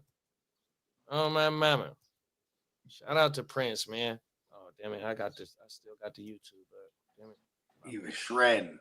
Hey, did Peacock change his name, Bogey? This is Neon Peacock. Yeah, that's him. He was a Neon Peacock before, was he? I wouldn't necessarily say rebrand. It was almost like he was always the Neon Peacock. He was always the Neon Peacock. He just but that's definitely the man, the myth, the legend himself. Okay. You know what? Last time I correspond, we like each other on Instagram, but like his other stuff. But I correspond with him. I was trying to pay him for something. Okay. I was trying to send him some money to I mean, it's this months ago now. But it was something really small that he did, but I was going to kick him back to a couple of bucks. I said, I tried to send you money on your Venmo. I think I had the wrong Venmo. And then he goes, LOL. And I thought he was going to say, well, here's the right one and try so I can send him money. But he didn't. He just said, he just laughed. I guess he didn't want the money that bad, but I thought he would say, he got a hell of a guy, but yeah, definitely. You know what I mean? If I could definitely arrange that for you guys, if anything. You know what I mean? Well, the thing is, I'm going to use it for something else anyway. Then I'm just going to kick them back, some money. Oh yeah, get some more commission work. We'll figure it out because I want to do a cartoon thing of my. I'll see if I can do it with Adam. I don't know if I can do a cartoon thing of my LA Coast music label. Oh yeah. Oh, he got that. You know how you do the intros for like 5 seconds, then moves around or something? Yep, like an animated little thing. Yeah, he knows how to do that, right? Oh, listen, he has a saying, it can be done. Yeah, that's right. You told me that before. What? Yes. I don't do stuff like that, so I'd rather just pay someone. Listen, I'm the same way.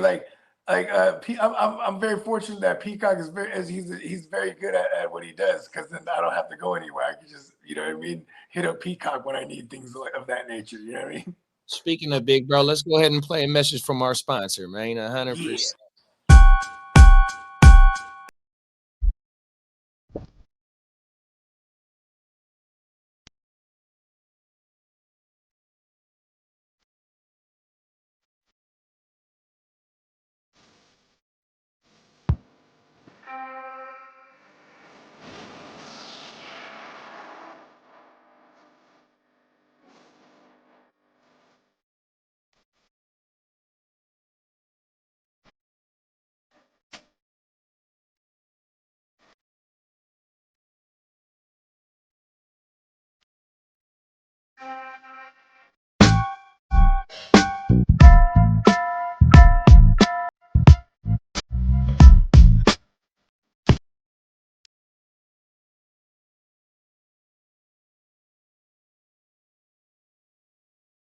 Just talking about big bro, man. Oh, everything. Here we go. Neon Peacock. Hey, what's up, Bakes a lot? Everything. Oh, the homie. That's his brand, Neon Peacock. Yep. Oh, that's cool. Everything. He is the Neon Peacock. Uh-oh. Right on. See, and they say Neon Peacock. When they say peacocks can't fly, they lied. You know what I did? I made a sub logo, a smaller logo with no skyline for LA Coast Music. I put the logo sponsored by my food product, right? My food line. Yep. Oh, everything. Sponsored by LA Coast Music, so people can do there's 2 QR codes there. They can do it because it's on Apple and Spotify and YouTube and stuff. That's how I get customers to look at my stuff, my music. Product placement. Yeah. On everything. So, hey, check this I'll out. label too. You can even get your like on Neon Peacock merch. You can get your designs and get them printed on all kind of merch. So you could, like for example, yeah, like if you wanted to get a shirt or a sweatshirt or something, you boom, and all you gotta do is just order the merch. You know what I mean? But any kind of design, it can be done. 100%. I know. Actually, I got my thing in the mail, but we got a community box, and I sent my daughter. Man, see, look at this. I said, "Hey, go get the mail right now." This is probably like sometime during the show, and then it took her and her friends are here because they got like the junior prom tonight, right? Anyway, so, yeah, I know, right? So they jump in the car because, like, of course, they're not gonna walk, even though it's like a half a block away. And then I'm like, "Yo, where you at?" Like, I just realized it's like 30 minutes later. I'm like, where you at? She's like, "Oh, mom told me to bring her lunch." I'm like, "This is right around. Get my Neon Peacock merch delivery." I'm like, "It's in the mail." The fresh drip. Yeah. Yeah, big bro be cooking up all types of shit, man. Yeah, I'm gonna be debuting some new drip this week. Oh yeah, you're funny, Bogey. Come on, yeah, I mean. I'm gonna get back on DistroKid. I love DistroKid, man. They approve my stuff within 5 minutes. My songs are approved. Because you know what's the thing too? Is see mine, it'll be like 5 hours sometimes because I have a sample in there, and then they're running it through. Especially that's so quick though. But because is it EMI? They could be like 2 or 3 weeks. It's shit, man. Back in the days, it'd be like 2-3 months. Oh, like, really? I'm talking about like 20 years ago, like 2005. You had to send shit in. Like literally, yeah, back then. You know what I mean? I mean, you could still upload digitally back then, but it was also like, okay, now you had to have a solid you had to have like DSL or something like that back in the days. Pause. DSL, I've heard that word in ages. Yeah, I'm talking about you had to have like a real good, because to upload an entire album back in the days, especially if I was uploading some shit of a mastered quality, because see, the mastered quality be like 16 bits. You know what I'm saying? Or sometimes even, it'd be like 16 bits. You know what I'm saying? And that's the, after you like, that's ready for people to listen to back then, but CD quality. You know what I mean? See, now, a lot of times, no matter, you can put in whatever bit rate that you're playing at, and then the digital publishing, they're going to convert it down to whatever Spotify's standard is, or whatever Apple's standard is, or, you know what I mean? So it's kind of dope because we're living in a day and age where now you could literally be independent, put the music out overnight. And I remember I kept telling this to Nelly, and then once he experienced it, he was like, "Damn, Bogey, you was right. Damn near overnight." I'm like, I told him because he makes 100% original music, and when I make original music, but when I say original, because I might take a sample and flip it, and you know what I mean. And I was like, "Yo, shit's gonna clear like that. You're gonna see it in real time. You're gonna get an email, boom, boom." And then it'll be like, boom, you're on YouTube, boom, you're on fucking Apple, boom, you're on Spotify. You just see it coming in real time. That's federal. Yeah, I've had it where I get flagged, where it's like, boom, I'm on YouTube, boom, I'm on Spotify. Then it's like, boom, oh, Apple flags you for this, and that. And then I go, oh, shit. Then it flags me. Then essentially they find me on Spotify. And then those ones, sometimes I wouldn't even get that far. It'll just flag it all together. I'm like, what happened? And I'll look and see what I did on the sample.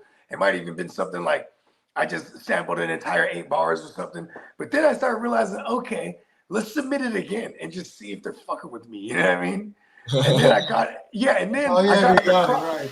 Yeah, but see also, and these songs in particular, it might not just be me. You know what I'm saying? So it's like me and my boy Herb. So I'll be like, all right, fuck it. Now it's Herb's song featuring me. Change the cover art. You know what I mean? Shout out to Peacock because he's that good. You know what I mean? Because it's been a few times like I need another cover art for the same shit. You know what I mean? Or it'd be like the same song, but it's a different name. You know what I'm saying? And it's anyways, long story longer, that was the cheat code because I'll get it across.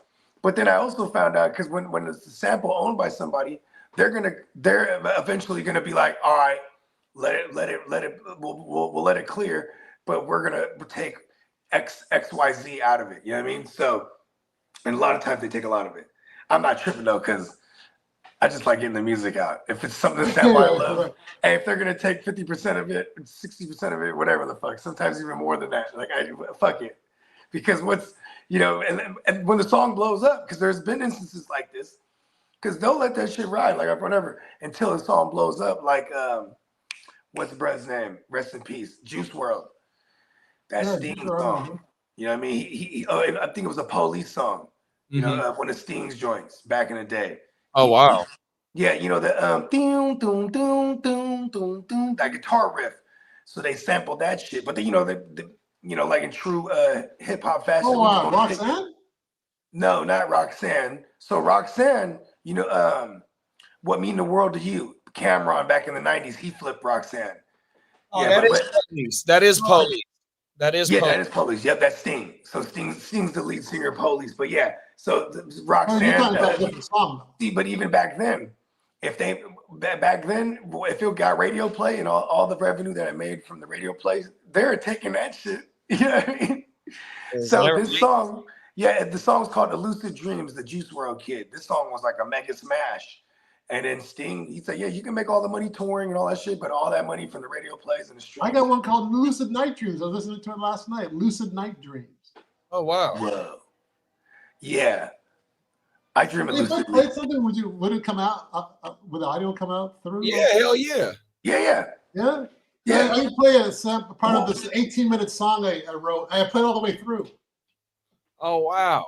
I got a few songs. He one take taking it. 15, 12 minutes, and there's one song I fucked up on the very end in the 11th minute. It's 12-minute song. The 11th minute, like the last 10 seconds, I hit an off note. So I hit it twice, so it sounds like I should have done it. Nice. Yeah, I go, man, I'm going to play 11 minutes to fuck this up. It's a good song, too, so I saved it. So I either, there's three things I can do. I can either leave it in, and it may, like, hopefully you don't hear it, or I can start the song over, or it sounds better than what I originally did, or I can recover it by improvisation. So there's certain things that you can do. I have 4 choices pretty much. I remember one of the original conversations I had with you about your recording process, right? I remember I said, like, if I'm in the studio and you know, and say I'm recording a 16 bars, you know what I mean? I might punch in and out. You know what I mean? Because I might go through it like 8 bars away and be like, okay, oh, that was dope right there. Or you know what, punch right here. But see, it's because the way I write too. I write with little spaces in it to leave room for ad libs later, so I can punch in and it sounds seamless. And plus, I got really dope sound engineers. Shout out to my man Prime One, he's the best. You know what I mean? So you'll never be able to tell anyway. But at the same time, it's because I'm so particular. I want each part to sound legit. So if one part was fucked up, I'll fix that part. But like, so I started thinking, I'm like, dang, how would it be if I'm playing the piano? Because it's like, it's kind of a seamless thing, you know what I mean? Then it's like, okay, I messed up on this one part. How do I punch that part in, right? You know what I mean? Like, say I messed up on a word or two, I would just chop that whole part and then redo that part, right? So it's like, I always thought like, okay, how would you do that on piano? Because you're using sustain pedals and stuff. It's all kind of one flow. You dig what I'm saying? I heard that you can section it off, splice it out, and put it in. Okay. And instead of fixing fixing the actual note, they say it's tough to do, but you have to take the whole section and match. You put a section, they play a chord. Yeah, because I'm sure they would have like a chord correction. You could have I've seen things that have like chord correction and things of that nature. But also, like you said, if there's sections, if there's a part that's like kind of like a part that's already looped, you could just take the good part and copy and paste it. But you know, the normal, I mean, the sound engineer ear would be able to pick that up and be like, oh shit, I seen where they spliced it right there. But you know, that's the thing. And you know what? Yeah, I the saw key an is trying to interview hide it. Most people will never tell though. Right. And most people That's won't what even know tell that's an off key if you hit that off key in this one. You know what I mean? Those to begin two, with. you know, Lisa and Wendy from the Revolution, Prince of the Revolution. You know, Wendy, the women that she plays guitar. Mm-hmm. Wendy and Lisa's I don't on know the them. keyboard. I was gonna be like, yeah, those my homegirls. Yeah. They did some interview recently, and then they said that they're old school. We play it straight through, and we just keep playing over it until we can perfect it. And they don't like to do all that editing. They're raised by Prince. The auto tunes of instruments. They don't like to do that stuff. Yeah, the punching in and out nature and it's cut spicy. Yeah, they don't like to do that. Fuck no. I don't want to really get into it. If I can just play through, the only thing is that I have to keep playing and playing so I get good enough that I'm able to do takes where I'm not doing 80 takes for one thing. Right. But usually if I fuck up, I usually fuck up in the beginning, and then once I get rolling, then I'm pretty good. I get into like almost a different person. I can do a good trance. Let's see how it sounds. I'm curious if it sounds cool. Let's see. This is just some voices. I don't know how's it sound. Yeah. We can hear it. You might even could turn them up. This is one of the first songs I'm messing with more elements of stuff. Check it out.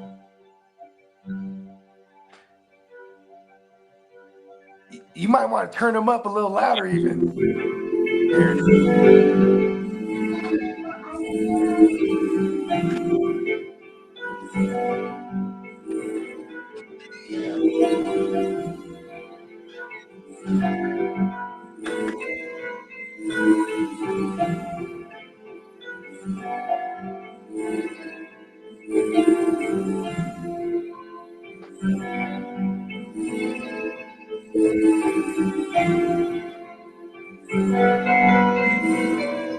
So what Yeah. So what that is, can you hear like the underneath the humming? Yeah, like it kind of sounds like some foxes. It sounds like a harp to me. Yeah, so what it is, I'm messing with these sounds. I got humming, chanting, and stuff. I can incorporate it. I can put it on the left side of the bottom octave, right? Yeah, like some voxes. There you go. Yeah, so I just figured this out though, like just a few months ago. This is kind of new to me. So I can layer I've always known that I can layer the sound with the piano and strings on top. Yeah, combinate. And then the left, I always saw I saw the left option. I go, how do you do that? And by accident, I used it by accident. I hit the button by accident. I'm playing. What is that? Why is it? Sounds different. So I can program like, let's say I got grand piano and strings. Then I can put like a studio or a pop piano, which sounds a little different. And then I can program that in and it sounds different. So what I took the humming thing, put on the left side. So when I go up and down with the octave, it kicks in. So it sounds like there's more than one person playing, and then I got the pedal. So I got 4 elements to create sound, which I never figured out before. Oh, it's like some one-man band shit. Yeah, kinda. Yeah, 100%. Yeah. And then sometimes I'll just straight flat out piano, but I can change a lot of my sound and come up with my own sound at the same time. I then play straight piano. Then so since I'm scoring film and stuff, I can sound like a whole different musician. I'm trying to remember when what it's called when like it's not like an autocorrect, but it's like when you play something, but you have to have it to like to a metronome, and then it'll put something on beat if you're off. Oh yeah, Alex was talking about that. It syncopates or something. Syncopation, something like that. Alex told me about that. The guy who masters the stuff. Alex, that's your dude from what's his name? I mean, from the Boondocks, right? No. Boondocks? Yeah, he was the one that you said you went to for the mastering initially, right? Oh yeah, he mastered. No, not Boondocks though. From the yeah, the car was it? What was it? A cartoon? No, the film I composed, Icarus Falls. Okay, I might be confused. Oh, Boondocks! Oh, I know what you're talking about. Yeah, Alex actually knows the guy from Boondocks too. You're talking about. There you go. That's where I knew I was in the ballpark. Yeah, you're right. And Alex, yeah, it's not him, but he actually knows Jabril too. We both met him at the same time. Yeah, that's funny how it's all connected. And then we got you want to do straight piano? This is Hold on. And ladies and gentlemen, we're getting exclusives right here. And if you want to, and he does have a lot of work out there too, available on Apple and Spotify. Check him out. LA Coast Music. So this is called Thunder Rain.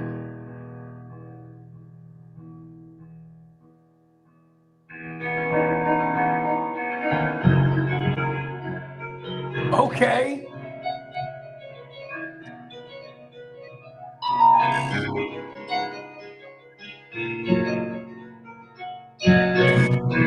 That's that thing. Hey, look, that's that thing when it makes me want to get some money right there. Oh, now. It makes me feel like this. It makes me feel like I'm brilliant.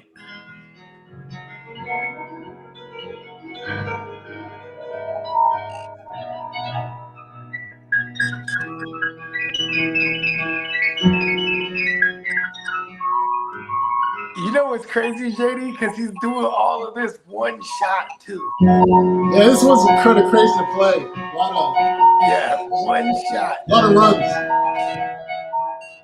They're all one of ones. They're like pieces of art for real.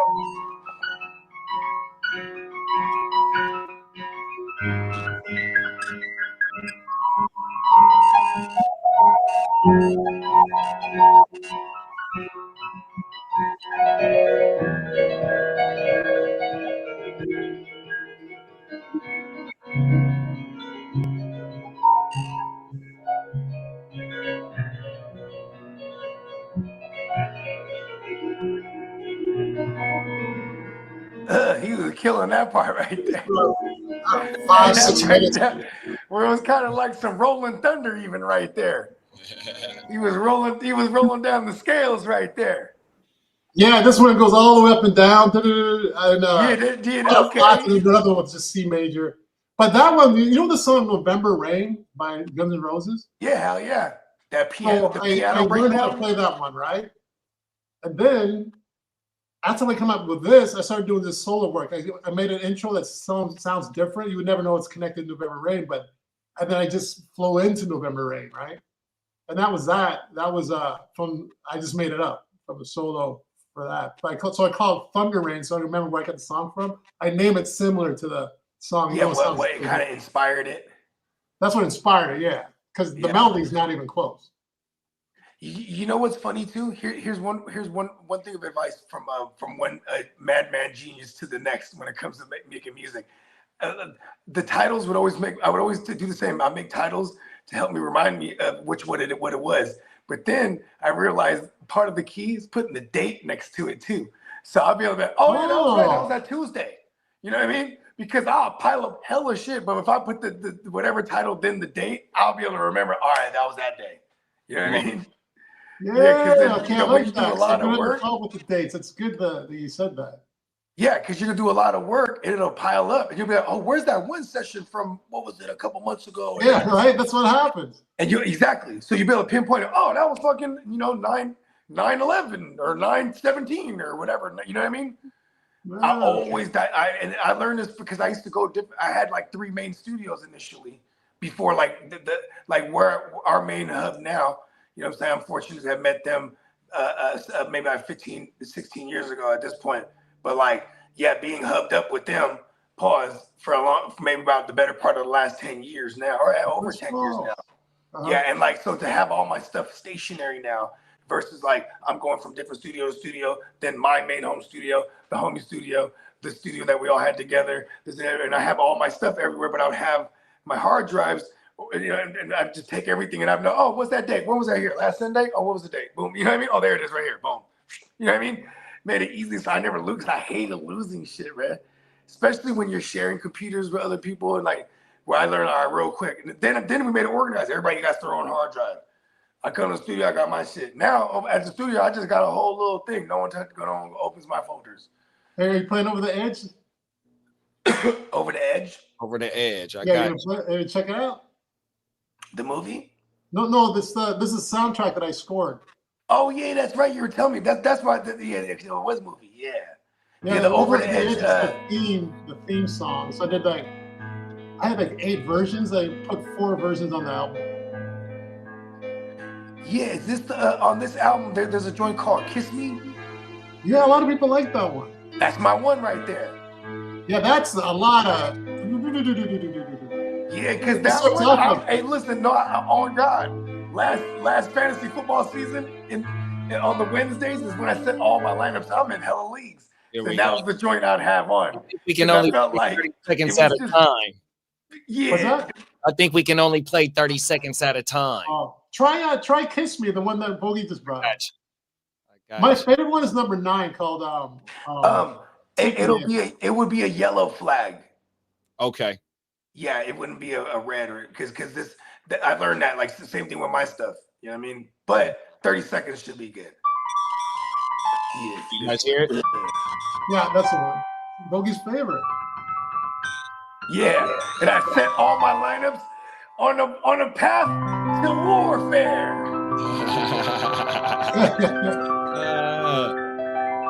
Yes, sir. Bogey likes this. Yeah, it's like this one makes me sweat. Just fast on the whole thing. Yeah, this was that one.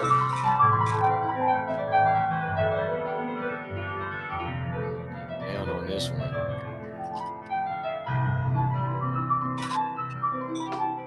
Yeah, the Black Yanni, he calls me, JD. That's right. Hey, listen, in my household, there be shit like this playing all the time because my dad will always be playing the Yanni. That's right. You know what I mean? You should introduce your dad to this soundtrack. See if he likes it. I sent him the links to it. Oh, okay, cool. Yeah, I gotta tell him again. There's one came up with last night. I couldn't see if I can find it. Last night.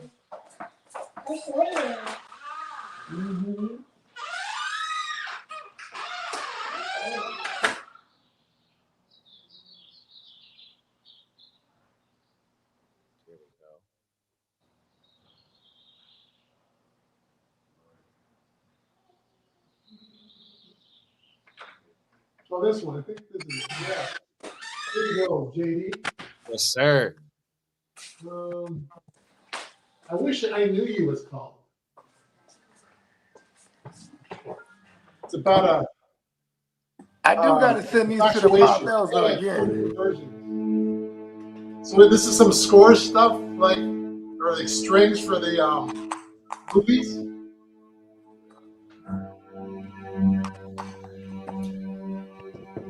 It do sound real theatrical right there. Oh, hold on a second. Wait. This is the original version, but I want to play the song.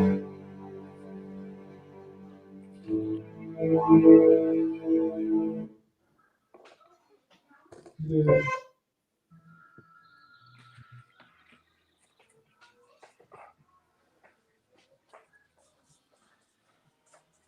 There it is. That's too loud.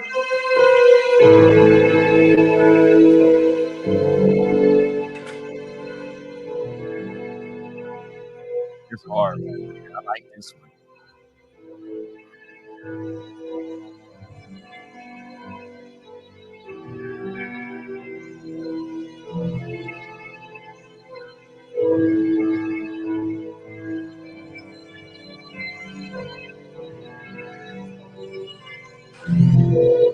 I can picture this playing in a romance movie. What's that? I could picture this playing in a romance movie. Yeah, right. On everything. So I just came up with that. JD I'm likes actually to writing a rom-com. Yeah, like remember what was that one called with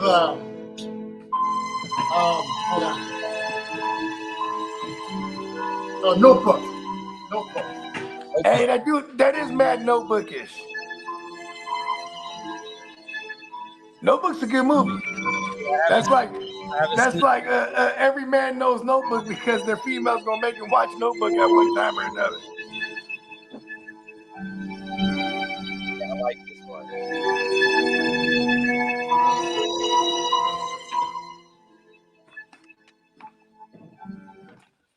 Yeah, I could definitely see that in the romance in the romance scene, for sure. I'm trying to picture the scene. I ain't too much of a script writer, but I could definitely, that's what it's giving me for sure. As long as it's giving you something, and I do a lot of that stuff too. I've got over 200 tracks that are done. Oh wow. Yeah, I was like, I was adding them up. I was like, what's this? I got some, but they're not different tracks. I got like a lot of the songs. I do several versions of them, so maybe I got like 110 tracks, maybe, let's say. And it's crazy because I told him when I first talked to him, I said, "Hey, look, it's gonna be like that because when you're independent too, see, that's the beauty when you're independent though, is because you can pump them out as fast as you can make them if you want. But then also when you're independent, it's like, okay, you really almost got to find someone to be like, hey, yo, tell me. Like, I got a bunch of people around me like that. Like, I'll send them 30 tracks. Hey, narrow this joints down. 30 just like that, huh? Jeez. Yeah, like, it might be over the course of like 6 months or something. You know what I mean? Like, legit, the joint I'm about to do that I'm about to drop, I went more concentrated this time. I was doing them like in 5s. So I have like another 5 that's written, ready to go. I just got to record them. Then I want to drop this whole project. It's going to be like 17 tracks. You know what I mean? Oh, that's federal. Maybe even like 20, because I'm going to have like 20 when I'm done. You know what I mean? But I'm going to have someone shave it down, and I'll send it to the homie that he's that good ear for me. You know what I mean? Right. Where he'll be like, yo, yeah, maybe this one can do without, or this one can do without, or, you know what I mean? You need someone like that, or even someone just to order, like, how do you think I should order this?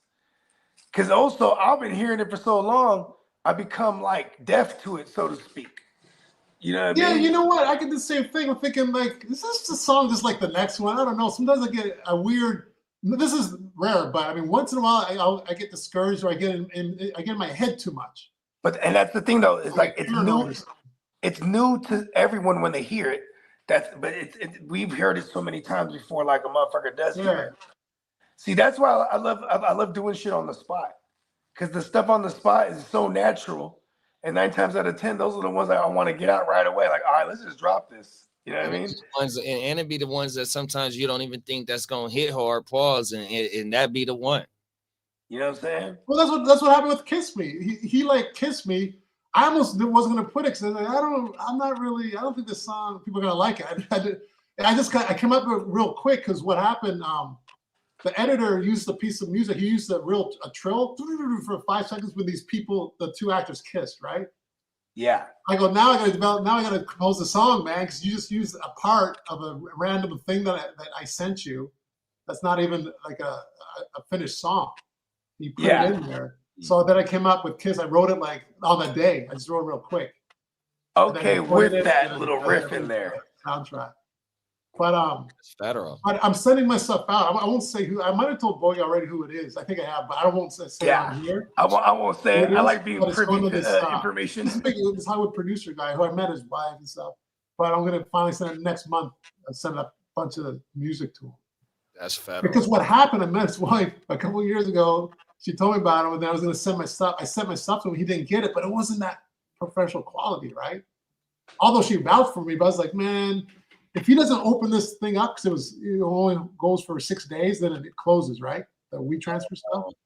I'm just gonna like get my shit together, get a company, record, get another piano. I've done everything that I'm already set to do. So I just disappeared.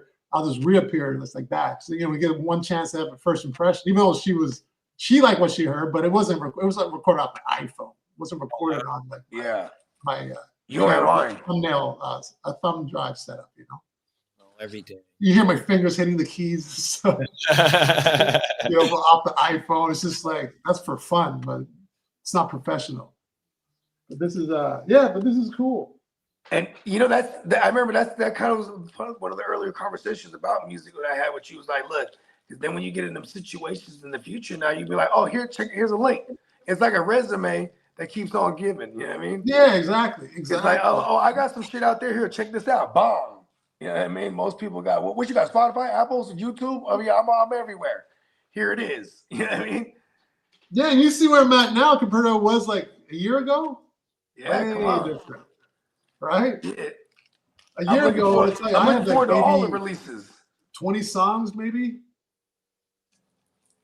But this is all I do. I don't go out. I don't date. I don't do anything else. I do music, talk to you once in a while, and yeah, come work out. I'm the same thing. I just do the pod. I work from home. I work from the phone for real. And I just do the pod because I'm at home. You know what I mean? Yeah, it's Take good care of that the you kids. work at your home for that. You have your little one there, you know? Yeah, and like she'll be 4 this summer. So then like that'll get her like she can start going to preschool next year. You know what I mean? How do you think she's going to be in preschool? You think she'll be around bunches in the school setting? See, preschool, it's like 3 hours too. So it's like, you know, because you get them introed into it, you know, and then you get to, you know, there is some daycares that are like all day for real for those ages, where then they treat it like school too, where you have the school parts and then they have but then they have nap time as well. You know what I mean? Yeah. And then like, you know, my two oldest, my sister, my youngest sister, she worked at this daycare for how long, and she attended this daycare when she was a kid. But my two oldest, they went to that daycare because my sister worked there, so I was cool with it. You know what I mean? Mm-hmm. And I mean, of course, they was cool with it because that shit was expensive as a motherfucker. It was like $50 a day per kid. Not even like it was $50, and that was back then. It was 50 or 15. 50 per kid a day. Per day? Yeah. I mean, you're getting them. So at this point, when it was the two of them, so it was like my oldest, she would go to kindergarten, then go there after, then pick up, and we would go and get her at 5, like before 5 o'clock. You know what I mean? So you just spend like $1,000 a month? Basically, yep. I'm splitting it with my girl. You know what I mean? But see, that was the thing though. That was a cheap price to pay for the freedom of running around when your business called for it. You know what I mean? Like back then, I had to be running around. You know what I mean? I might even need to go. Like, hey, shit, I gotta go to Vegas, or hey, I gotta go to fucking New Jersey, or hey, I gotta. You know what I mean? There have been times like that, but back then, you can't just necessarily move around like that unless you. I mean, I remember doing like Vegas day trips for work, for real. Go there and back. Oh wow! Same day. Yeah, real quick. Boom, boom, boom. You were living in LA at the time, though, were you? Were you living in LA at the time? No. Going down to LA, shit, we used to go down to LA all the time because that road trip was dope too. You know what I mean? Yeah, I love to drive down there back and forth. Yeah. Also because, you know what I'm saying, it was easier on the road to bring all the allegeds with us. You know what I mean? Like even just having weed to smoke all on you. Like say we're gonna go LA for a weekend. Man, shit, I need at least a few zips. There's a bunch of us. You know what I mean? Like that's like easy. You know what I mean? Because we're just always blowing. That's just how it. You know what I mean? But you can't. You know, back then it was like, okay, who got balls enough to fucking jump on this plane with it? You know what I mean? Yeah. Hey, but see, before at San Jose, for the longest they didn't have the. You know what I mean? You know what I'm talking about? When you put your hands up and they do the. Yeah, so like as long as you didn't have anything metal on you, you know you can wear your sweatsuits. You know what I mean? You just walk right through, and you could be carrying all the tree in your balls for real. Like that's because allegedly that's how we used to do it. You know what I mean? But very reckless. Allegedly, very reckless though back then. We were kids. You know what I mean? Joints rolled up with bald hairs, man. We're going everywhere, man. We gotta smoke. You know what I mean? And this was just like we're going down to like San Diego and things like that. And even like when I had the medical cards, there were certain degrees of which you could bring with you. And then even then you don't hide it. Like when the medical cards, like around that time, 2010 era at this point, now I can go on there and I just put in my tree in the bin. Oh wow. Oh God. Shit. That's what I do nowadays. And nowadays I'm doing that. You don't have any cards now. It's just because it's legal, quote unquote. You know what I mean? Is that what you do since it's been legal, or you did that when it was legal?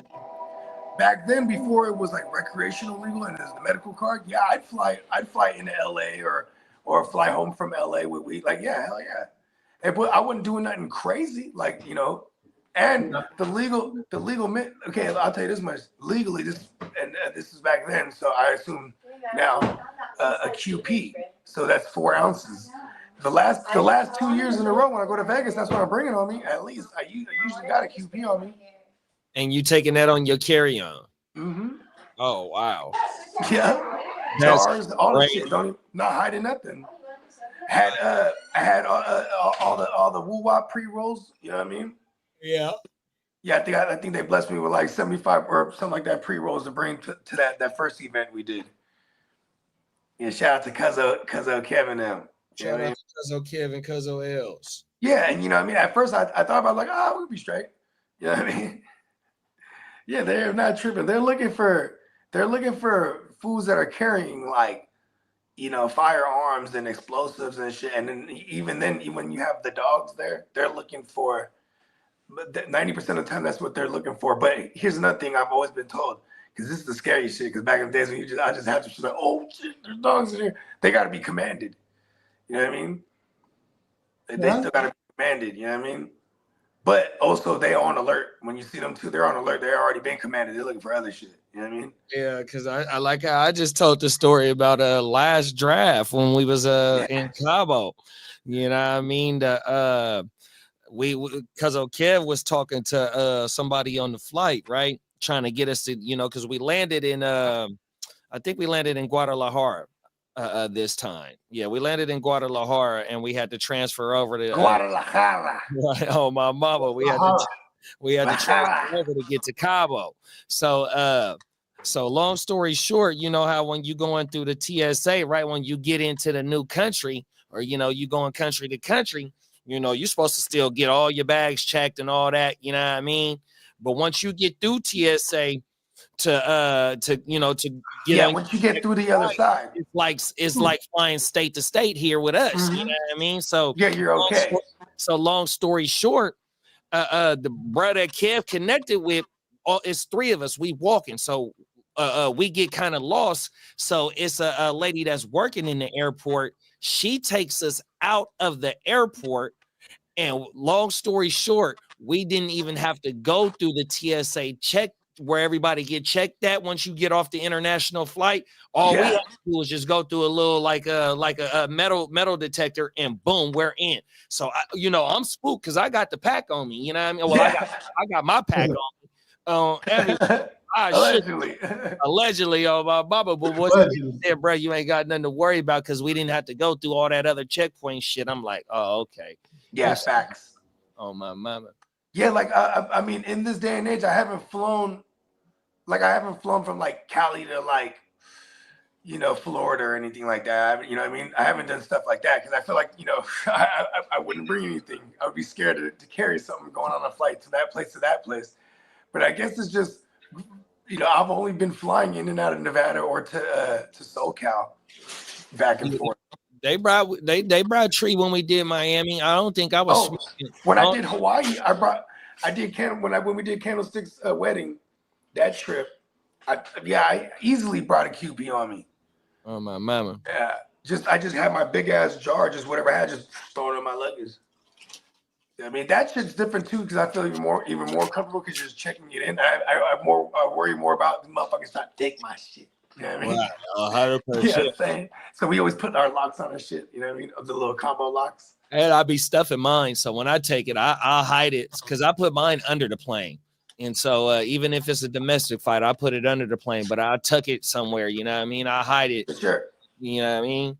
Yeah, I mean, you know, I think one of the things too is because we live in a day and age where there's a lot of products, you know what I mean, like actual cannabis products and things of that nature. So like, I've always just if I would just BYOB being it, 9 times out of 10, if I ever bought something from somewhere, I just throw it in a bag just like that. And you know what I mean? Just like any other product. You know what I mean? Oh, everything. Yeah. So like even if I had to like if I sat there like pre-rolled like hella woods because we're gonna be out and about. And I throw that in the leg, just looks like some woods. Like, what do you know what I mean? Plus, just like Boston George said, right? You know, it's not the fact that I have, you know, however many kilos. Remember what he said? He said I had not that I had 27 kilos in the things. You know, it's a mindset. You know, it's like he's just walking across, just you know, cool as a cucumber. You gotta act like you belong. Yeah, the moment because I always felt like laws of attraction. The moment I started tripping, like, oh my god, I got this shit on me. They're gonna know it. They're gonna know it. Oh, I'm getting pulled aside for the random search. Oh, I knew it. Facts. Yeah, like you know, like okay, look, I had all these edible goodies. You know what I mean?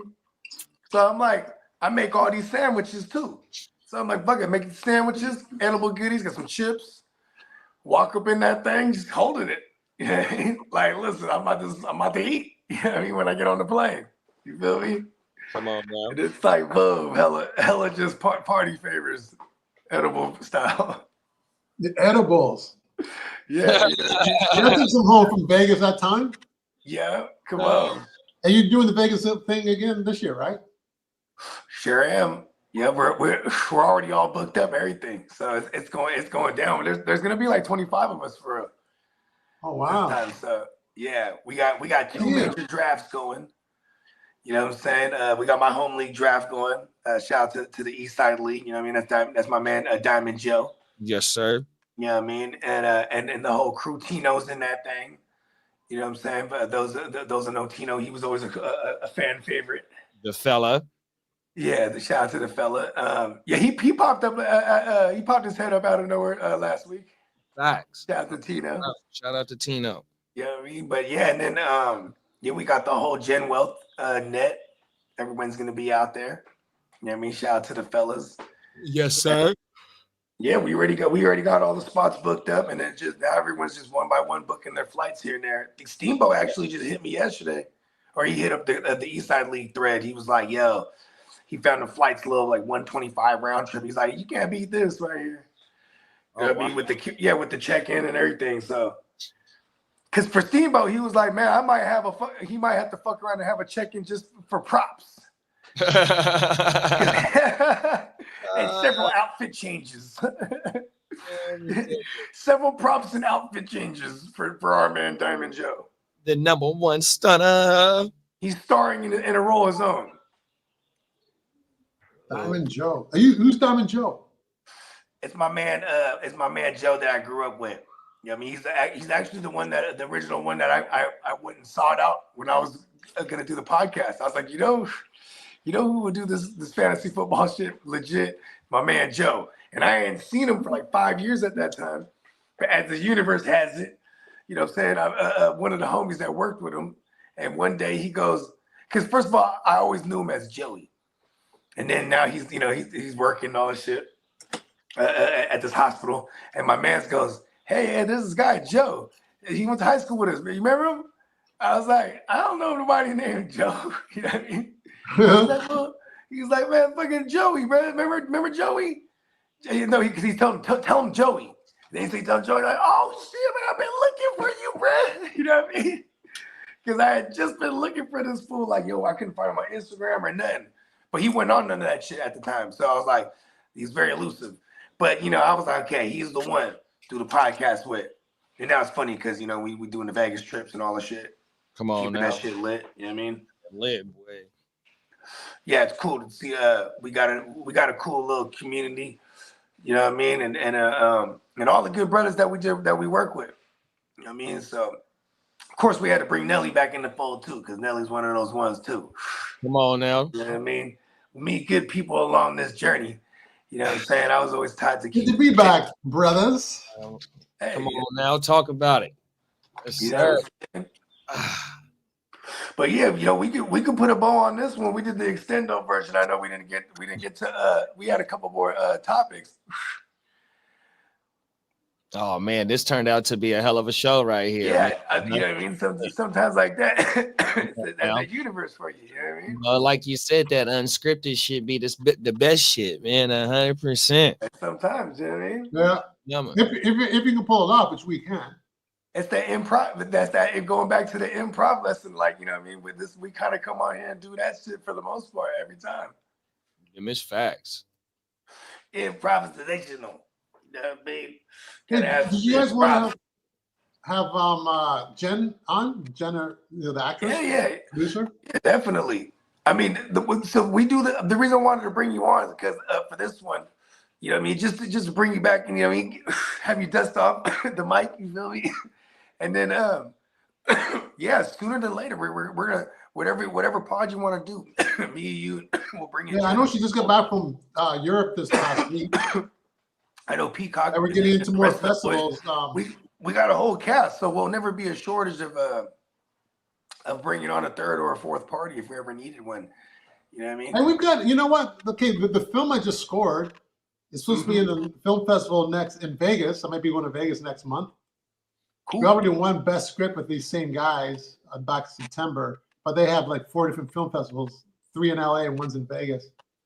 And this So is once we get it Brazil. edited, I scored it already, and then we're gonna go to Vegas in April. But maybe we can have those guys. You know, there's a director, the editor is in Thailand. He'd probably come on. He's a very interesting guy. He's a tech guy. He's in Forbes magazine a couple times.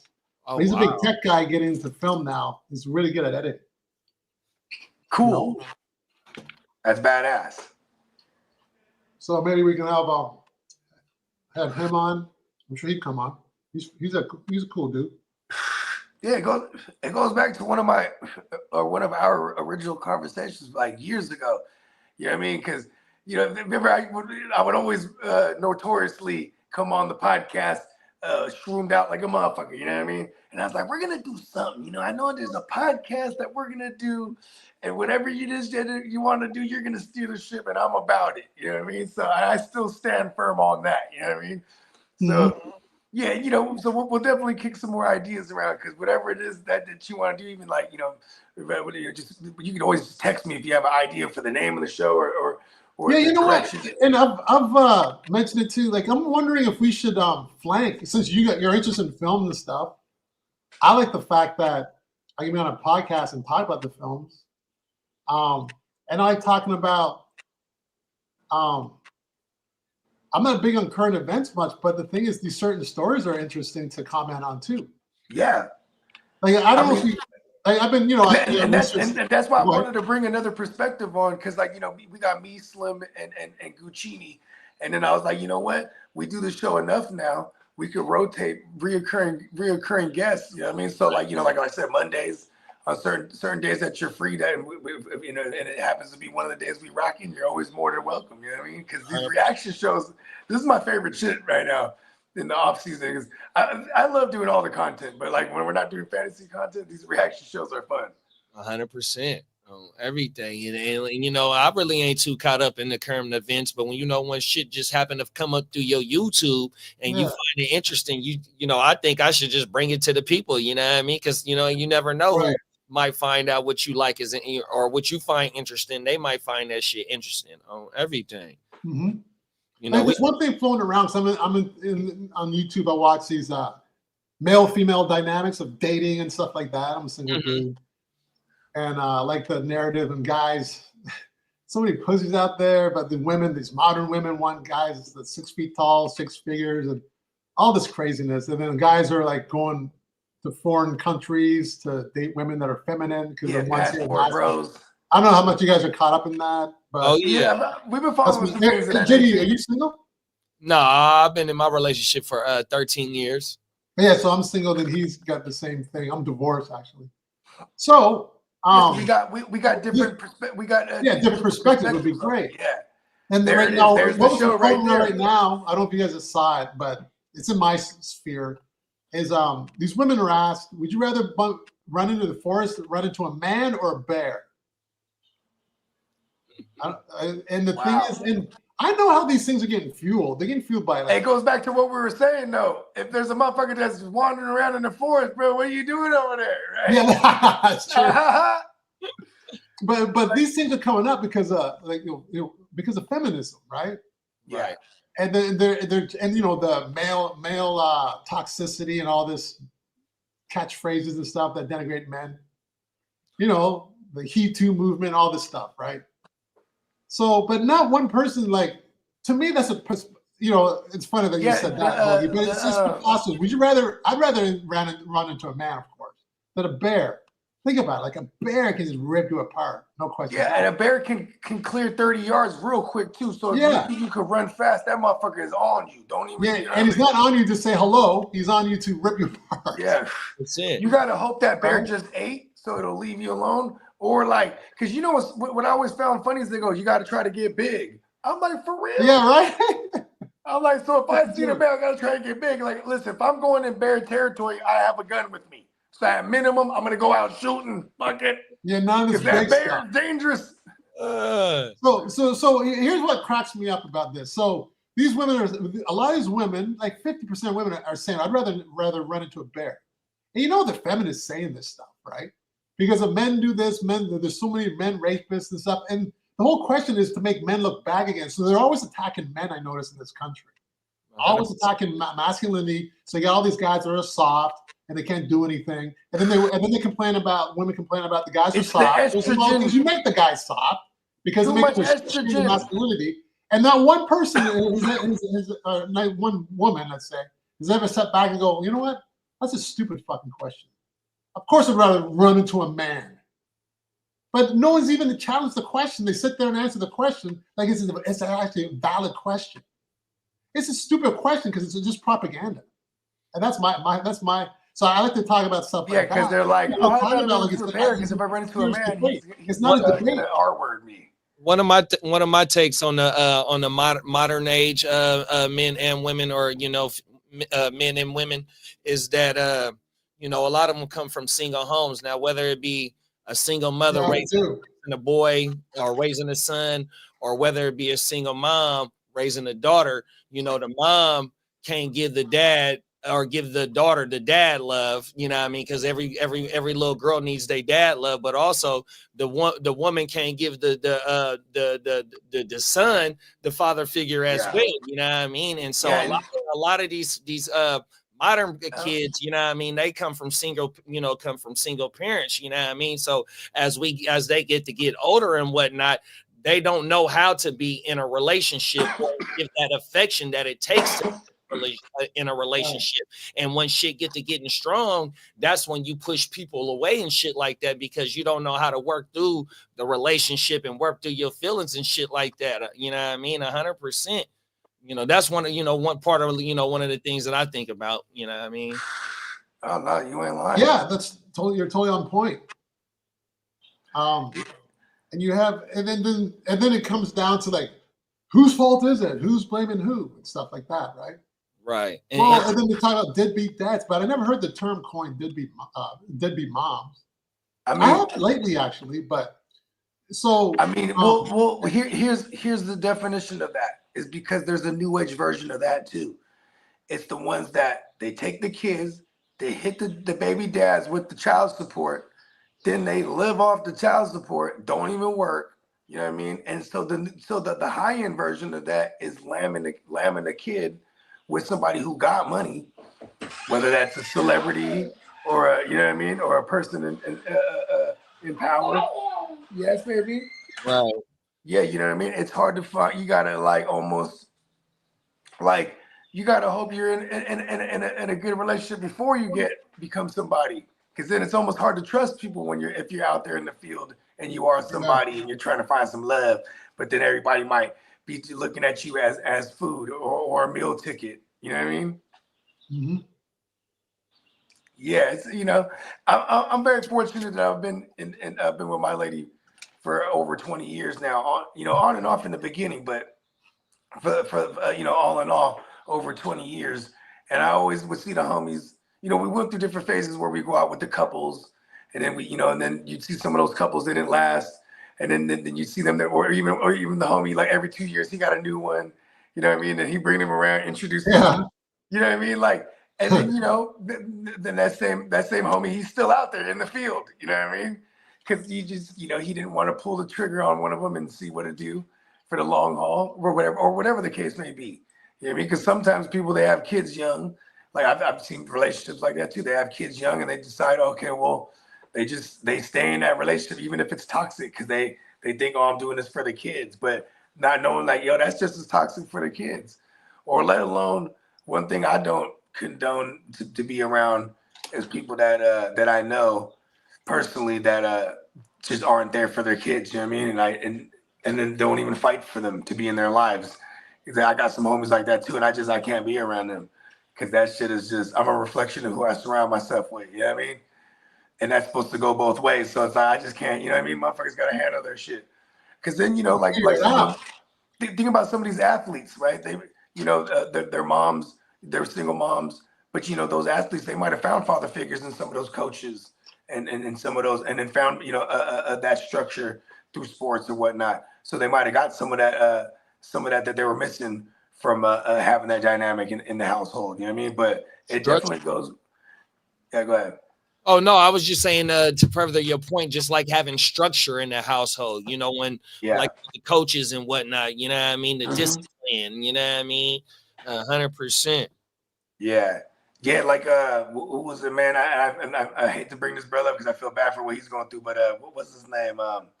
The rapper, man. He went with Remy Ma. What's his name? Oh, Papoose? Yeah, Poose, right? Never heard of him. Who's that? So Pap, right? When he was married, he held his lady down while she was locked up for hella years. That's Remy Ma's ex-husband. Yeah. Remy Ma. So, like, but when they were Fat Joe. Oh, yeah, she's on there's a song called "All the Way Up." That's like one of her hits that she did with it's her and Fat Joe. But long story longer, he held her down when she was locked. You know what I mean? And then like when they got out, she said she came home, and then like she had noticed in the house they got pictures all around of the family and everything. And he said, "This is important because for when the kids growing up to see that, you got to be surrounded by it." You know what I mean? And it's sad. The reason why I say it's sad is because she ended up playing around on the motherfucker, and now you know what I mean, and it played out ugly in public. But but he was he was trying to do what most men aren't. He was the opposite of what most statistics show that men are. You know what I mean? He was the complete epitome of the opposite of that. You know what I mean? Mm-hmm. Of what the statistic that they try to label most men, you know what I mean, especially men of minority, you know what I mean? Because it is unfortunate, you know what I mean. But like you said, you got the women out there that like, you know what I mean, they use the kid as leverage sometimes, unfortunately, you know what I mean? Yeah, that's true, bro. Yeah, and then it gets, bro. Now, bro, used to went from he's just slanging now. Oh shit, I gotta get an actual job on paper. Then now you get a job, and then he not. Oh shit, don't let it alone. 3 years later, now you working hard. He get a promotion. Now she's like, oh no, you making more money now? Boom, goes to the bank, takes him back to court. He's making more money. I want woo woo. They get reevaluated. Now you get more. Now you get more money out of a motherfucker. It's like how many years I got of this? Oh, 18. Yeah, some states are 21. Oh wow. Yeah, shout out to the Icon. Icon was like, bro, he was like, with the thing with his oldest son, his first son. You know what I mean? Till 21. I'm very careful who I get with. I'm telling you that. 100%. Yeah, hell yeah. I mean, I'm older now, but I mean. But still, though, our swimmers are forever though, as men. You know what I mean? And, yeah, that's true. Yeah. Shout out to the ladies. You know what I mean? You know what I'm saying? Because they're the creators of life. You know what I mean? But swimmers. Yeah, but this. Men, you seen what's his name? I mean, shit, Bill Belichick just had a couple kids. Yeah. What? Yeah, in the last like 10 years, he probably had like 2-3 kids. He's about 76 years old. Is he up there like that? I think he's like 60 something. No, he's not in his 60s. No way. Yeah, I think he's like 60. He got to be like 60 something. Well, he's got to be. I don't know. I can look it up. That's crazy. He's still. He's shooting the club up, boy, and it's active every day. Shout out to it's active. the GOAT. Shout out to the GOAT. Oh, every day. That's crazy. I didn't know that he had just had kids recently. Oh, everything. Uh-oh. Belichick. I'm looking him up. How old? Oh, he's 72. Oh, wow.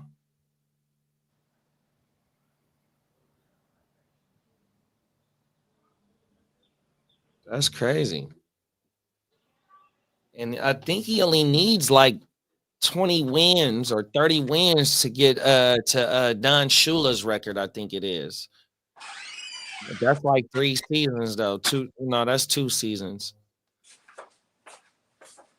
But he had to win 15 games. Hey, Bogey. Yeah. Hey, how many games does Belichick need to catch Shula?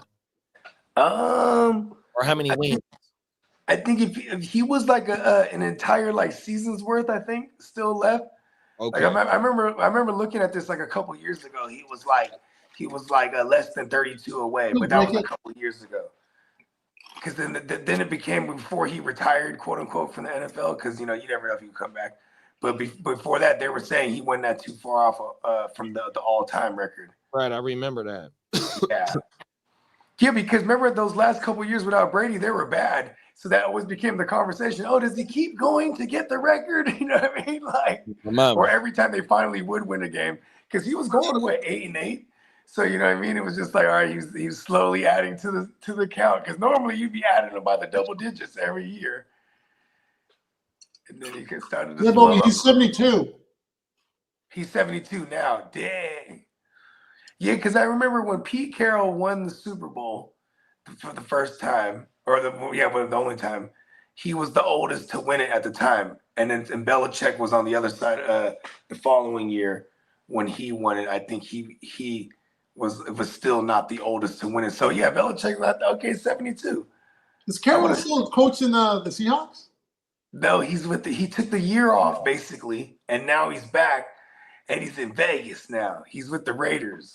Ooh. Yep. I know. I'm kind of excited for them because now they got an actual real coach there.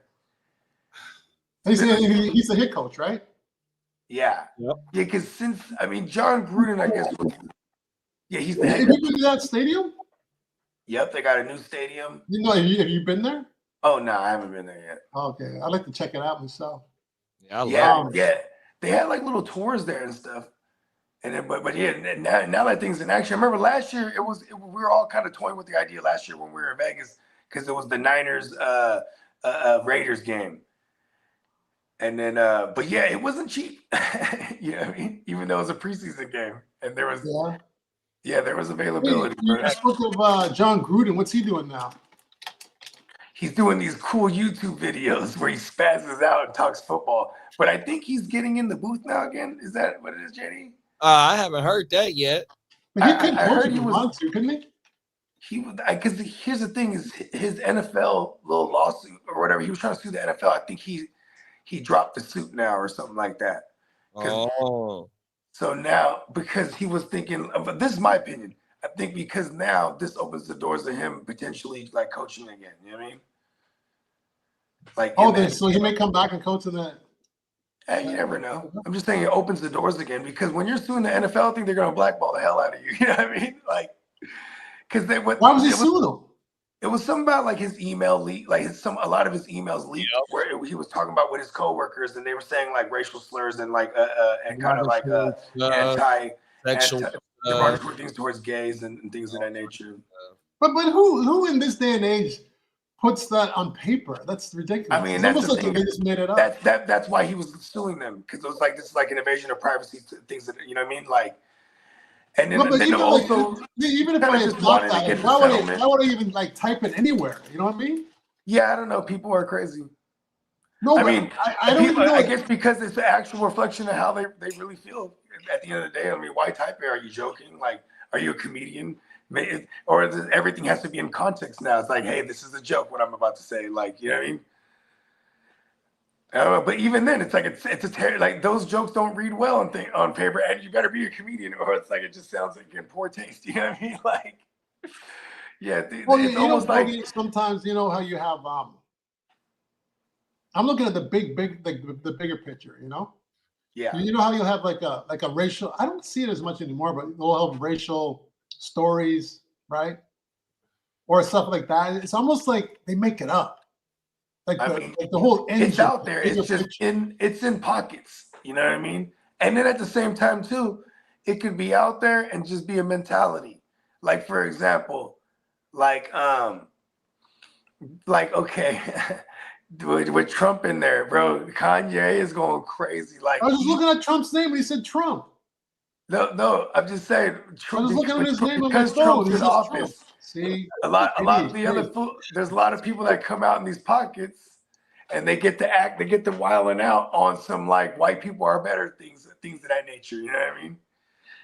And it don't matter where you're at. It's because it becomes like you got some guys like Kanye. Is what I'm saying. Like he wearing White Lives Matter shirts and like wearing the black like a Klansman outfit, but it's all black. Like, this guy is crazy, bro. He's something wrong with him for sure. This guy is crazy right now. He got the swastika. They said he got an iced out swastika. This guy is crazy, bro. Yeah, he's tripping. Yeah, like this. Kanye was wearing. Yeah, he got the interview hasn't came out, but like there's because this fool DJ Academics, he doesn't really know how he's gonna release this interview yet, because he's like, YouTube's not gonna let me show this shit. But he's like, for the most part of the interview, it's one shot, just one continuous shot. So he doesn't want to edit it. And Kanye said, don't edit this. And he basically walks him through. And from the beginning of the interview to the end of the interview, at the end, he's jumping on a private plane. But he does come out at one point before they get to the plane, and he's wearing like a whole KKK getup, like, you know, the hood and everything. He said the whole time he's talking to him through the hood. Basically, he's seen him through the. He's the black guy though doing it. This is Kanye West doing it. Just like remember the sketch back in the days. Yeah, with Dave Chappelle. The black white supremacists. But this is Kanye doing this shit, and it's like he got an iced out swastika. This dude is crazy, dude. Like, I don't even. Yeah, he's got to be doing it for a bigger reason, though. You know. I mean, you know what's so crazy is that, like, I can't wait to see this interview now. Like, I need it because as a fan of Kanye, and I got to understand why to make sense of it. Otherwise, like, oh, you're just crazy, bro. Because this is more than like a statement at this point. He already was saying, like, he went on his F the Jews tirade for a second there, and then now it's like he took everything off his website and put some of his merch and started only selling like these swastika T-shirts. Like, this he's wearing a White Lives Matter shirt. Like, shit's crazy. Wait, he did White Lives Matter? Yeah, he's wearing a White Lives Matter shirt in this interview that I'm talking about that hasn't came out yet. Yeah, because I ain't seen it, but the guy, he's just giving everyone spoilers because, you know, he's building up the hype. Because this is pretty polarizing here. And then, but see, here's what bothers me, because in the same note, he'll talk about how Kim and them's taking his kids away. Then he goes straight to, like, you know, this white lady's taking away my black children. Like, you know what I mean? Like, yo, bro, you're wearing fucking KKK shit. You're wearing KKK shit. Yeah, I'm on Twitter trying to find some pictures of it, because you know how Twitter sometimes I have some of that shit on it. Because he said he might release the interview on Twitter. Yeah, because he said Twitter don't give a fuck. That's what he said too. Yeah, Twitter. You got what's the other one? Rumble. Yep. Yeah. But YouTube's the one that's like, yeah, because that's the thing too, is he's very adamant about this full DJ Academic. He's very adamant about trying not to edit it at all. He's like, because, you know, he doesn't want, we're living in a day and age, people will be like, oh, that's fake or this and that, you know what I mean? It's like, look at, isn't that crazy? It's like how preposterous it is what Kanye's trying to get across, but then the fact that he wants to show everyone, no, this is real. This is not AI, or this is not, because we're living in that day and age, deep fakes. Like, this fool comes out and he's doing an interview, talking to him, looking at him through the eye holes. I'm like, damn, man, Kanye, you lost it. And then he gets on the plane, goes to Japan. This is like a week ago. So we might not see Kanye for a minute, because this interview, they might be like, listen, hold on, bro, don't come back to America, bro. Facts, fried. Like, I mean, maybe, you know, at least DJ Academics, I give him this much. He's promoting, he didn't have to promote much out of it except for go on No Jumper and talk about it a little bit, and then go on his own platform and talk about it. And like, wherever he releases this, I'm going to go seek it out, because I got to see this interview. Yeah. Like, that's no fucking way he's wearing that shit. The fucking Justin LeBoy interview, I had to go find that shit because I couldn't find it at first, but then I ended up, you know, doing some digging, and I was able to find it, because, you know, he got to talking about how he got on the remix with Kendrick, everything. Yeah, and that's the thing too, is a lot of times they'll get it exclusively first, then we have to wait like a week, then it'll start circulating, and when everyone's reacting, then they'll put it out. You know what I mean, on YouTube. So like at the beginning, but the YouTube ones are usually highly edited though. That's the thing. You know what I mean? Right. No, facts. At the beginning of the beef, Kanye jumped on the remix that Future you get like a whole orchestra on there. Yeah, on everything. This shit was kind of clean too. The song. It was. But you know what's funny? He said, "J. Cool, get the pussy dry." Or what did he say? Fuck, I forgot. He said, "J. Cole music make the pussy dry." My mama. Oh, that shit was funny. Yeah, I'm gonna play a little bit of it. Yeah, I think we can too, because I don't think that was ever released actually. Like on Spotify and stuff like that, right? It was just like on YouTube. Yep. Here you go. I'll pull up right quick. It pull right up too. For sure, dude. They watching. They know. They watch it. They know. Like, it's right here, man. They just got it. Okay. Go ahead and pull that Kanye from the back. Right. Pause. Let's see. There we go. Pussy nigga out. Yo, Dot, I got you. Yeah, he had like a London orchestra. Kanye's crazy, huh? This shit kind of hard. I liked this. He really wasn't talking about a lot.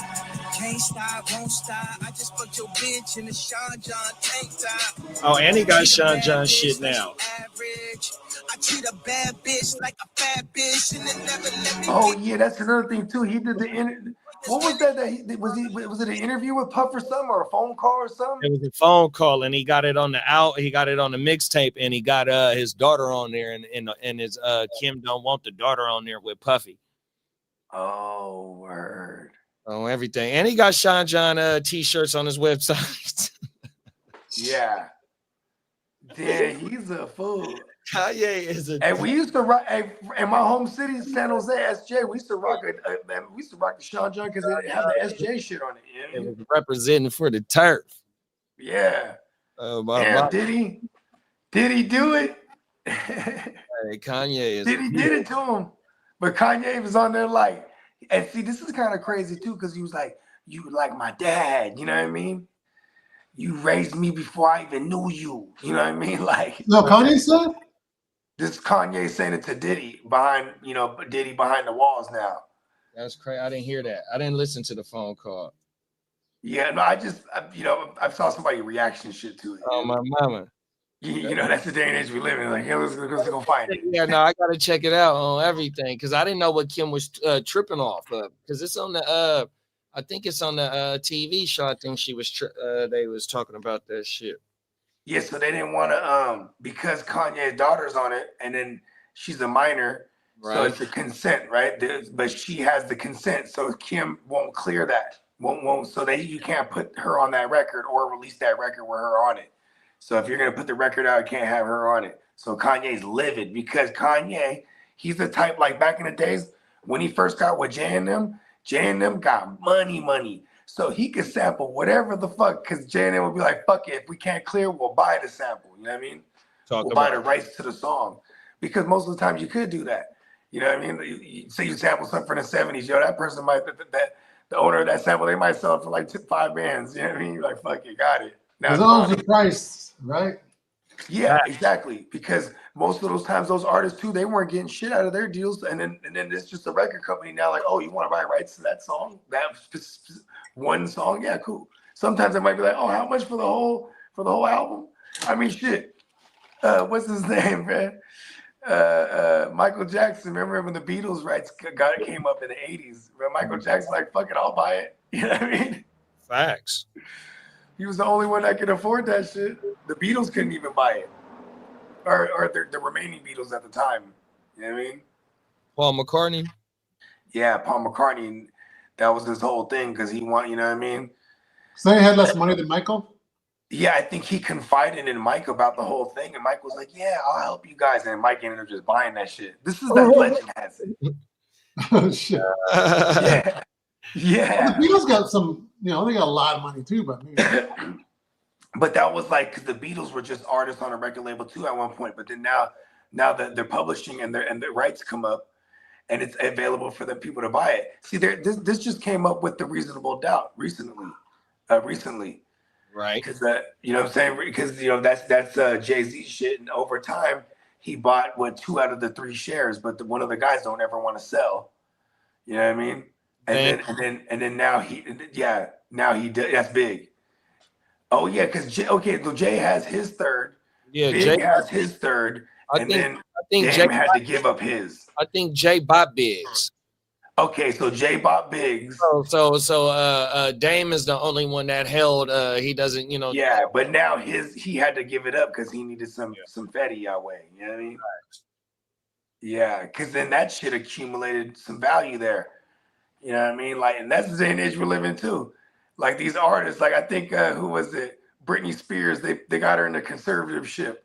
Then 10 years later, the dad sells like her whole catalog or something crazy. I'm paraphrasing the story, but it's just like that's crazy, right? Like, the dad sold the catalog because he was the one that could consent because they had her in the conservatorship, saying she was crazy. It was a weirdo. Oh. They might not have been wrong, but still though, you know what I mean? They got her for her bread. You know what I mean? You gotta, and see that's the thing too. What they were saying with Prince. You know what I mean? Even Mike too. In the end, they all the conspiracy theorists. You know what I mean? Right.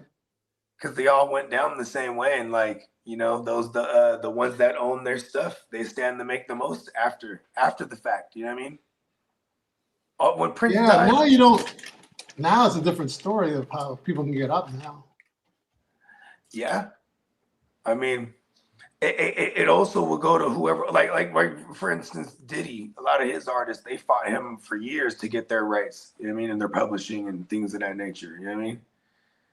Because especially like say you produced a song, he'll be like, for all these years, I always thought Diddy produced everything. You know what I mean? Then you go there, oh, he ain't give nobody their credits. You know what I mean? He just took it off. Yeah, then a lot of artists don't know, right? They don't know what the legalities are. No, they don't. And then you say, hey, here, sign this, and then here's your bonus. But if you want your bonus, you gotta sign this. Boom. Then they give them you give somebody out the hood 20 bands, 30 bands up front. They're like, oh shit. Okay, the Jack, I remember when I interviewed him, and rest in peace to the Jack. Rest in peace. But when I interviewed him, one of the things, I always like do origin story stuff. And he said when he first got put on, so it's him and the mob, you know what I mean? And then SIBO put them on. So he said when SIBO signed them, there's 5 of them. He gave them each 30 bands each cash. You know what I mean? And then boom, and then signed them to their first record deal. Oh wow! But for them, they're all kids. You know what I'm saying? 19, 20-ish, 21. They're all. Remember, no idea, right? This is early 2000s, but they're about to sell records on an independent level, so they're gonna make bread. And then they did. They're like a cult classic, like a hood cult classic when they first came out. Because this is a group. They're from other pockets in the Bay that fools didn't really, where they were unsung. Like they're from Pittsburgh and Richmond, and then obviously one of them was from Oakland. But they were they were a collective. So we were introduced to them as a collective. But I asked them, I said, so what did you do with the bread? And she was like, man, I blew through that bread real quick. Every day. He said, I'm shopping every day. I'm at the weed house every day. You know what I mean? He's like, real quick, bought a car. You know what I mean? All kind of shit. And then, when you start selling records, you start making money, you start learning the game, like, oh shit. And then see for him, because I asked him, I said, you ever get offered major label deals? He said, all the time. But when you're selling independent, you're like, fuck that, I'm selling independent. But the thing is, when you're putting an album together, you might spend $20,000, $30,000 putting the album together. Because all the studio time, paying producers, things, that shit adds up. Getting all the mixes and mastering. Then if you want the big dogs, say you want someone notable to master your shit, you might even need to go in advance. Okay, I'm on a waiting list for 6 months, and then when this shit comes around, it's gonna be $25,000. You know what I mean? Normally a record company a big record label. When you have the machine behind you, they'll be able to expedite that process. Be like, okay, yeah, well, we're gonna hook you up with Dr. Dre. He's gonna mix and master your shit, and then boom, and then you know what I mean? They pay $500,000 for that shit, or $1 million, or whatever it is for Dr. Dre. You know what I mean? Versus when you're independent, you gotta do everything on your own, but you reap all the benefits. You know, in the end. You know what I'm saying? And if not all of it, it's a different type of grind, huh? Yeah, majority of it. Definitely different type of grind. That's just like us doing this YouTube shit. Mm-hmm. You got to make sure you are the one-stop shop 100% when you're a small channel. Right. And we got it all. Come on now. Facts. And because if I don't got it, it's just like the hood. If I don't got it, I know a guy who knows a guy. It's facts. I got it. You know what I mean? And we all out here getting it. You guys, I'm off the bounce. I have to make some food finally. A meal. Yeah. I'm a good one on these chips, but I have a meal. Yeah, I'm shout out to a meal. I'm starving. Yeah. You guys eat breakfast or anything or what? I mean, I had breakfast before I jumped on. You know what I mean? But It was my breakfast to me until I really started blowing. Pause. Is like, you know, because I'll smoke and then I'll be like, yeah, I'm really hungry now. 100%. Yeah, I'll nibble during breakfast or something. Yeah, and then when I smoke, I'm more of a lunch guy. You know what I mean? Unless I was like partying all night, and then like I get to it, I really got to get to breakfast right away because I've been drinking all night or something. And I haven't. That's usually like football season shit or like holiday season stuff. Facts. Yeah. Yeah, that's cool. I started eating more in the morning now, so I can stop eating earlier in the day. So I can stop intermittent eating shit. at 7, like 9 o'clock. Yeah, and plus you get a full chance to exert all the energy that you have built up from this food. You know what I mean? Yeah. I mean, my dad always said we're supposed to be moving all the time. You know what I mean? Like that's That's how you true. When I was a kid, he's like, that's how you process everything. And even like when I was a kid, I'd be trying to eat, say I'm playing video games or my show's about to start or something, like little kid shit, right? And I remember trying to power through my dinner, and he'd be like, no, you gotta chew it properly.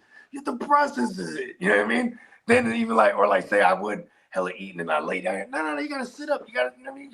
You gotta process the food. He always was emphasizing the fact that you can't just lay out and be sluggish. Otherwise, you ain't gonna fully process everything. That's what he's telling me. You gotta process it right. He's a wise man. Yes. Let him make till this day I process hamburger patties, I guess. So. Oh, wow. All right, guys. I'll talk to you this week and see what's going on. Hell yeah, man. Nice to meet you, big bro. Great to finally get on with you, JD. Like our man Nelson Tynes. Let them know where they can find you on your socials and where they can find you. Yeah, you can find myself, Nelson Tynes, on Instagram. It's TYNES is my name there. Then LA Coast Music on Spotify, Apple Music, iHeartRadio, YouTube, and Icarus Falls, as you see up here. That's live, right? Showing here. Yep. Yeah. So LA Coast Music is my music label. La We're coming out with the Evangelist. La Costa Musica. The next score. That's what I call it. La Costa Musica. La Costa Musica, huh? Yeah. I remember that. Sounds more expensive, right?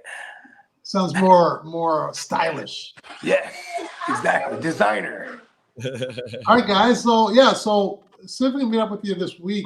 You guys are on Monday, Wednesday, Friday? Monday, Saturday. Wednesday, and Thursday, I think. Okay. Yeah, I think so. I know Monday for sure. And then Tuesdays we do the fantasy football. Tuesdays and Fridays we do the fantasy football in the morning. So whatever days other we ain't doing the fantasy football, we doing this, big bro. Okay, you doing that? So 5 or 6 days a week? You doing it? Yep. Did not know that. Okay, yep, cool. Until football season starting, it's gonna be maybe at least 6, maybe 7 days a week. Yeah, I know you guys go hard in the paint for the football. I ain't too big, bro, on everything. All right, I'm out, and Boogie's coming back. Yeah, Peace. My bad. I had to take her to the potty.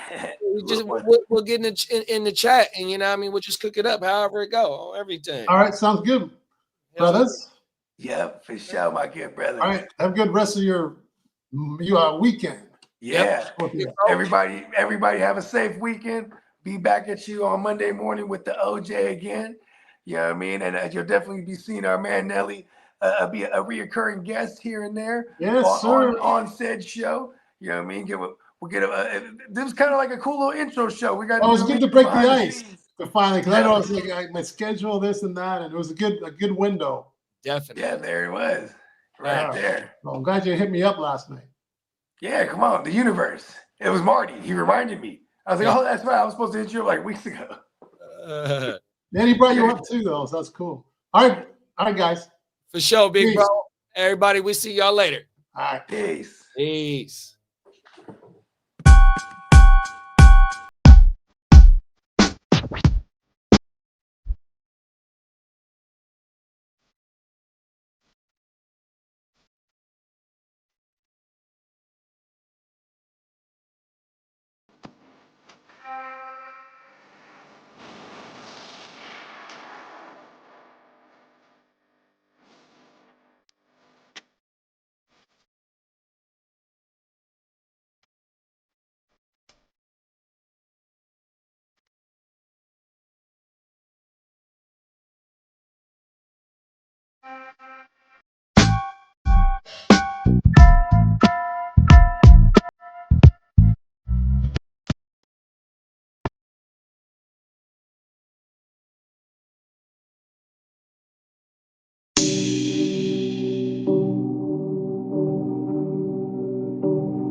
Eureka.